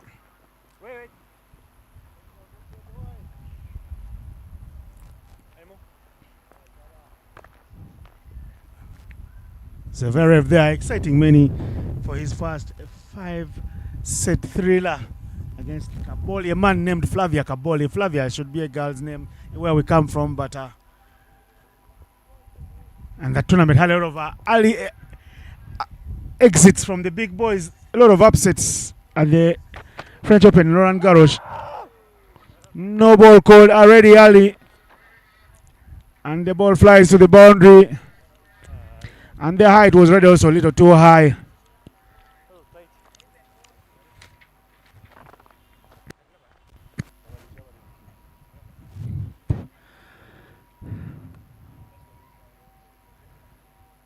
Like to give a round of applause to all the partners for this tournament. Dafabet for bringing the big monies to Uganda and saying your elite league is worth a penny. And then Raj Gas Pro Uganda for making sure the play of the matches have an extra penny to spend on refreshments when they are done and dusted. And for Cricket Uganda, high performance program for putting this whole piece together for 9 days. Free hit is missed by Ahura, who is yet to size down the deliveries. He was the man that opened the innings. He came in at 1 drop to be exact. But his mate, who just walked in later, is on 31 from 12, and Ahura is stuck on 8 from 8. 55 for 2 after 5.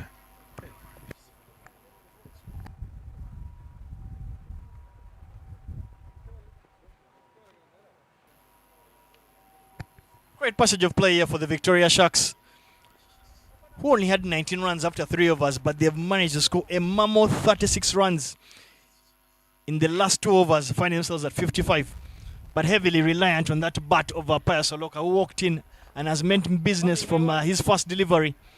He's on 31 of 12. And there is yet another bowling change as the Mburo Blasters look to try and get some control in this particular game.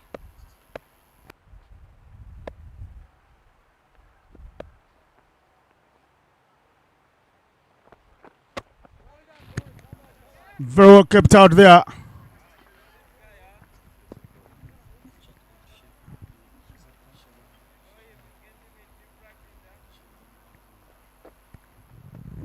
Sharon Ali Newman with the ball.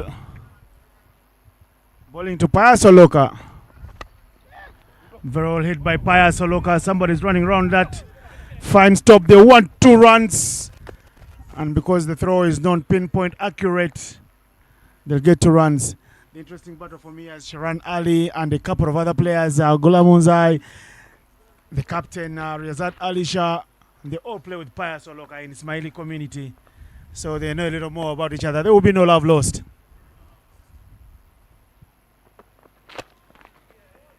Drill down the ground from Pius, who's looking like $1 million bucks in the middle out there.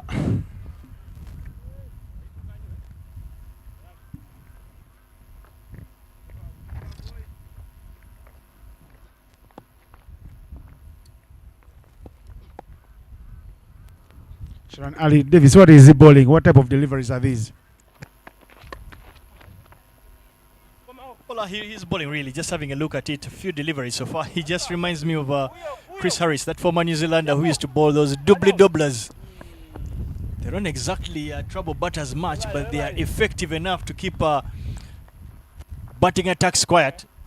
So you see, so far he's not considered a boundary, but he seems to be one of those that thrives off bowling with accuracy, trying to get himself hit where he wants to get hit. It gives you an indication of his field set. There is a long one and a deep mid-wicket who has been kept very busy so far. After this delivery, I would like you to define for those listening, like my boss Ishmael Dakaba Chigongo and Elvis Senono, who I work with, what doublers are, doublers mean. But there's a big catch. Oloka stays rooted in his crease, thinks he didn't hit it, but there was an edge. But Musemeza held on. Unorthodox style, but yes, it's a catch. Oloka is disappointed with himself because he was looking like real gold dust today out there in the middle. And this is how he perished. Sharon Ali. There's the edge. It came flying through quickly. And Charles Musemeza snaps it. Quite delivery from Sharon, but the batter, Pius Oloka, not able to move his feet anywhere close to it and can only get a faint feather. Easy work there for Charles Musemeza. So you're asking about the definition of doublers. Doublers, generally speaking, they are not quick enough to trouble batters for pace. They'll not beat batters for pace.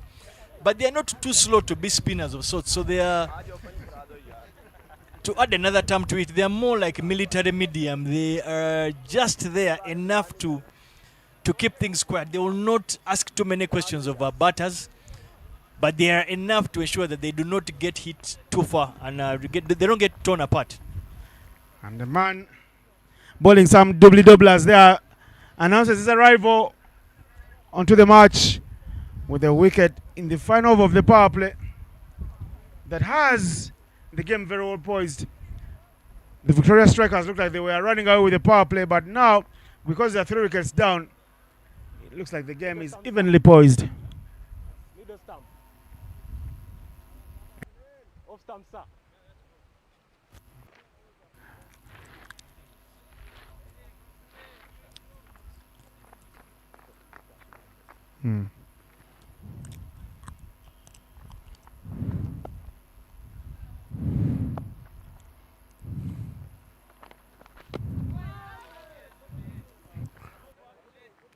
Somebody onto that.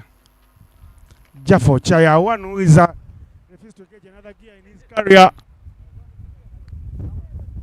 show us the other side of this game, sort of elevation as Sharon Ali was a very fine over.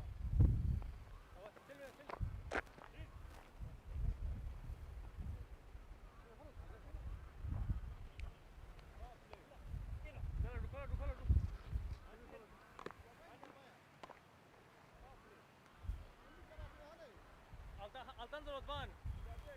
End of first power play. Got it. Hey. No.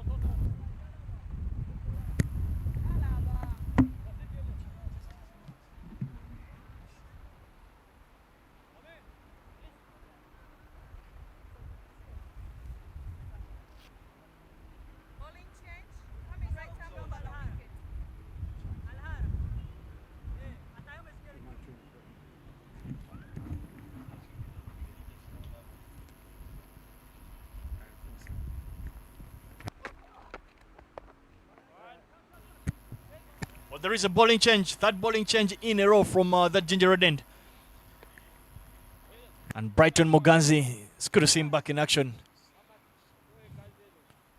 Decent leg spinner, plays straight I think for Ceylon Lions if I'm not mistaken. I like the fact that for me he beats right-hand batters' edges on either end, beats the outside edge with that traditional leg spin, but he has the ability to bowl googlies and beat batters on the inside edge. So what you want to see that a young spinner can be skilled enough and brave enough to trust some of those skills.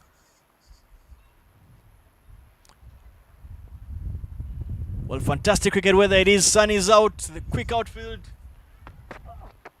Two high quality teams up against each other. It should be a pound for pound kind of game this afternoon.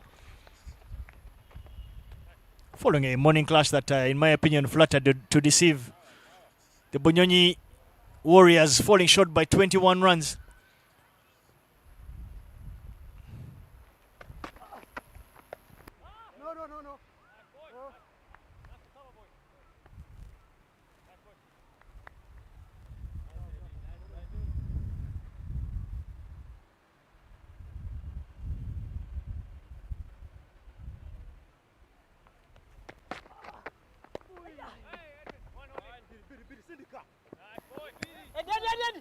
I don't think Mboro will mind this. They don't mind the fact that they're picking up just a couple of singles.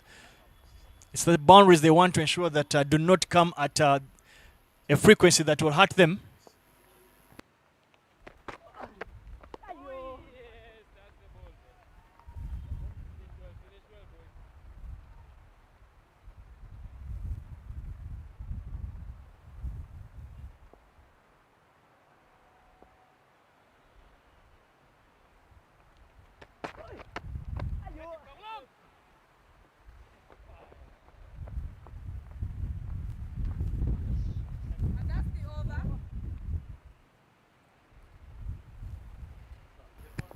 Well, boundary to close out the over. What turned out to be a very good one, but Gula Monzai is beaten for the spin. Didn't read it.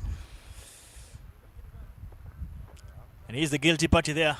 But a decent over from Brighton Moganzi to start off, conceding 7 runs. Victoria Strikers find themselves at 68 for 3 after 7.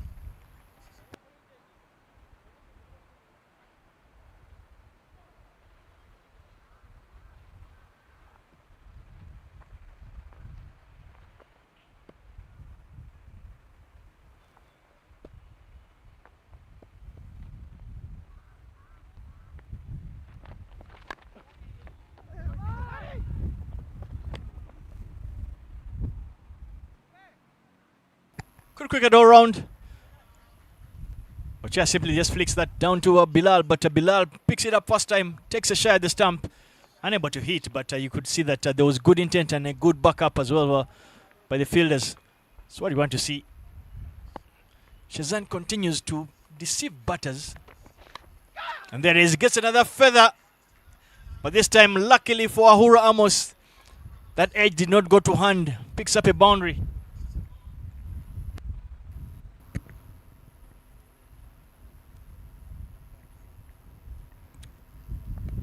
Ahura Amos here riding his luck in awesome situations because the runs have been flowing for the Victoria Strikers even amidst the chaos of them losing many wickets. 5 runs of the first 2 balls bowled by Sheran Ali. He's appealing. Umpire not interested. Emmanuel Kamia.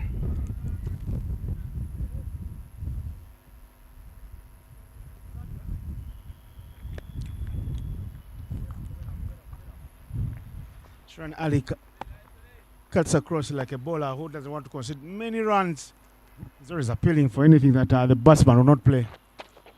Yes, he's helping that one over the infield. The chase will be on, but the chase will be in vain. Imitiaz Ali is the man running after that one, but he won't catch up.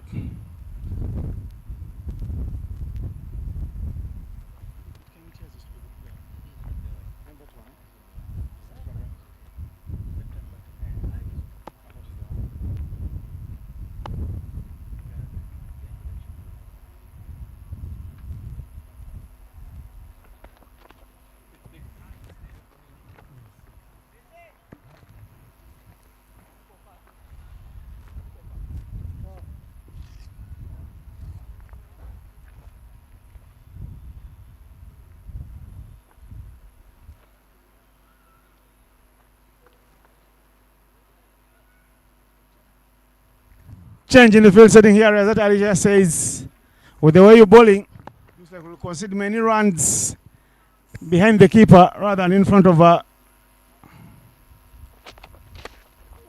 And that's a beautiful shot. It's unfortunate it doesn't pierce the gap. Suicide would have been if they tried to attempt for the second. They don't do that. It's a good over for them, the Victoria Strikers. They get 9 runs from 8. And the score after 8 is 78 for 3.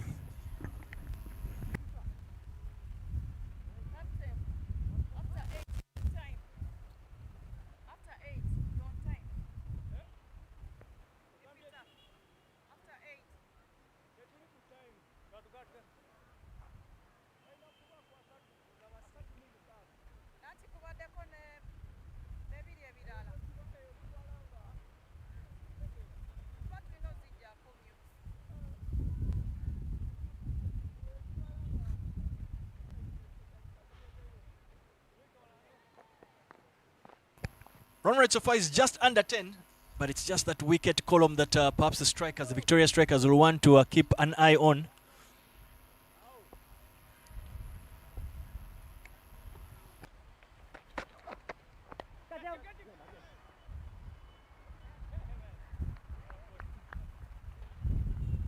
Quarter was the call, and Brighton Muganzi is a relieved man that is going to see the back of his former schoolmate in Ahura Amos. This is how he fell over. There you go. Tame dismissal, Shiran Ali running across, and he's been pumping his fists for every dismissal, whether he's catching, whether he's the bowler.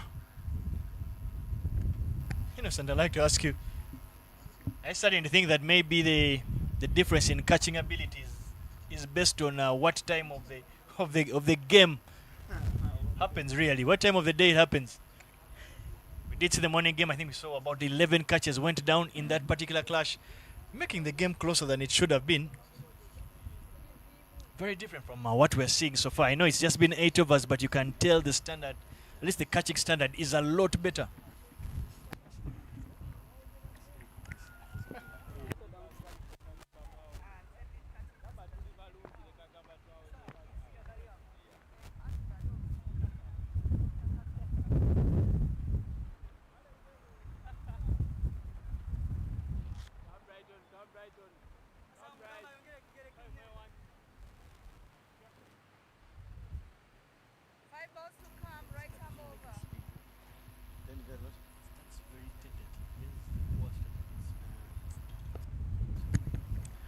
Eric Mukisa in at number 6.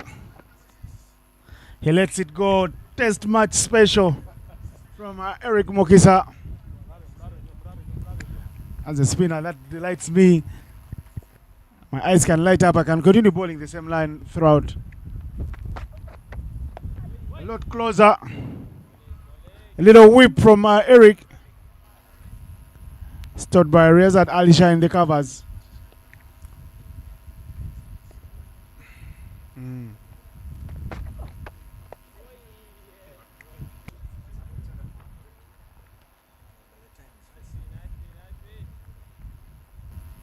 Watch out for Eric Mukisa's stance for those of you watching at home.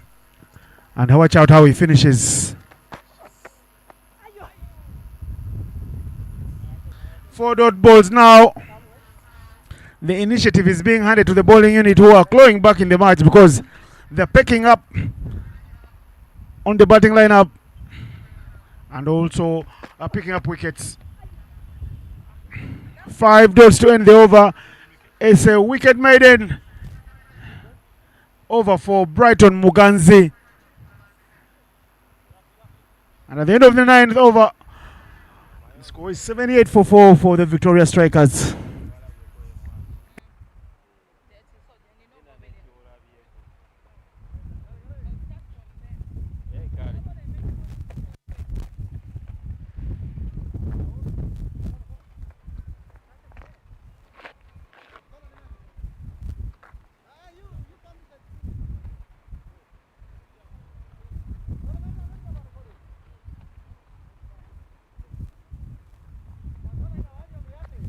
your ball, Billy. Your ball. Well, Reza Talisha is ringing the bowling changes. And Hunzai Gulam gets his first opportunity with ball in hand. Half chance was created, but the fielder down there, Reza Talisha, unable to get to it.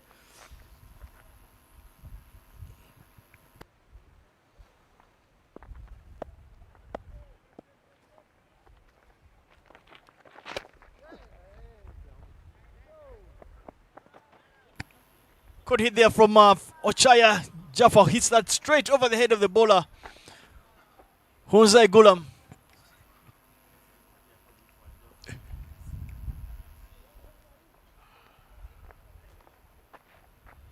Not a great side there, really, to be honest with you. Sitting here in the dressing room. But I guess the job has to be done. Yes, boy. Nice. That's good.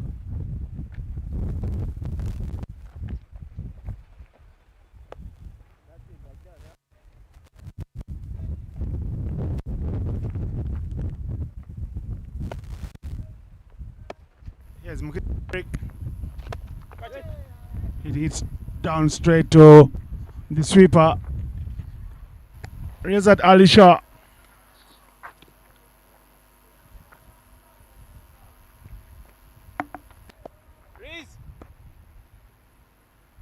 No dot ball so far in the over. This is hit very nicely. Does it reset to the boundary? It's been an electric outfield here in Lugogo. Wide.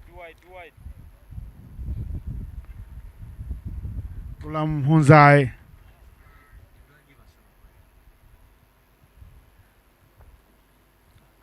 Nowhere to hide, nowhere to run. And look at how the ball races all the way to the boundary. 12 runs already in the over. Gulam looking so cool behind the shades, but nothing cool about his bowling.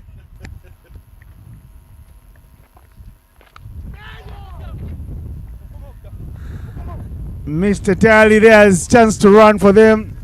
It's Brighton Muganzi that runs round to collect and stop it from crossing the boundary lines. But what an over it's been for the Victoria Strikers.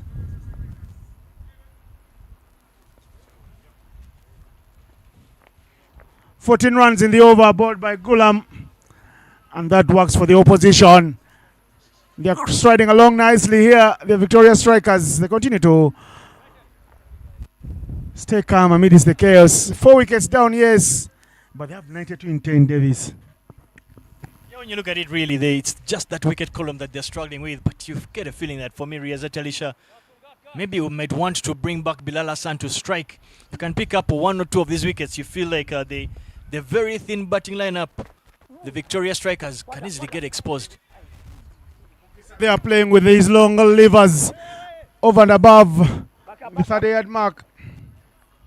It is Bilal Hassan to cut it off.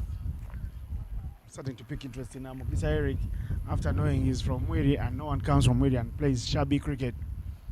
Let's see how the tackle Nuagaba Edwin. Shafo Chaya has been quiet since he came through. He's ambled along into his teens, literally quietly. Innocent, let me give you another reason why you should be taking interest in Eric Mukisa right after his ball. There he goes downtown. Is there anybody to catch? No, there's no one to catch. It's a boundary, and a boundary for Eric Mukisa. Balls that right in the slot, goes for a big slog sweep towards the shorter boundary. Fortunate for him, he connects that in the gap. But as I was saying, Innocent, Eric Mukisa is a nephew to a former under-19 cricketer, Luyo Geoffrey. So that would directly mean that he's equally relative to Mr. Justin Lijalinji. So those should be reasons for you to take extra keen interest in him.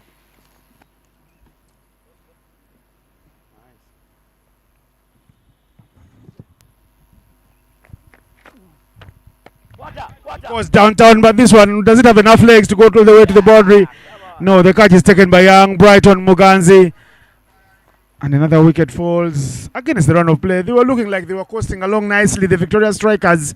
But every time they've looked like they are calm, settled, and getting the runs to flow, they lose a wicket. Look at what Jaffocha does. He goes helter-skelter. A lot of air on this one. No distance. Brighton Muganzi takes a tumbling catch. 99 for 5 now.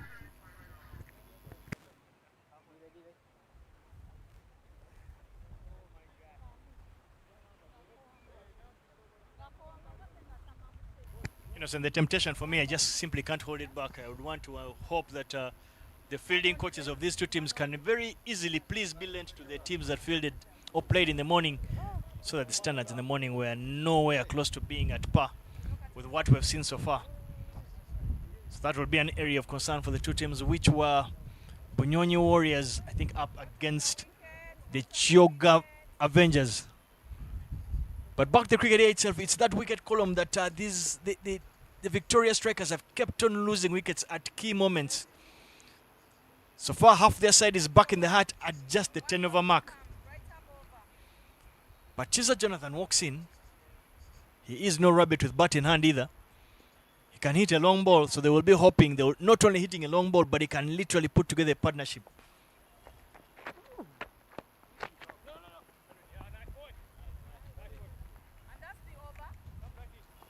Well, that dot ball brings an end to the 11th. And the Victoria Strikers are one run away from getting that 3-digit figure. Unfortunately for them, they have lost half their side.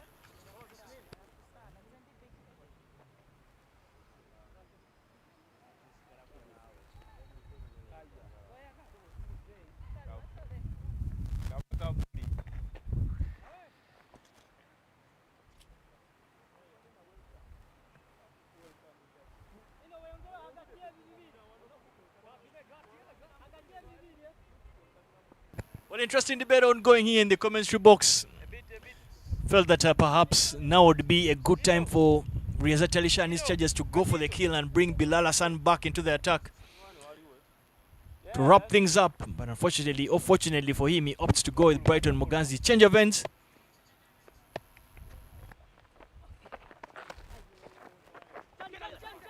A little bit untidy there from Charles Mushemeza. He lets that through and allows the batters to scamper through for a single to a wide, meaning 2 runs out of nothing.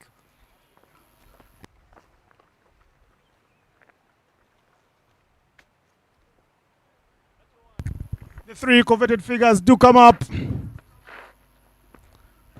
Brighton Muganzi here to bowl, and he starts with a wide that gets the Victoria Strikers to the psychological total of 100. Muganzi trying to break the shackles. Where is he hit it? Gulam Hunzai swallows it. It is Jonathan Kiza who is swallowed. He will depart for a duck. 2-ball duck it is. And he's looking at the willow. He tried to overhit it. I think that was the undoing. Little greedy for his own liking there, as Gulam Hunzai makes up for the earlier fielding laps. 100 for 6. Now the Victoria Strikers, we are into the all-rounders now.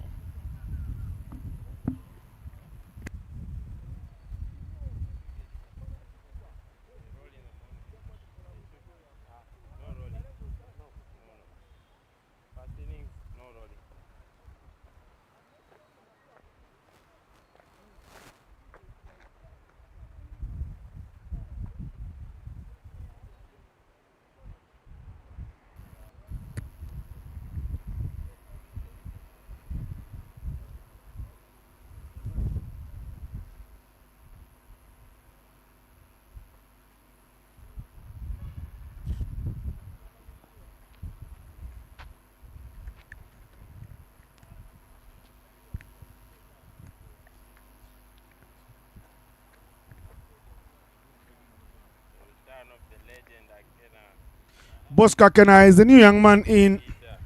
And he's put under pressure immediately. There is a slip in place. The captain, Rezat Ali Shah, moving to slip cordon.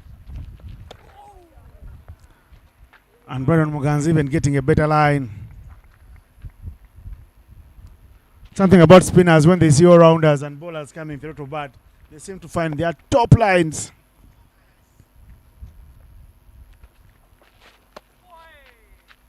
Another swing and another miss.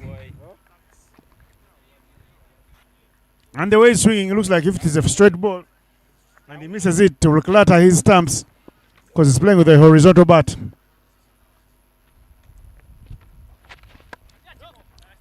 He hops down the wicket. He almost hopped past it.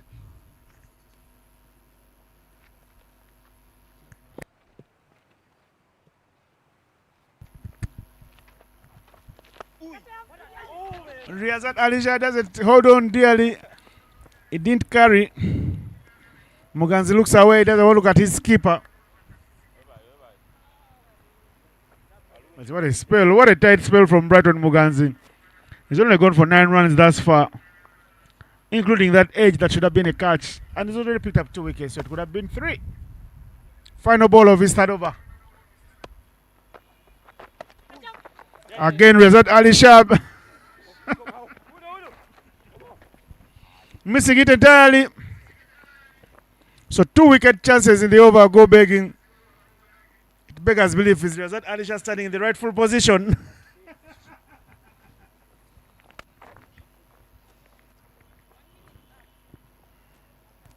End of the over now. 12 overs gone. The Victoria Strikers have 103 for 6.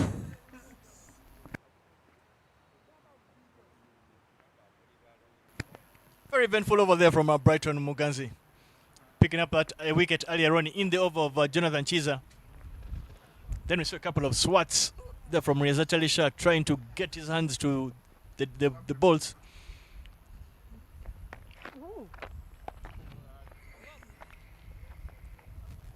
Again, we're yet to see Bilal Hassan returning into the attack to clean up the tail. Especially for a bowler who bowled just 2 overs up front. Work to do for him, as it doesn't keep that to nothing. He's come there for a single. The Victoria Strikers just need to find 2 batters, able batters who can put together even just a 20-30 run partnership. Because the run rate is not the challenge for them, it is that wicket column.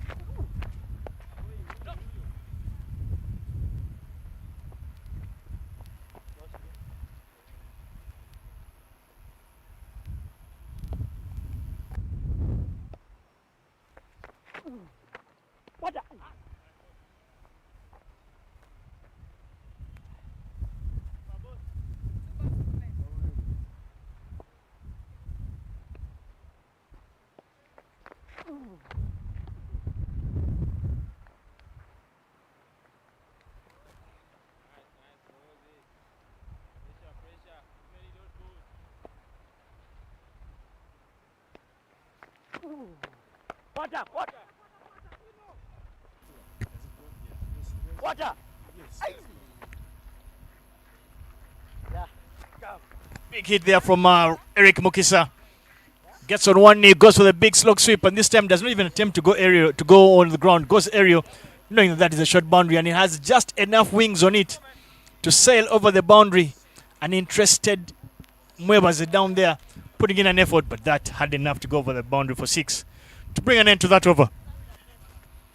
After 12, the Victoria Strikers are 103, but that, I guess there is an issue with the graphic. The actual score is Nelson 111 after 12. After 13 overs, 6 wickets down.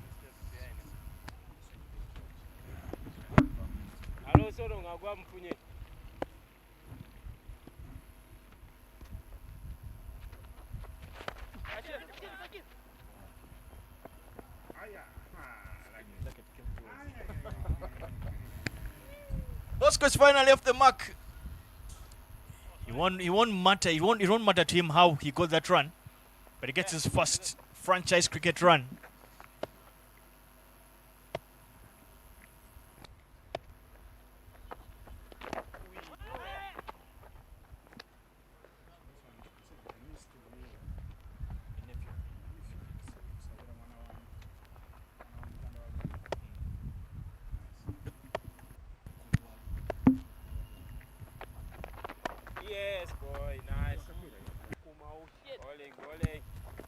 Brighton Muganzi here bowling his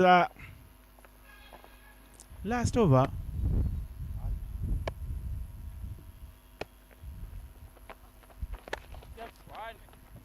Hitting the sweeper. There is Innocent Muebaze, my namesake, coming to your frame for the first time. He's an opening bowler, but we're yet to see him bowl because he's still undergoing his rehabilitation process. So he's allowed to play as a batsman.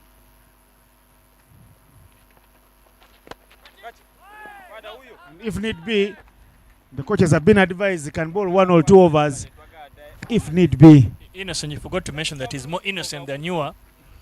But back to the cricket itself, Brighton Muganzi is one delivery away. But otherwise, he's bowled and spun a web around this batsman. Just under 15 runs in his allotted 4 overs. Great returns for a youngster that is actually returning into the fold. With that delivery brings an end to the 13th. Score rating 115 for 6.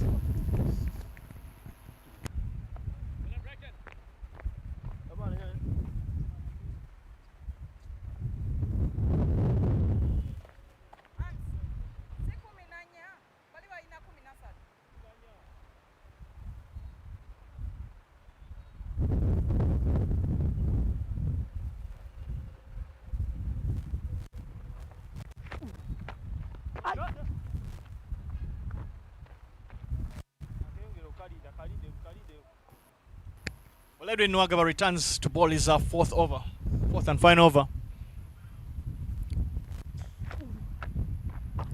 Still yet to see Bilal Hassan, but I guess Reza Chalisha is not worried about whoever has ball in hand as long as they can keep things quiet.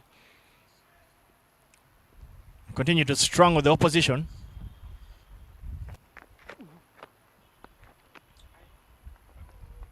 It is raining dot balls here in this victorious strikers inning.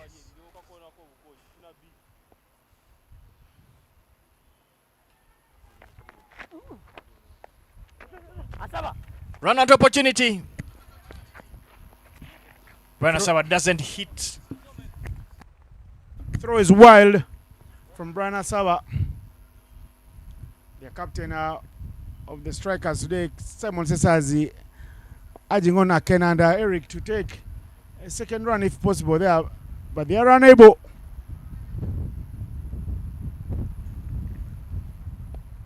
The man with the cornrows, Edwin Nwagaba now. There goes the man with the long levers. Does he hold out this time round? Muganzi has been electric in the field today, fielding with real verve and skill, and he holds on to a nice catch there. Brighton Muganzi, small man, big hat, and he helps Edwin Nwagaba pick up another wicket, and this is how it all happened. Grabs the catch and makes it a little dramatic at the end there by tumbling forward and then fist pumping with the ball in hand. The wickets continue to tumble here. Muksa Eric goes. So much to see for him in the future coming forward.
Enoch Kaseja is the new man in. His teammates call him KE, Mr. KE. I think they get it after Mr. Rabada, who is called KG. One of his role models also. A chance for him to bat in a number he's not batted in a long, long time in his career. He walks into bat when things look good. Number 9. And he has Bosco Aken at the other end, who will be facing now. 15 overs gone. 1-1-4 for the Victoria Strikers. And they have lost 7 wickets.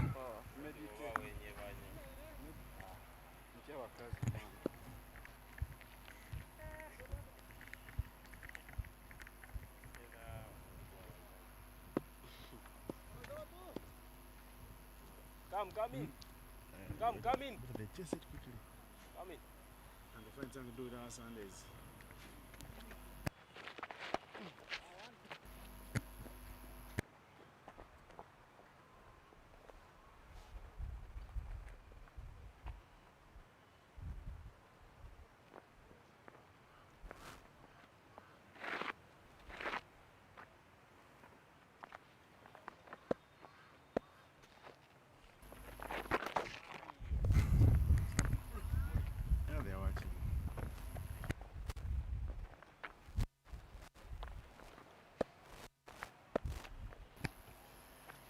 Well, we continue to thank the sponsors and the partners that have put together this particular tournament.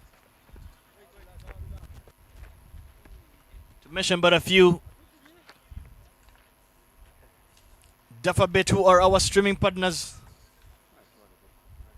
Raj Gas Pro, who are our Man of Match award partners. Together, the Cricket Uganda, thank you for putting together this 4 franchise tournament. Great Lakes T20 started off with the females version, and now we're deep down in the men's version as you complete the first round. And as you complete the first round, that brings up the maximum for Bosco Akena. Takes a liking to Hunzai Gulam. Muscles that down to the vacant mid-wicket region for 6.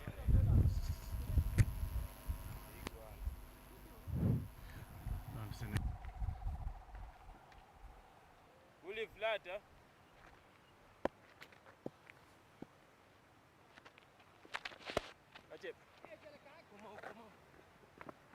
Keeper huyo.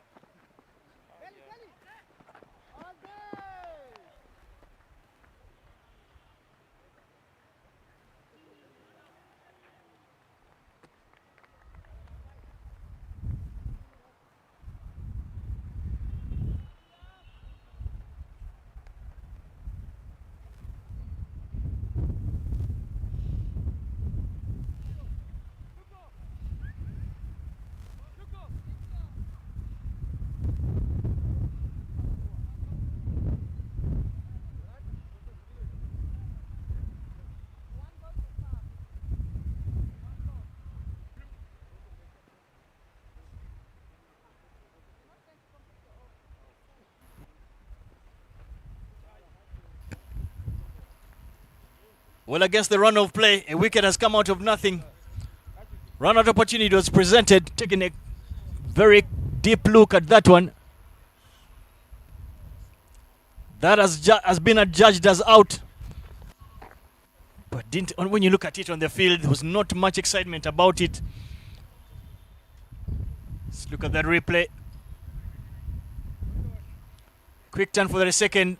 Kasaija Enoch. From where I see it, it looks like I'm better off being in the comms box.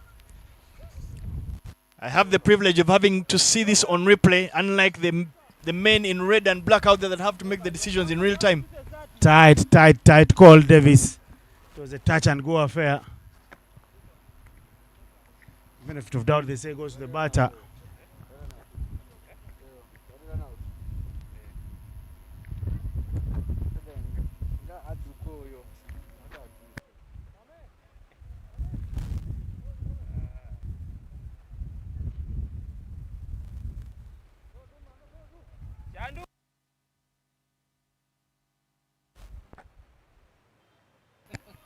Well, a bit of an emergency break there for Gulam Hunzai, who ably completed that run out, but unfortunately injured himself in that attempt. So he's gone off for treatment, and Brian Asaba will be tasked to complete that over. Just 2 deliveries. Doka Shakur may not have expected to be on take of the field, but he must.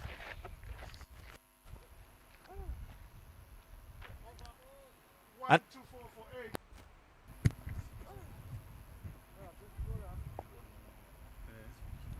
1-2-4 for 8 at the end of the 16th over now. There are 24 balls left here, but the Victoria Strikers are running out of resources in terms of the wickets they have in hand, because they only have 1 batter left out.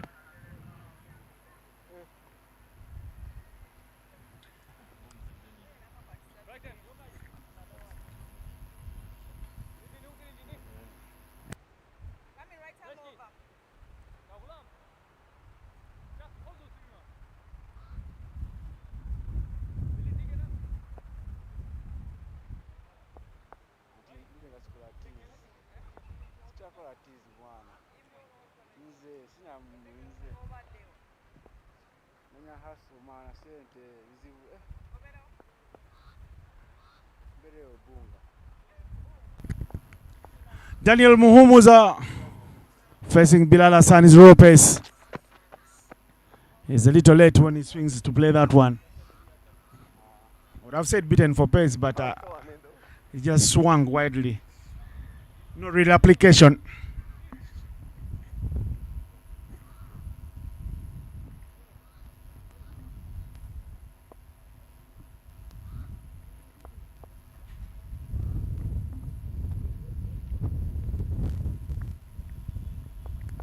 Bilal is thinking would be here that he cleans up the tail end.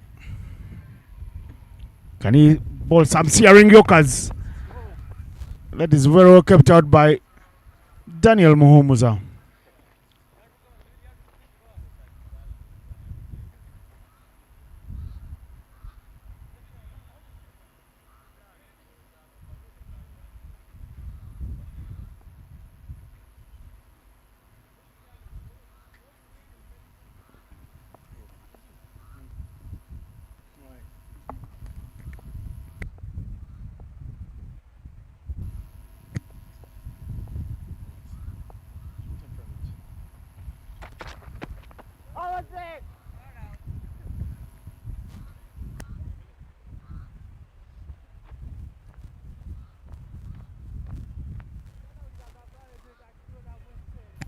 Well, it is raining dot balls here from Bilal Hassan as he bowls his penultimate over.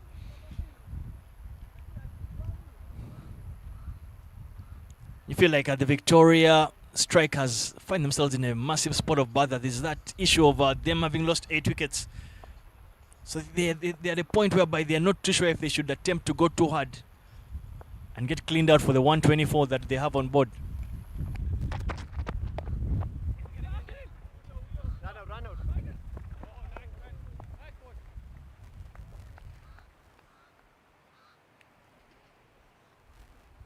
Well, and Muhumuza Daniel is off the mark. His first run in franchise cricket at this level. It's a youngster, he's a vacist. He'll be hoping that he can pick up as many lessons as possible.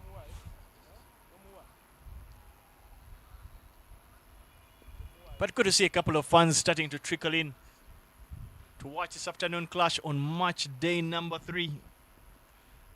The Great Lakes T20 tournament.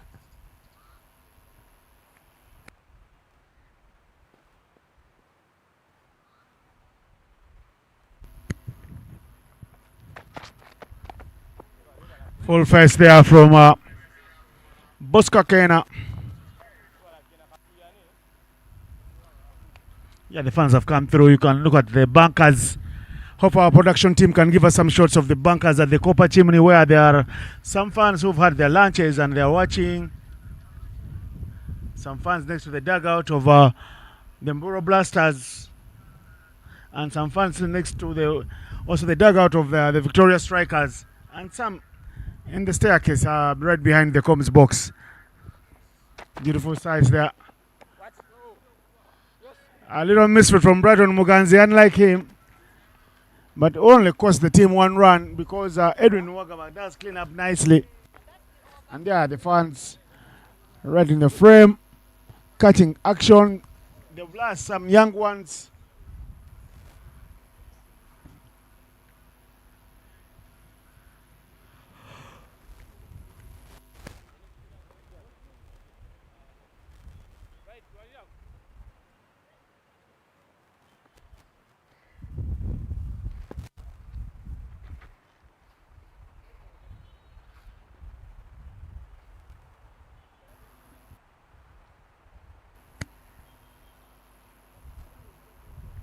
More fans in the building. There is Gulam Hanzai on the physio's table. Didn't look very serious, but from the way he's looking there, he's a worried man, and he has a lot of his mates around the physio's table to give him a little comfort, a little pat on the back. He's telling him, "You'll be fine, mate." Sharon Ali starts with the wides.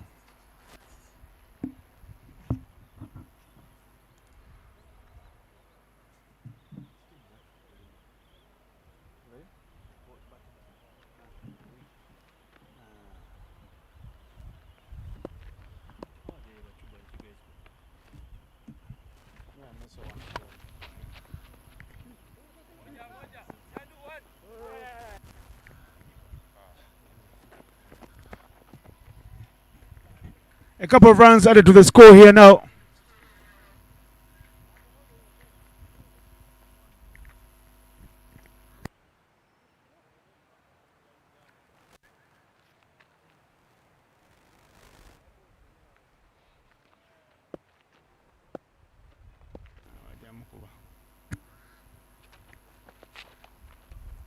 Hanging blade there from Bosco Akena, who has quietly, Davis, trickled into the 20s now, and it's a business knock from him at his standard. 21 from 24.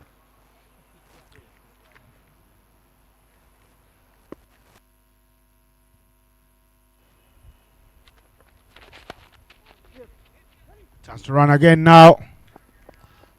Bosco and Daniel are doing well.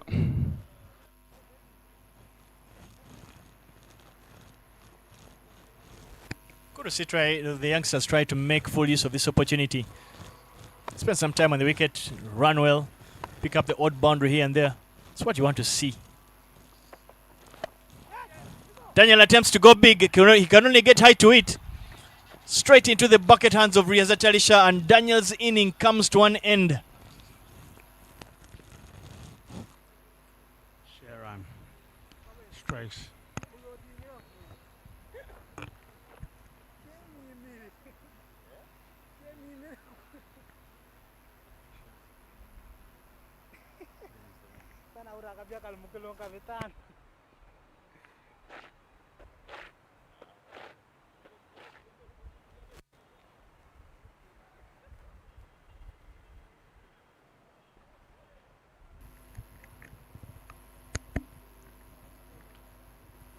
Emmanuel Twijushe comes in with the scoreboard reading 130 for 9 for the Victoria Strikers. Off stump.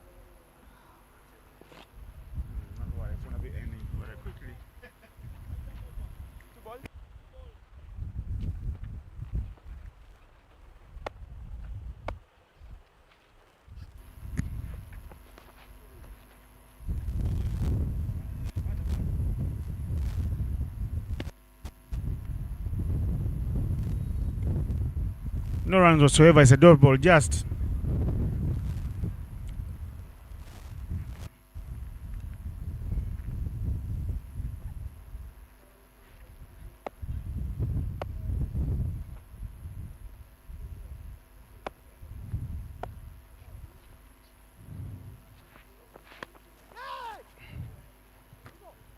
Chance in the air. Who wants that? Riyazat Ali Shah doesn't drop too many. 2 back-to-back catches for Riyazat Ali Shah, the skipper of the Mburo Blasters, and the innings of the Victoria Strikers will end on 130 all out because Sharon Ali completes with 2 back-to-back wickets here in his third over. 5th ball was a wicket, and the last ball of the over is a wicket. This is how it ends. Bosco Akena will be unbeaten on 22 from 25. But Twijuche Emmanuel comes in and is sent back because his job for the first innings is done and dusted. That's the dugout, and that's the happy troops of the Mburo Blasters. Lugogo looking in fine conditions. And I tell you what, this is the summary of the first innings thus far.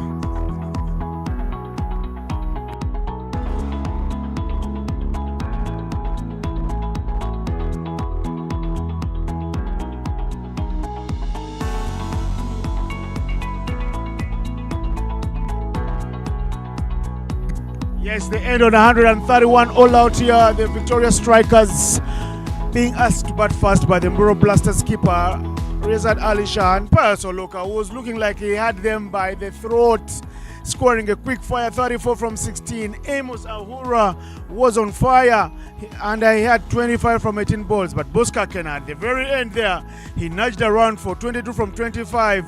With the bowling, Ali Sheran, 3 for 20. He had a wicket on the last 2 balls of the innings. 2 back-to-back wickets, but Brighton Mugans for me was the standout bowler. The young leggy picking up 2 wickets for 13 runs, and Nwagaba Edwin going for many, but are still amongst the wickets with 2 for 34. That has been the scorecard for the Victoria Strikers, ending on 130 all out, giving only 6 runs in extras. And as we take an innings break, the Mburo Blasters will come back in the second innings, needing 131 in the allotted 20 overs.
We're back here to Lugogo. The players, some of the players, they are happy to share a handshake with the umpire. Jaffocha in particular has some light, little nice words to share with the umpire, Sharon Otola, who has made a mark on the ICC in this year with that big tournament under her way. And telling me it was all nice. Said she was living her dream. But today is not about Sharon Otola. Today is about the players. And today, this afternoon, is all about the Victoria Strikers and the Mburo Blasters. Victoria Strikers have had their share of their batting innings. And they got 130, getting bowled out with 2 overs to spare. It means they denied themselves a chance to score at least 150. Because Sharon Ali finished with figures of 3 for 20. 2 back-to-back wickets in the last over, in the 18th over that he bowled, picking a wicket on delivery number 4 and delivery number 6 to leave the Strikers stranded on 130 all out. But the Blasters are out of their dugout and the Strikers are back on the field. It is time for the chase. My name is Innocent Daula. I'm not alone in the comms box. I have got Davis Arinito Karashani with me.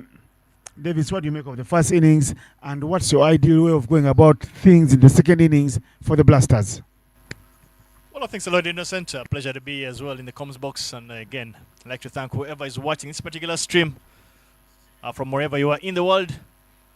Well, just my opinion on the first inning, I thought it's an inning whereby the strikers literally just did not get out of the blocks as quickly as possible in terms of that wicket column. I thought they lost too many wickets at very regular intervals and unfortunately found themselves getting bowled out, leaving 12 deliveries unused. So getting to 130, in my opinion, looking at the wicket and how the proceedings have gone, you feel that that score appears to be very below par. And in stark contrast, I would expect that the Mburo Blasters will come out blasting. They would want to have a very, very good and imposing power play. Get quickly out of the blocks. If they can get to that 60, 70 run mark in the power play, they do have the personnel in their team to do that.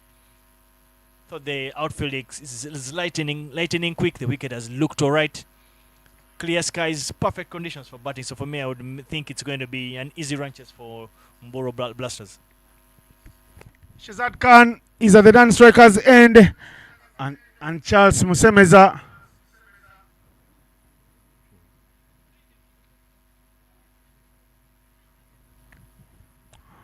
rightfully said, Shazad Khan is at the non-strikers end and Charles Musemeza, the hero, one of the 2 heroes with the bat for the Mburo Blasters, as they chase down a stiff target of 221.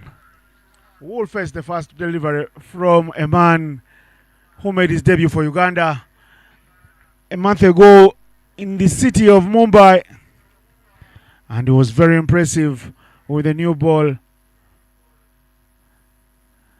Kasaija Enoch, or call him KE like his mates call him. He'll be bustling, he'll be full of life. He missed the first 2 match days of this competition, the Great Lakes T20 tournament, supported by Daffabed News. I beg your pardon, by Daffabed, not Daffabed News. And also supported by Raj Gaspro UG. Because he was writing his examinations, we hope he passes those ones as well.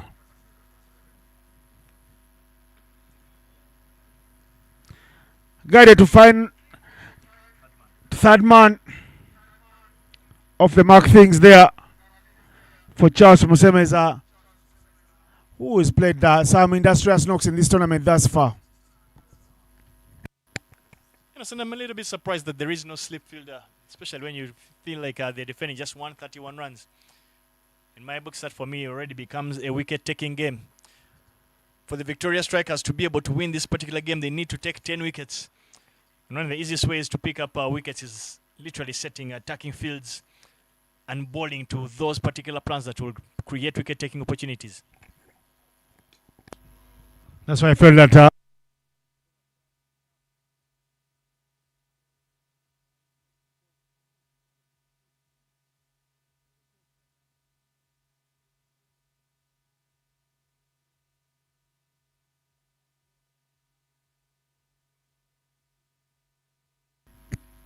The edges come flying in through quickly.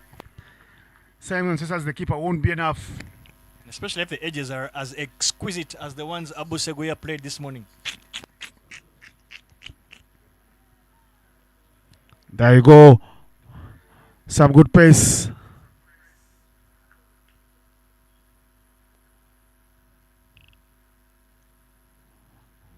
So I'd like to give a shout out to Ivan Soutamura, wherever you are, for bringing to light and Cricket Uganda some of these talents. We'll never have seen them, the likes of Ahura Amos, Kesaija Enoch, Innocent Mwebaze, Joseph Baguma, Lijuna Fortunate, Pascal Murungi as well. Oh, these boys. Brighton Muganze. They are the edges. They start flying and just a little dab onto it. Clearly saying what the commentators are saying.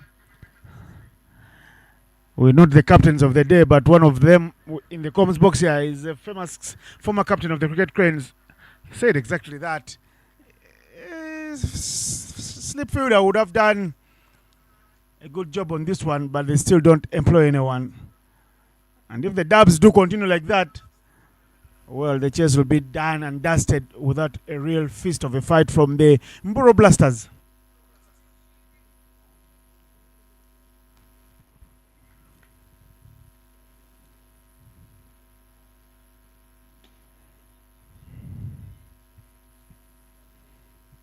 No ball is the call. Enoch Kasaija is not happy with the umpire's call. He stops in his tracks to find out the reason for the no ball call.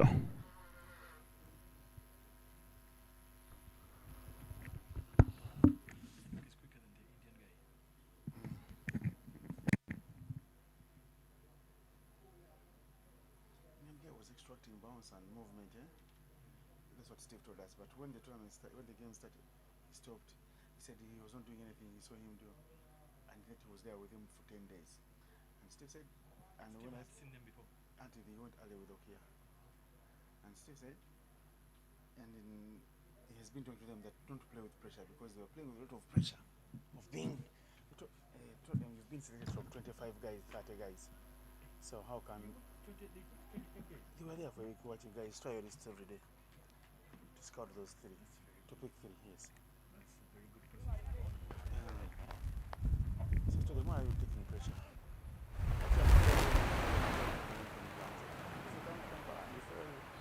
you in Kampala, they want any funds abuse, and they want, if you fail to impress Kampala, we'll just leave you alone. We'll look for others. The family, they are precious.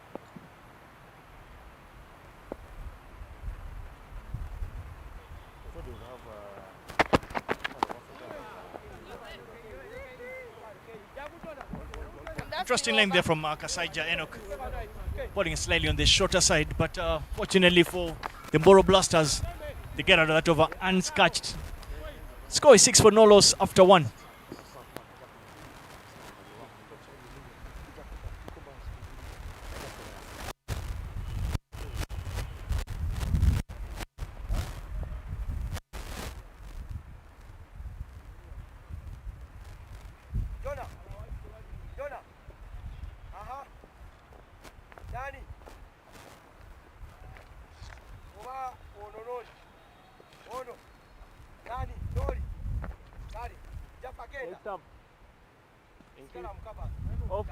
Off stamp. Thank you.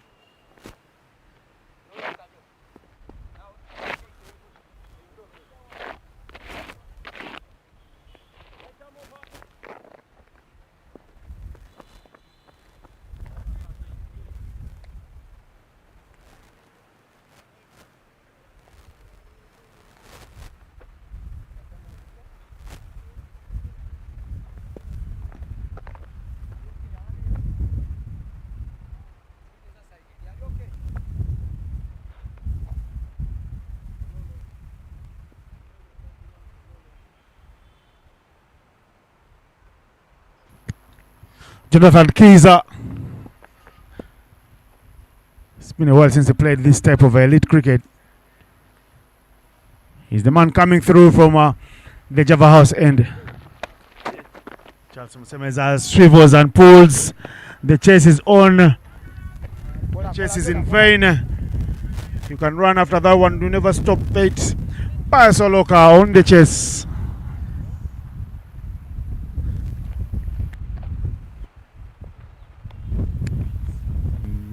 I don't think he knows what he bowls. Not too sure about especially that particular length if you do not have express pace. It's a kind of wicket. This is a death ray kind of wicket, so you will not get a lot of patches out of the wicket itself. You'll need to bend your back a bit more. Not too sure if that's a good enough option against Charles Musemeza.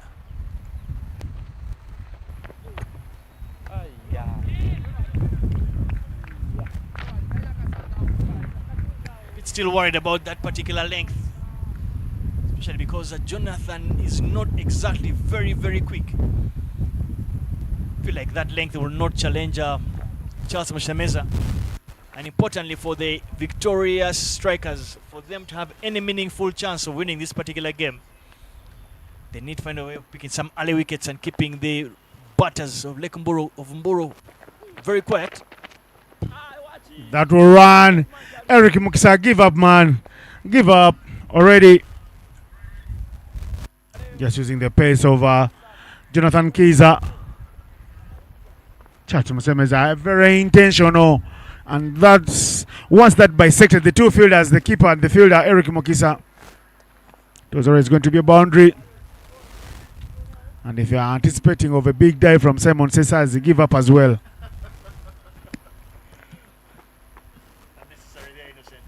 But I think for me, smarts, good cricketing smarts there from Charles Musemeza. Recognized that the third man was up.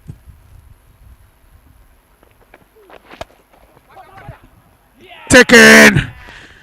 Big catch by Jaffa Ochaya. Pius Oloka is the quicker one to celebrate even ahead of the bowler, Jonathan Kiza. He leaned back and tried to paw it over the infield after scoring a boundary. Unfortunate for Musemeza, he holds out straight to the throat of Jaffa Ochaya, who easily swallows that one. And this is how it all happened. Well, for me, it's a good cricketing captaincy there. After that boundary, there was a change in the field. They sent the third man fielder down to the ring, to the boundary itself, and brought that long on fielder to mid-on, and he's brought into action immediately. The victorious strikers strike, getting rid of one of the power batters of the Mburo Blasters. So they'll be happy that they're starting to make inroads. They needed to make inroads if they are to ever attempt to get a victory in this one. And in walks Brian Asaba at one drop.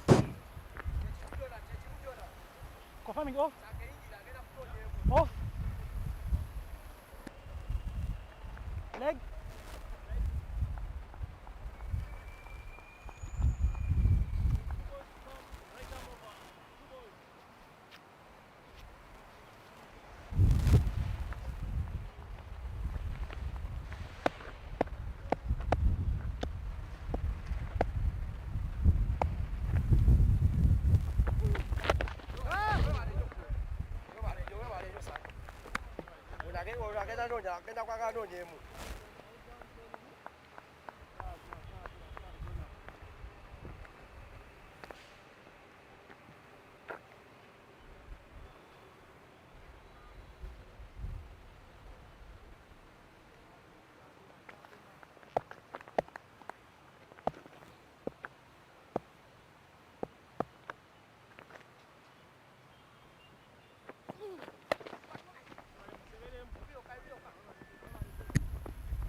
Good fielding there from the boundary from the youngster.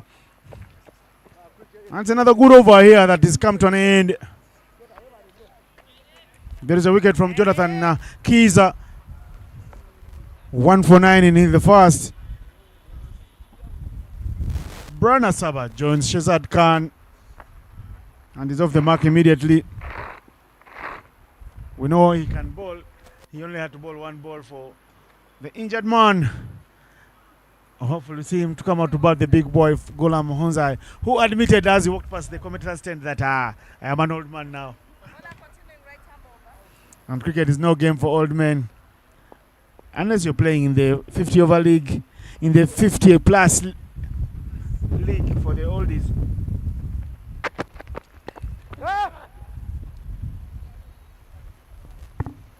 Very interested in seeing how this partnership goes, especially because when you look back at Brian Asaba's game, he likes to build his inning around starting a bit slowly, likes to drop and run. He's a very strong runner between wickets, but now he finds himself with a new partner of sorts in Shahzad Khan, who doesn't appear like he's one of those that heavily relies on running between the wickets. So I want to see how Brian Asaba will actually get going. Trying there some innovation. I like the contest between these boys from Fort Porto and Nyakasura, because they know each other very well and they have a very well close and neat family. Yeah? So the interesting personal battles are something they must have talked about when they play for Awojo, when they go and stay together, because many of them also stay together in Kampala.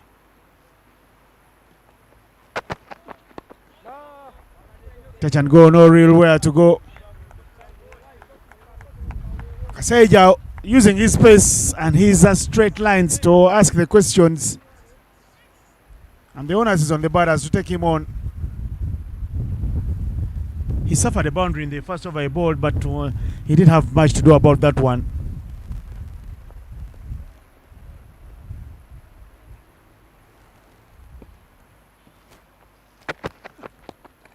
That one there is a guilty party. He overcompensates. A little too straight, like Davis would say, and he is flicked to the fences, and that ball rolls away all the way into the tennis parking.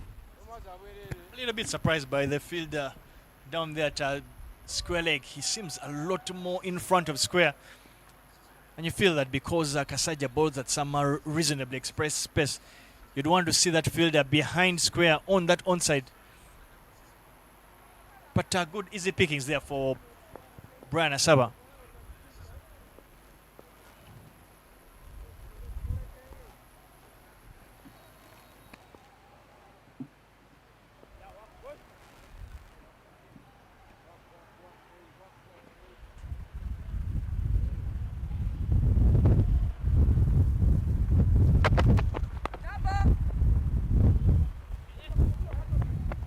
Slides that down to third man. And unfortunately for Enoch, it is adjudged as a no ball, which will be another free hit. It's not what you want to see, not the side you want to have, especially for a young, rising fast bowler. You want to find a way of ensuring that he's in a lot more command. Things like his action and his run-up. Those particular no balls, especially the free hits, can be very expensive deliveries. One, they can not only just cost a team a wicket, a possible wicket, but it allows the batter to freely express themselves and get as many runs without taking any risk at all. So maybe it's something for him to be able to look to work on as he tries to make a name for himself and get into the cricket crane setup.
Well, it is raining no balls here, and Shahzad Khan manages to get contact on that one, gets 2 extra runs, and unfortunately for KE, he's yet to find a solution to that challenge he's having.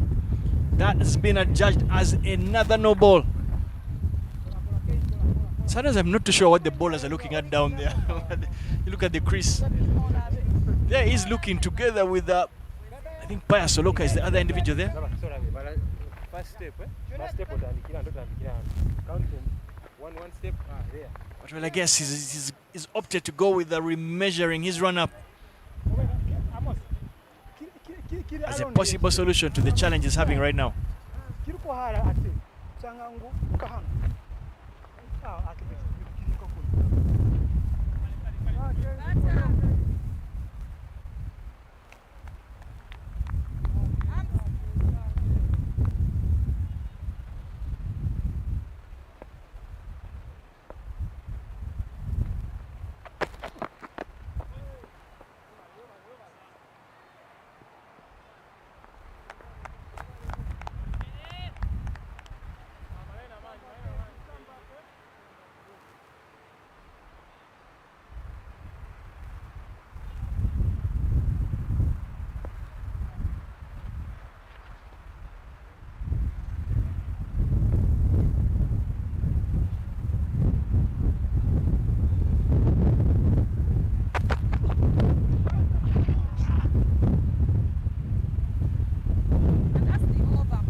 Half just goes begging as Kay is unable to complete a catch. But I think more importantly in this particular stage is that one, that was not a no ball, but it is a valuable dot ball, bringing an end to the third. Score is 25-1.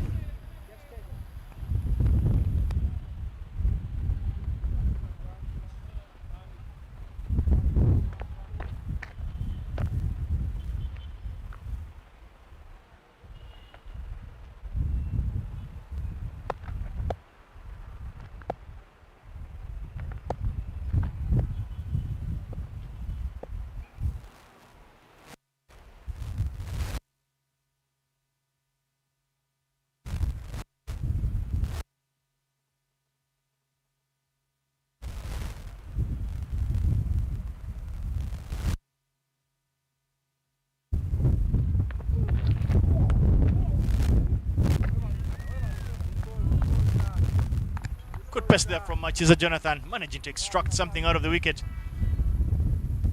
Totally surprised the batter Brian Asaba is not too sure what just happened there. That buzzed right past his helmet, but credit to Simon Sesazi. Took that exceptionally well. Starting to get a feeling that we could be in for a very close contest.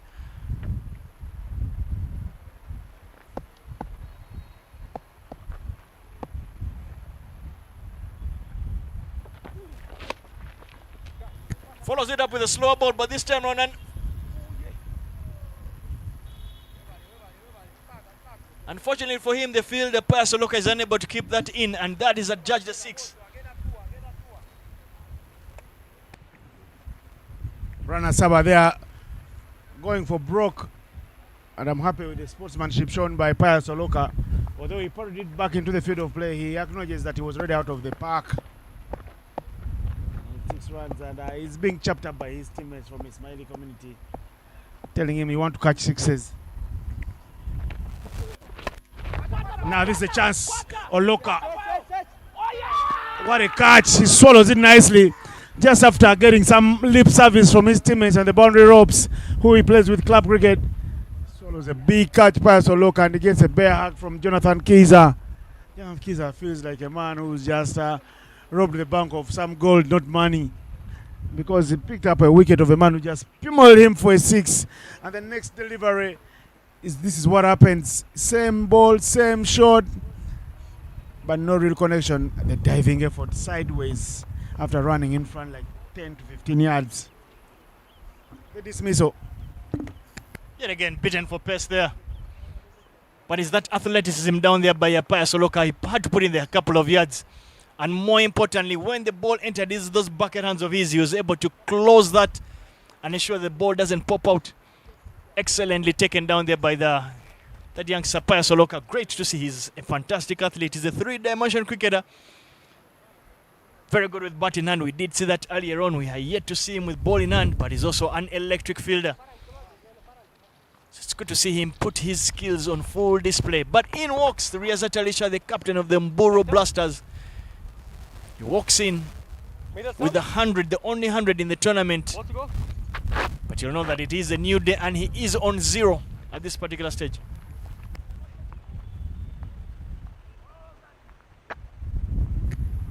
He scored 100 yesterday, and he walks in with his team needing exactly 100 for victory.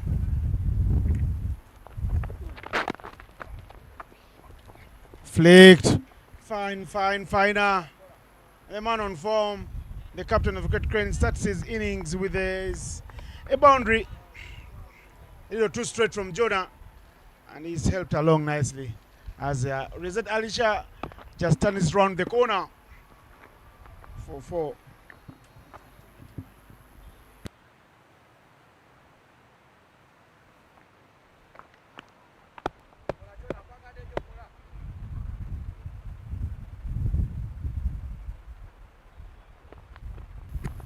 Some good pelts from him. It's another shot, but straight to the man. At cover point there, Emmanuel Tuijuche scored so many runs for Soroti City this season. That's why he finds himself in the setup of the Elite League. And may we see more from Soroti come into the Elite Leagues. It's a different storyline if we talk about women's cricket. It's dominated by Soroti, but for the men, we have to really find some real gold dust talent from them.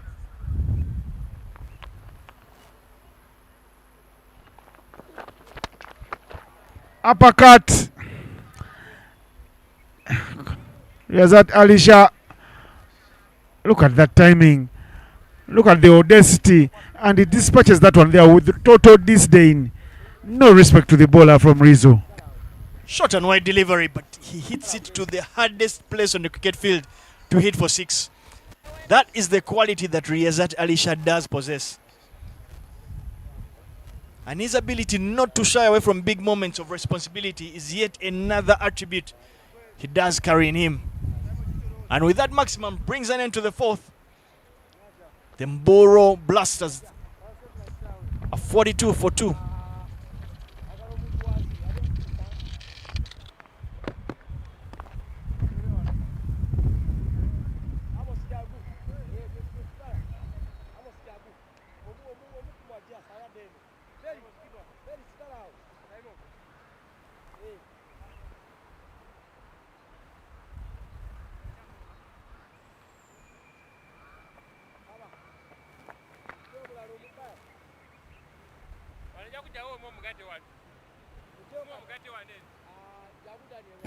Well, cometh the hour, cometh the man. We were speaking about earlier, Pius Oloka, the 3-dimensional cricketer, the young budding batting all-rounder. He's been asked to come in and do a job for his team at a time when the team does need him to deliver. They picked up 2 prized wickets, but they'll know that if they can pick up 2 extra wickets here, they'll have the Mboro Blasters in a place and a spot of bother.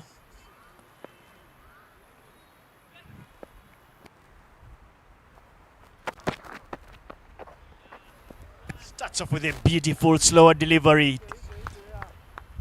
Beats Shazad Khan entirely. I like this contest. It is a case of the bowler and the 2 batters both playing for the same cricket club in the local division. Smiley Community team that has topped that silver category division. But now they find themselves on opposite ends in different jerseys.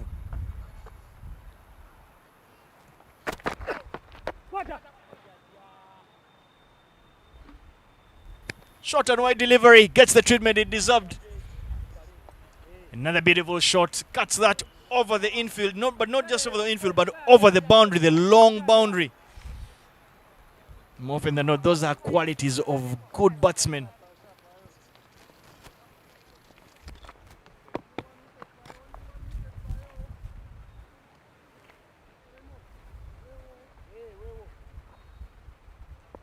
It's strange, 3 fielders outside the 30-yard. I don't know if they picked it up. Oh, it's just the 2 fielders actually. Long, extra cover, deep point, and third man. And this time round, Pius Oloka balls it a bit too full. Totally against what the plan would have been when you look at the field set. And Shazad Khan takes a liking to him. Hits that down the ground, making this ranches look pretty easy, Innocent. After the first ball that was really good, Pasoloka has strayed away and he has been a victim of bowling too short and too full. Now chance for a catch. Who wants that?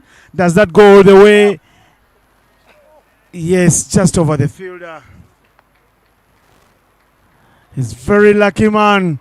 I tell you what, Shazad Khan and Pasoloka will feel undone. Look at that. Little whip from the batter who didn't get to the real delivery. And as it landed just behind the rope and behind the fielder, Kasaja Enoch, the fielder there. And he's a tall, lanky fellow. So if there was any chance, Kasaja was the right man to be in that place.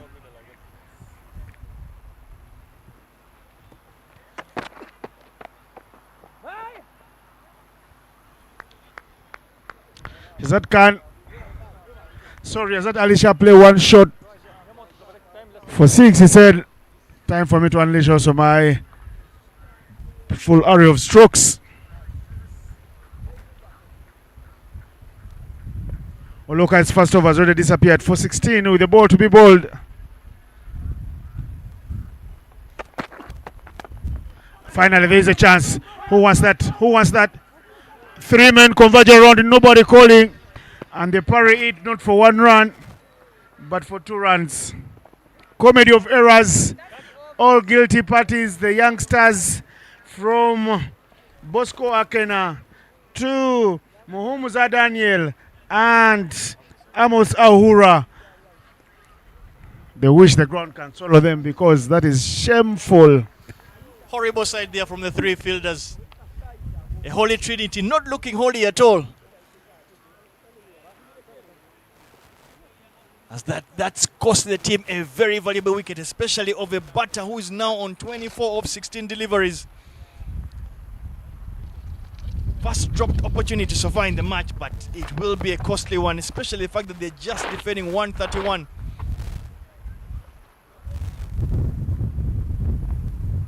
But well, that brings an end to the 5th. And after 5, the Mboro Blasters are 59 for 2.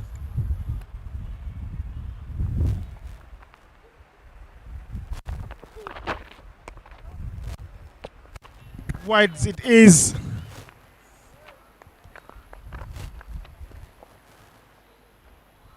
Coming up in quick fashion near Davis.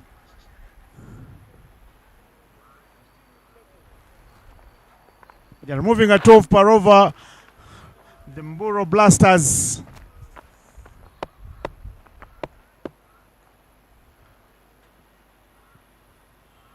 Jonathan Kiza with the 2 wickets already taking the game. 2 for 26 for him.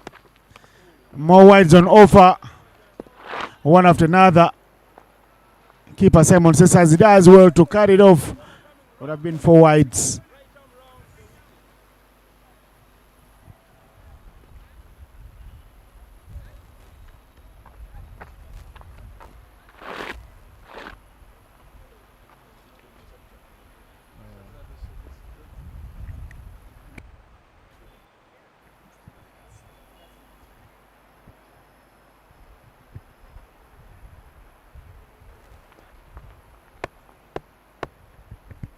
Jonathan Kiza now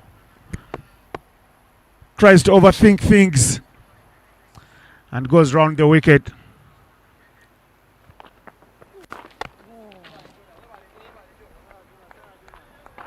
Manages to keep Riyazat Alisha. One of the cricket fans there, David Mwonga, yesterday, sending him a cheeky message and saying the headline in the papers tomorrow is Riyazat Alisha is allergic to dot balls. Who reports? WHO reports. I was laughing my head off.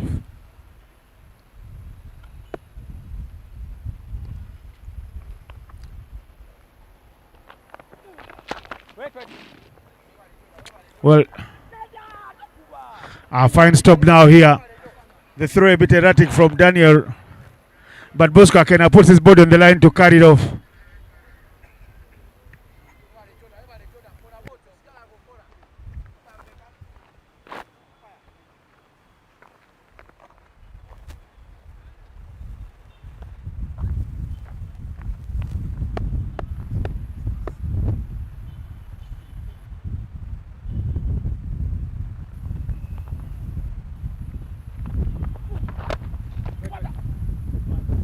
Well, Mwonge, David Mwonge Bagzi, if you are talking about a man being alleged dot balls, those are not just 1 or 2, but there are 3 dot balls to Riyazat Ali Shah.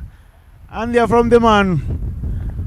A poor man is Noah Lyles. If you love sprinting and if you love America, Noah Lyles hails from there and he's done very well for them, winning the last Grand Prix on Thursday.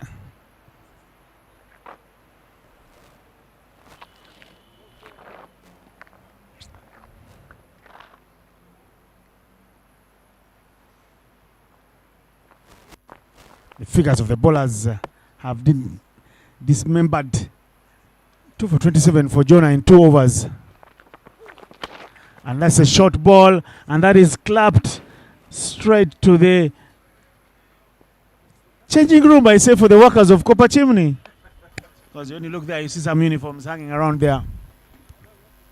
Very short delivery, and unfortunately for him bowling from right arm round only makes the angle a lot easier for Riyazat Ali Shah to pick that up, and he picks that up with so much ease.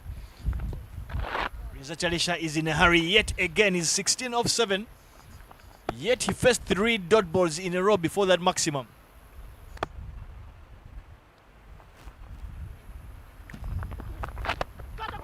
Chance for a catch. Don't carry. Fires Oloka. Jonathan Keys almost outfoxing Riyazat Ali Shah there with that delivery.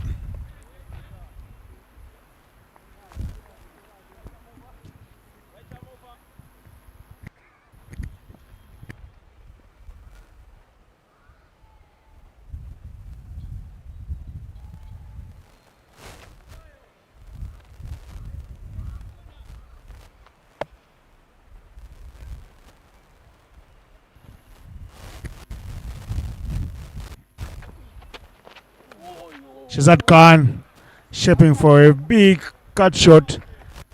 Then he shadows a cover drive. Tells a man who has so much going on in his head.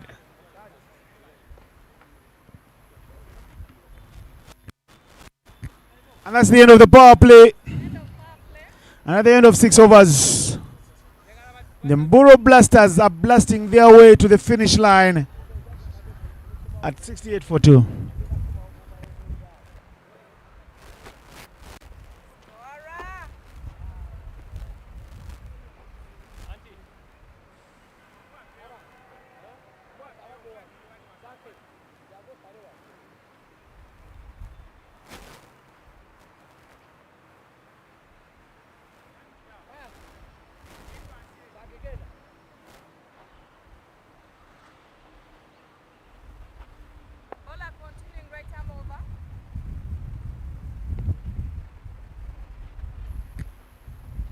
Oloka is back after going for 18 in his first over. He starts with a dot ball, but one thing is clear: Shazad Khan and Riyazat Ali Shah will not be stopping. They'll have to chase this one down very quickly. They're now at the halfway stage of the required runs. They're at 68 and the required runs now is 63.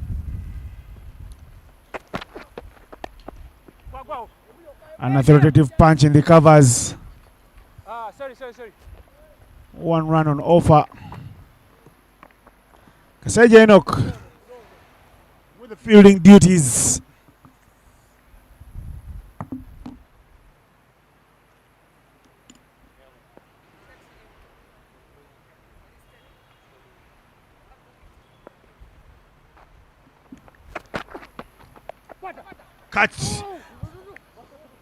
Cut very well, but not taken.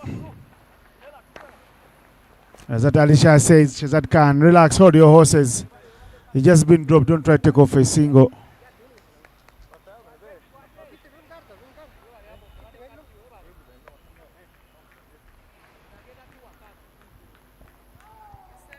Ramos, the guilty party, not able to take the catch.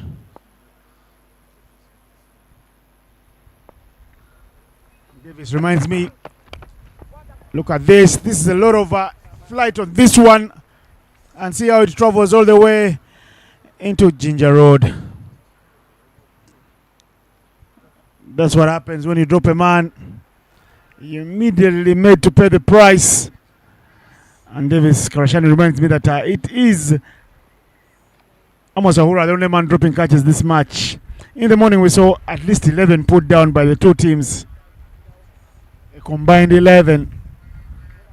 A lot of butterfingers.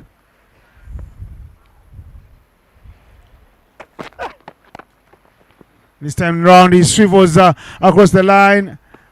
Does he get the boundary? No, it's a good fielding shot. Just a one run.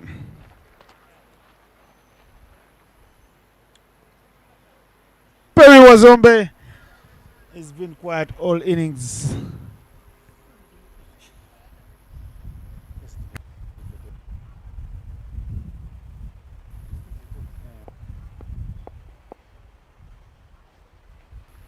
Fires Soloka now to Riazat Alisha.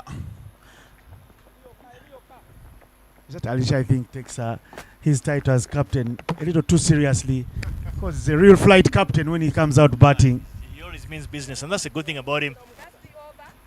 But with that single brings an end to the 7th. The Mboro Blasters are 77 for 2.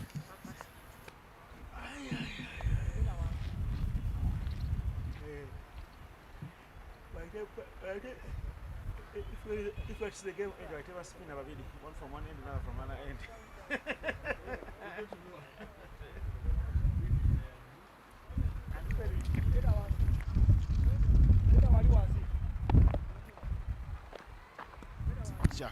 Catch them young, they say. There is the little one holding a big blade. That will make him feel a little uncomfortable.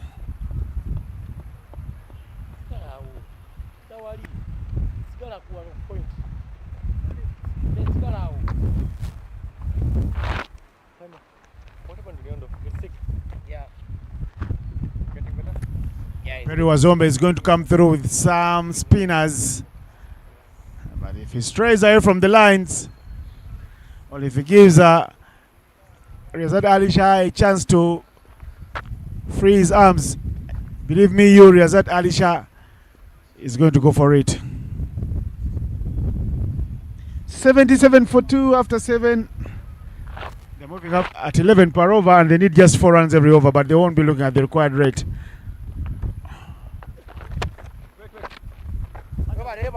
Misfield will give them 1 run.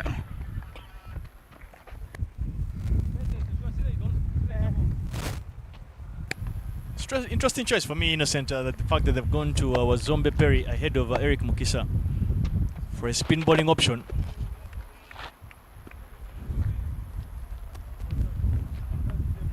I guess they've gone for a more defensive option. Eric is a quality right-arm off spinner. He has a good head on his shoulders.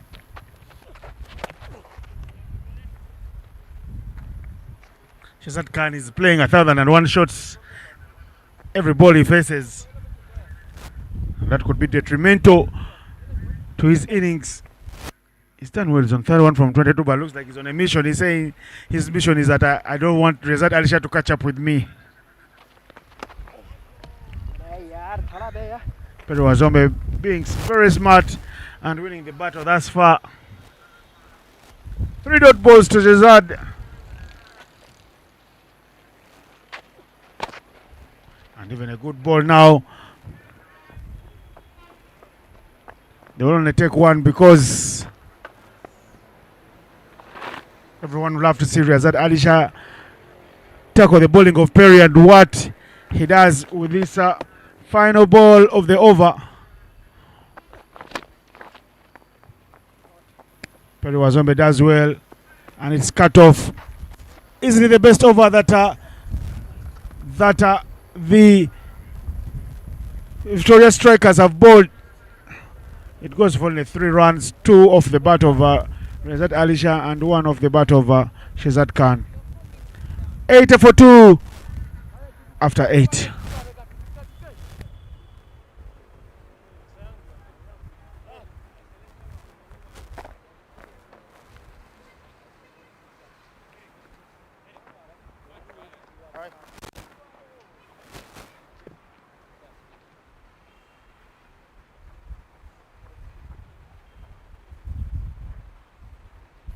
Well, there is a bowling change, and Eric Mukisa will get his first opportunity in this particular match. It's more than handy right-arm off spinner. But he'll be up against the captain of the Mburu Blasters, Riyazat Ali Shah, who has a huge favouring for right-arm off spin.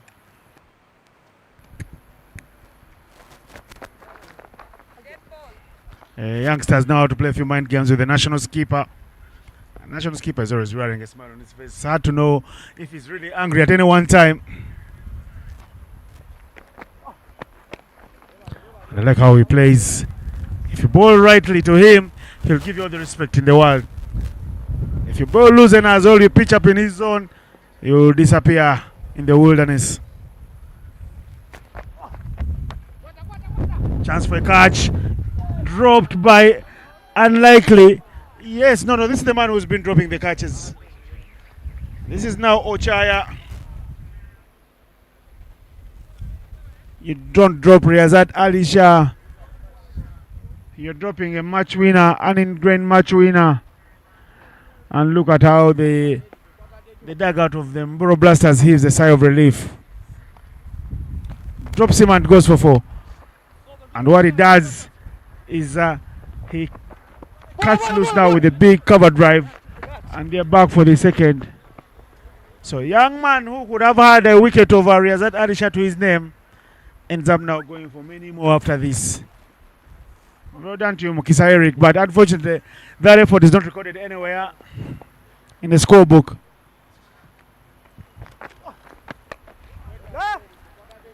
Good deliveries there from Mukisa.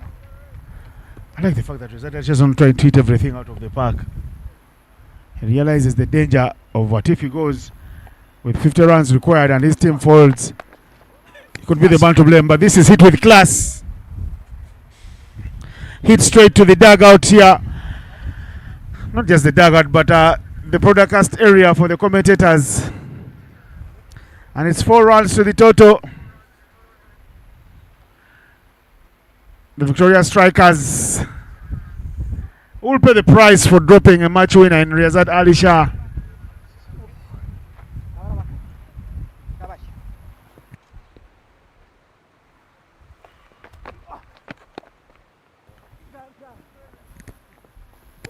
Smart cricket there from Riyazat Ali Shah. Picking up a single on the over ball to ensure that he's on strike. First up in the next over, but with that single brings an end to the 9th. The Mburu Blasters are 91 for 2.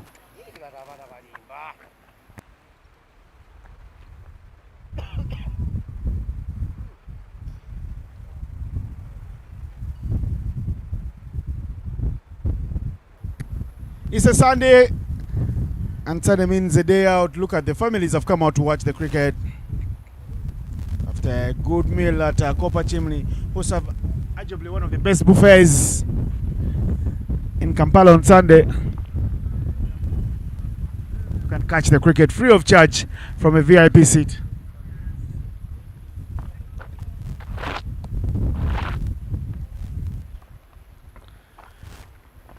Now Shazad and Riyazat are on 32 apiece.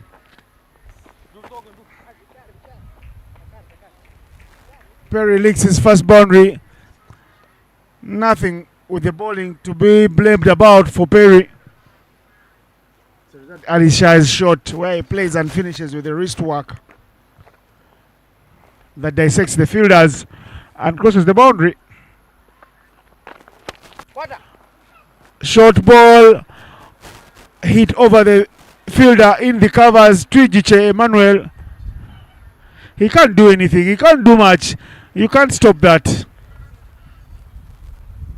Looks like Riyazat Ali Shah decided that instead of playing cricket this evening or this afternoon, he'll be playing golf because it looks like he's in tea of time mode. And he's playing, looking for only distance. That's another 4 runs. Just the one bounce. And the guy is doing some practice in the nets. Do the cleanup job. Ladies and gentlemen, those who are around Lugogo, you just need to be on notice. Riyazat Ali Shah has put you on notice. He is in a hurry to wrap this up. 100 coming up with that boundary. And serious that Alisha again, they are unleashing his long levers. It's a power show for him. Shazad Khan living dangerously in Lugogo. He wants to scamper for runs that are non-existent, but he's lucky he's playing with a big brain in Riyazat Alisha, who tells him, calm down, young man. Calm down. Enjoy some of the strike as well.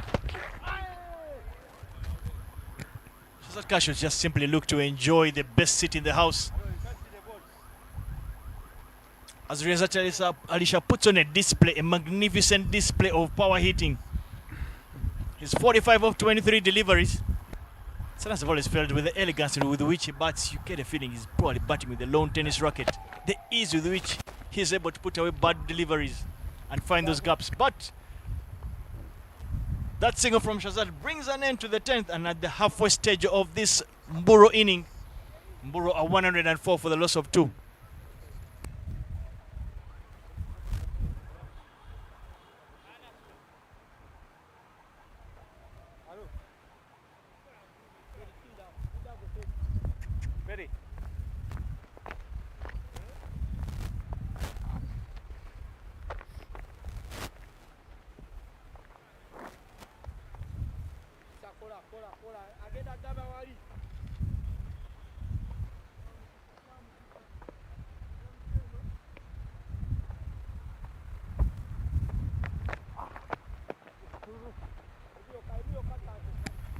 Shazad does exactly what a lot of the fans here would have wanted to see. Gets a single, and that single brings Riyazat Alisha on strike, who is one hit away from picking up a 50, following up that 100 from yesterday with a 50.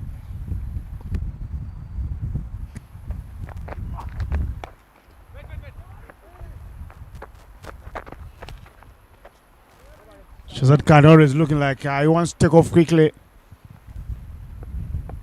He's done well as well, Shazad. 34 from 27. But all eyes on Riyazat, who is on a 46.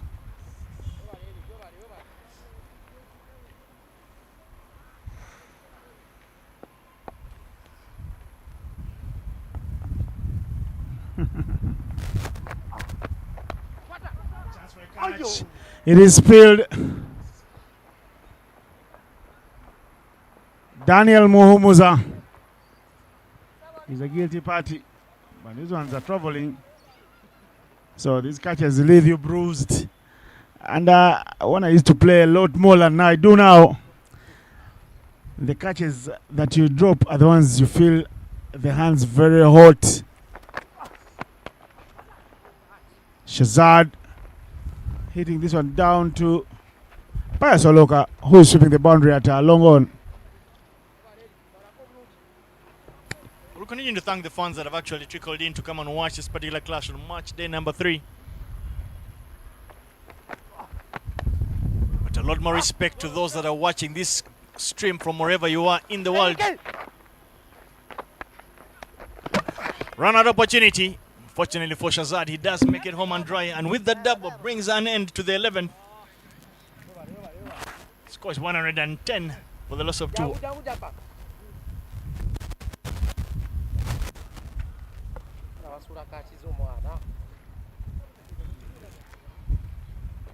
Kola japa eh.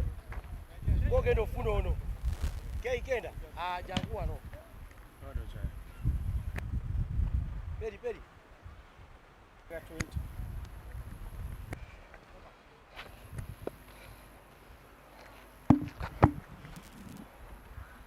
Okay.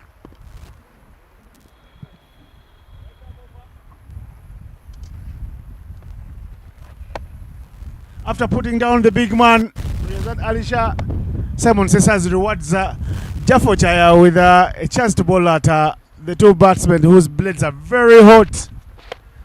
And see what he does. He dances down the wicket. Chance for a catch. It's not taken. 6 runs with the total. I thought if he had stayed back at the rope, he could have held on there. He outrun the ball. Just goes begging there really that Pasoloka simply just overrun that one.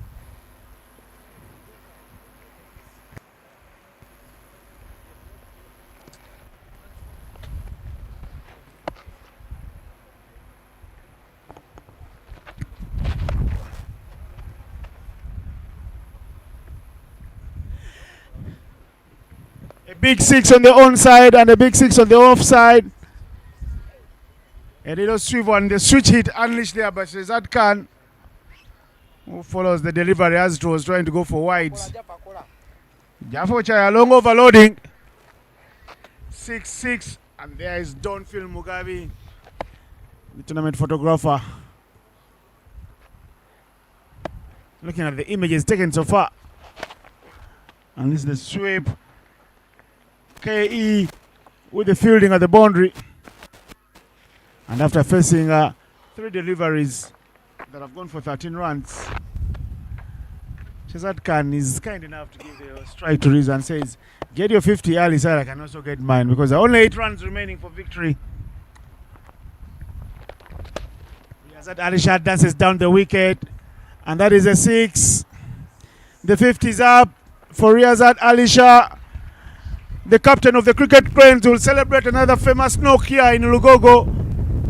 A century yesterday to announce his arrival in the tournament of 37 balls. And this is now a 50. Make that 54 of 28 balls. We are literally living in Riyazat Ali Shah's world here at the Great Lakes Men's T20 tournament. Now, is he sensible enough to just get one? He'll keep it out and not run. Yes, he does so. He realizes there are no more personal glory feats to pick from the game today.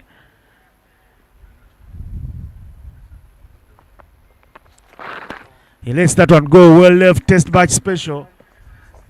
Very sensible cricketer he is. He'll chew up another 2 dot balls, but he knows he will have given Shazad Khan a chance to cross the 50-run mark as well. For me, not just about it being sensible. For me, it is very selfless of him to do so.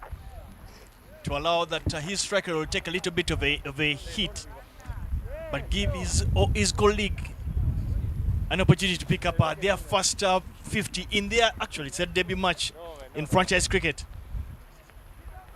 So that's yet another mark, another variable about leadership that Riyazat Ali Shah has simply just shown us today. No, catch him, man.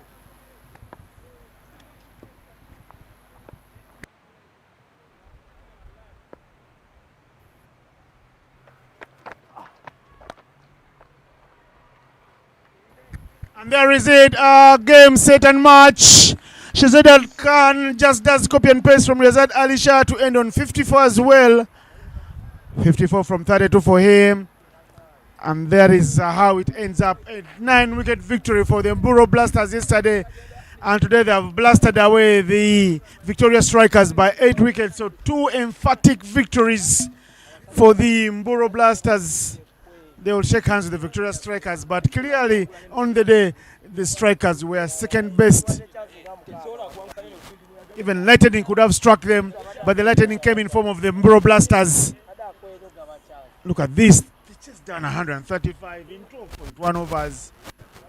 Sent a very, very early marker to the rest of the teams in the tournament that they do mean business. They want to pick up the first ever victory in this newly formed tournament, the Great Lakes T20. They're looking like runaway champions in waiting. So look, as Simon says, as they have grins on their face, they are smiling. They will have stories to tell for the rest of the evening on a Sunday. And the little crowd that came out to watch now can go and have another Sunday. Maybe go catch a movie. It's a nice cinema day. But look at this, Chaz. Look at the little ones that watched. How they wish they were. I'll leave Davis Karashani to do the summary for you.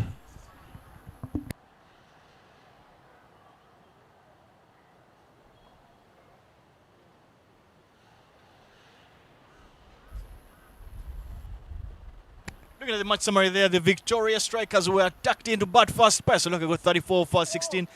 Amos Ahura got 25. Kenya got a quick fire, 22 of 20 at the back end. But it is the pick of the bowlers, Ali Shazad, who managed to pick up 3 wickets, conceded 20 runs. Brighton Muganzi bowled 4 overs, picked up 2 wickets, conceding just 16 runs. But in stark response, Mburo Blasters literally blasted the 130 that had been set by the Victoria Strikers, led by Ali Riyazat Shah alongside Shazad Khan, who both got 54 not out, allowing Mburo Blasters to win by 8 wickets. Do stay with us as my colleague Innocent Uldaula will be bringing to you the post-match presentation.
Mbalira.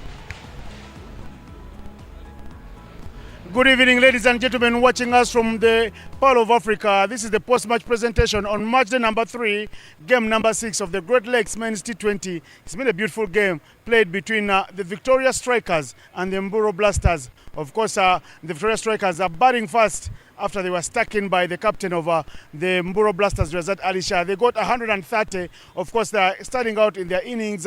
Pius Oloka getting 34 from 16 deliveries, and a lot of bowlers from the Mburo Blasters there, exciting, including Sharon Ali, who picked up 3 for 20. In the chase, Muro Blasters turning it out to be a two-man army, two players ending on a 54 runs apiece. The skipper Riazat Alisha and Mr. Shezad Khan also 54. But with the ball, not much talk about from the Victoria Strikers as the Mburo Blasters blasted their way to victory for an 8-wicket victory with just over 70 balls to spare. First things first, let me talk to Simon Sesazi, captain of the Victoria Strikers. Can come across. Simon, hard luck today. What went wrong today? I believe we didn't start well in the batting. We actually lost too many quick wickets before the end of the power play, so that's what really took us to the back foot. But I love the spirit of the boys. We came back strong. We really fought hard, and we managed to score 130. Our score was we're thinking of 140, 150, but we shot by 10-15 runs. And at the end of the day, let's take it to the bowling unit and the fielding.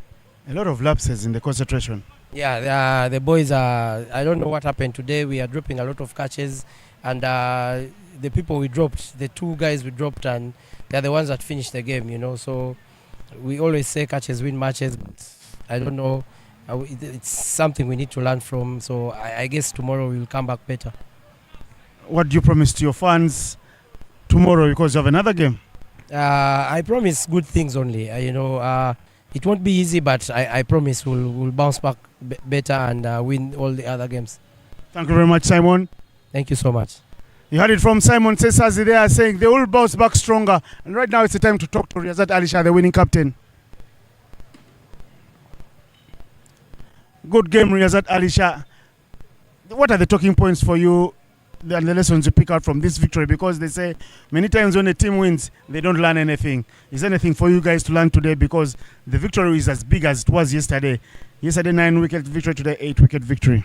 I think a lot of learning and a lot of positive in this game. Special learning is we gave away so many runs in first 10 overs in first game, second game, and even this game. We have to utilize our first 10 overs, and we have to bowl well in first 10 overs. That was learning for us, and positive were the way we came back in last 10 overs. It was good to see from bowlers. And then the chase again. You entirely dominating the chase. Once you walked out there, the opposition looks like they threw in the towel, and even Shezad Khan found his mojo with the bat. I think our mentality is just go there and play your shots, and because the wicket is nice, it helps to be positive and play your shots. That's our mentality. And if you talk about chasing, and we want to see what's the target in the board, and that's how we want to play. Top of the table. What should you expect from you when you come out tomorrow? Are the energy still good? I think one team is top above us. I think we still have to beat Juma's team, so we will beat them and we'll be top in the group. Thank you very much, and for having the statistics in order. Thank you so much. Thank you. You heard it from Riazat Alisha. They say the Choker Avengers are the men to beat. But for now, let me talk to the man of the match. But before you listen to the man of the match, a couple of contestants for that. I told you earlier, Sharon Ali with 3 for 20. Riazat Alisha, part of the contestants for the Player of the Match award with 54. And then Shezad Khan as well with 54. Not out. To give her the Player of the Match award, the lady umpire standing in here, Sharon Atola, please come through to give her this award. And the Player of the Match is none other than a man who bowled 4 overs, 2 for 17, Mr. Brighton Muganzi.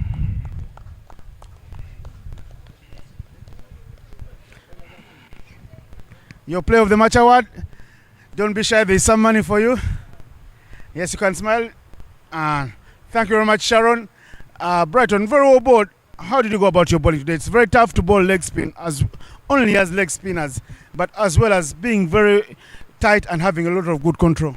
It was a little bit easy for me. I just told myself to keep bowling on the good areas, forcing the batsmen to play, and that's all I wanted. I was aiming at bowling in good areas and forcing batsmen to play. It was a hard over for me in the first one, but I came back stronger in the last 3 overs.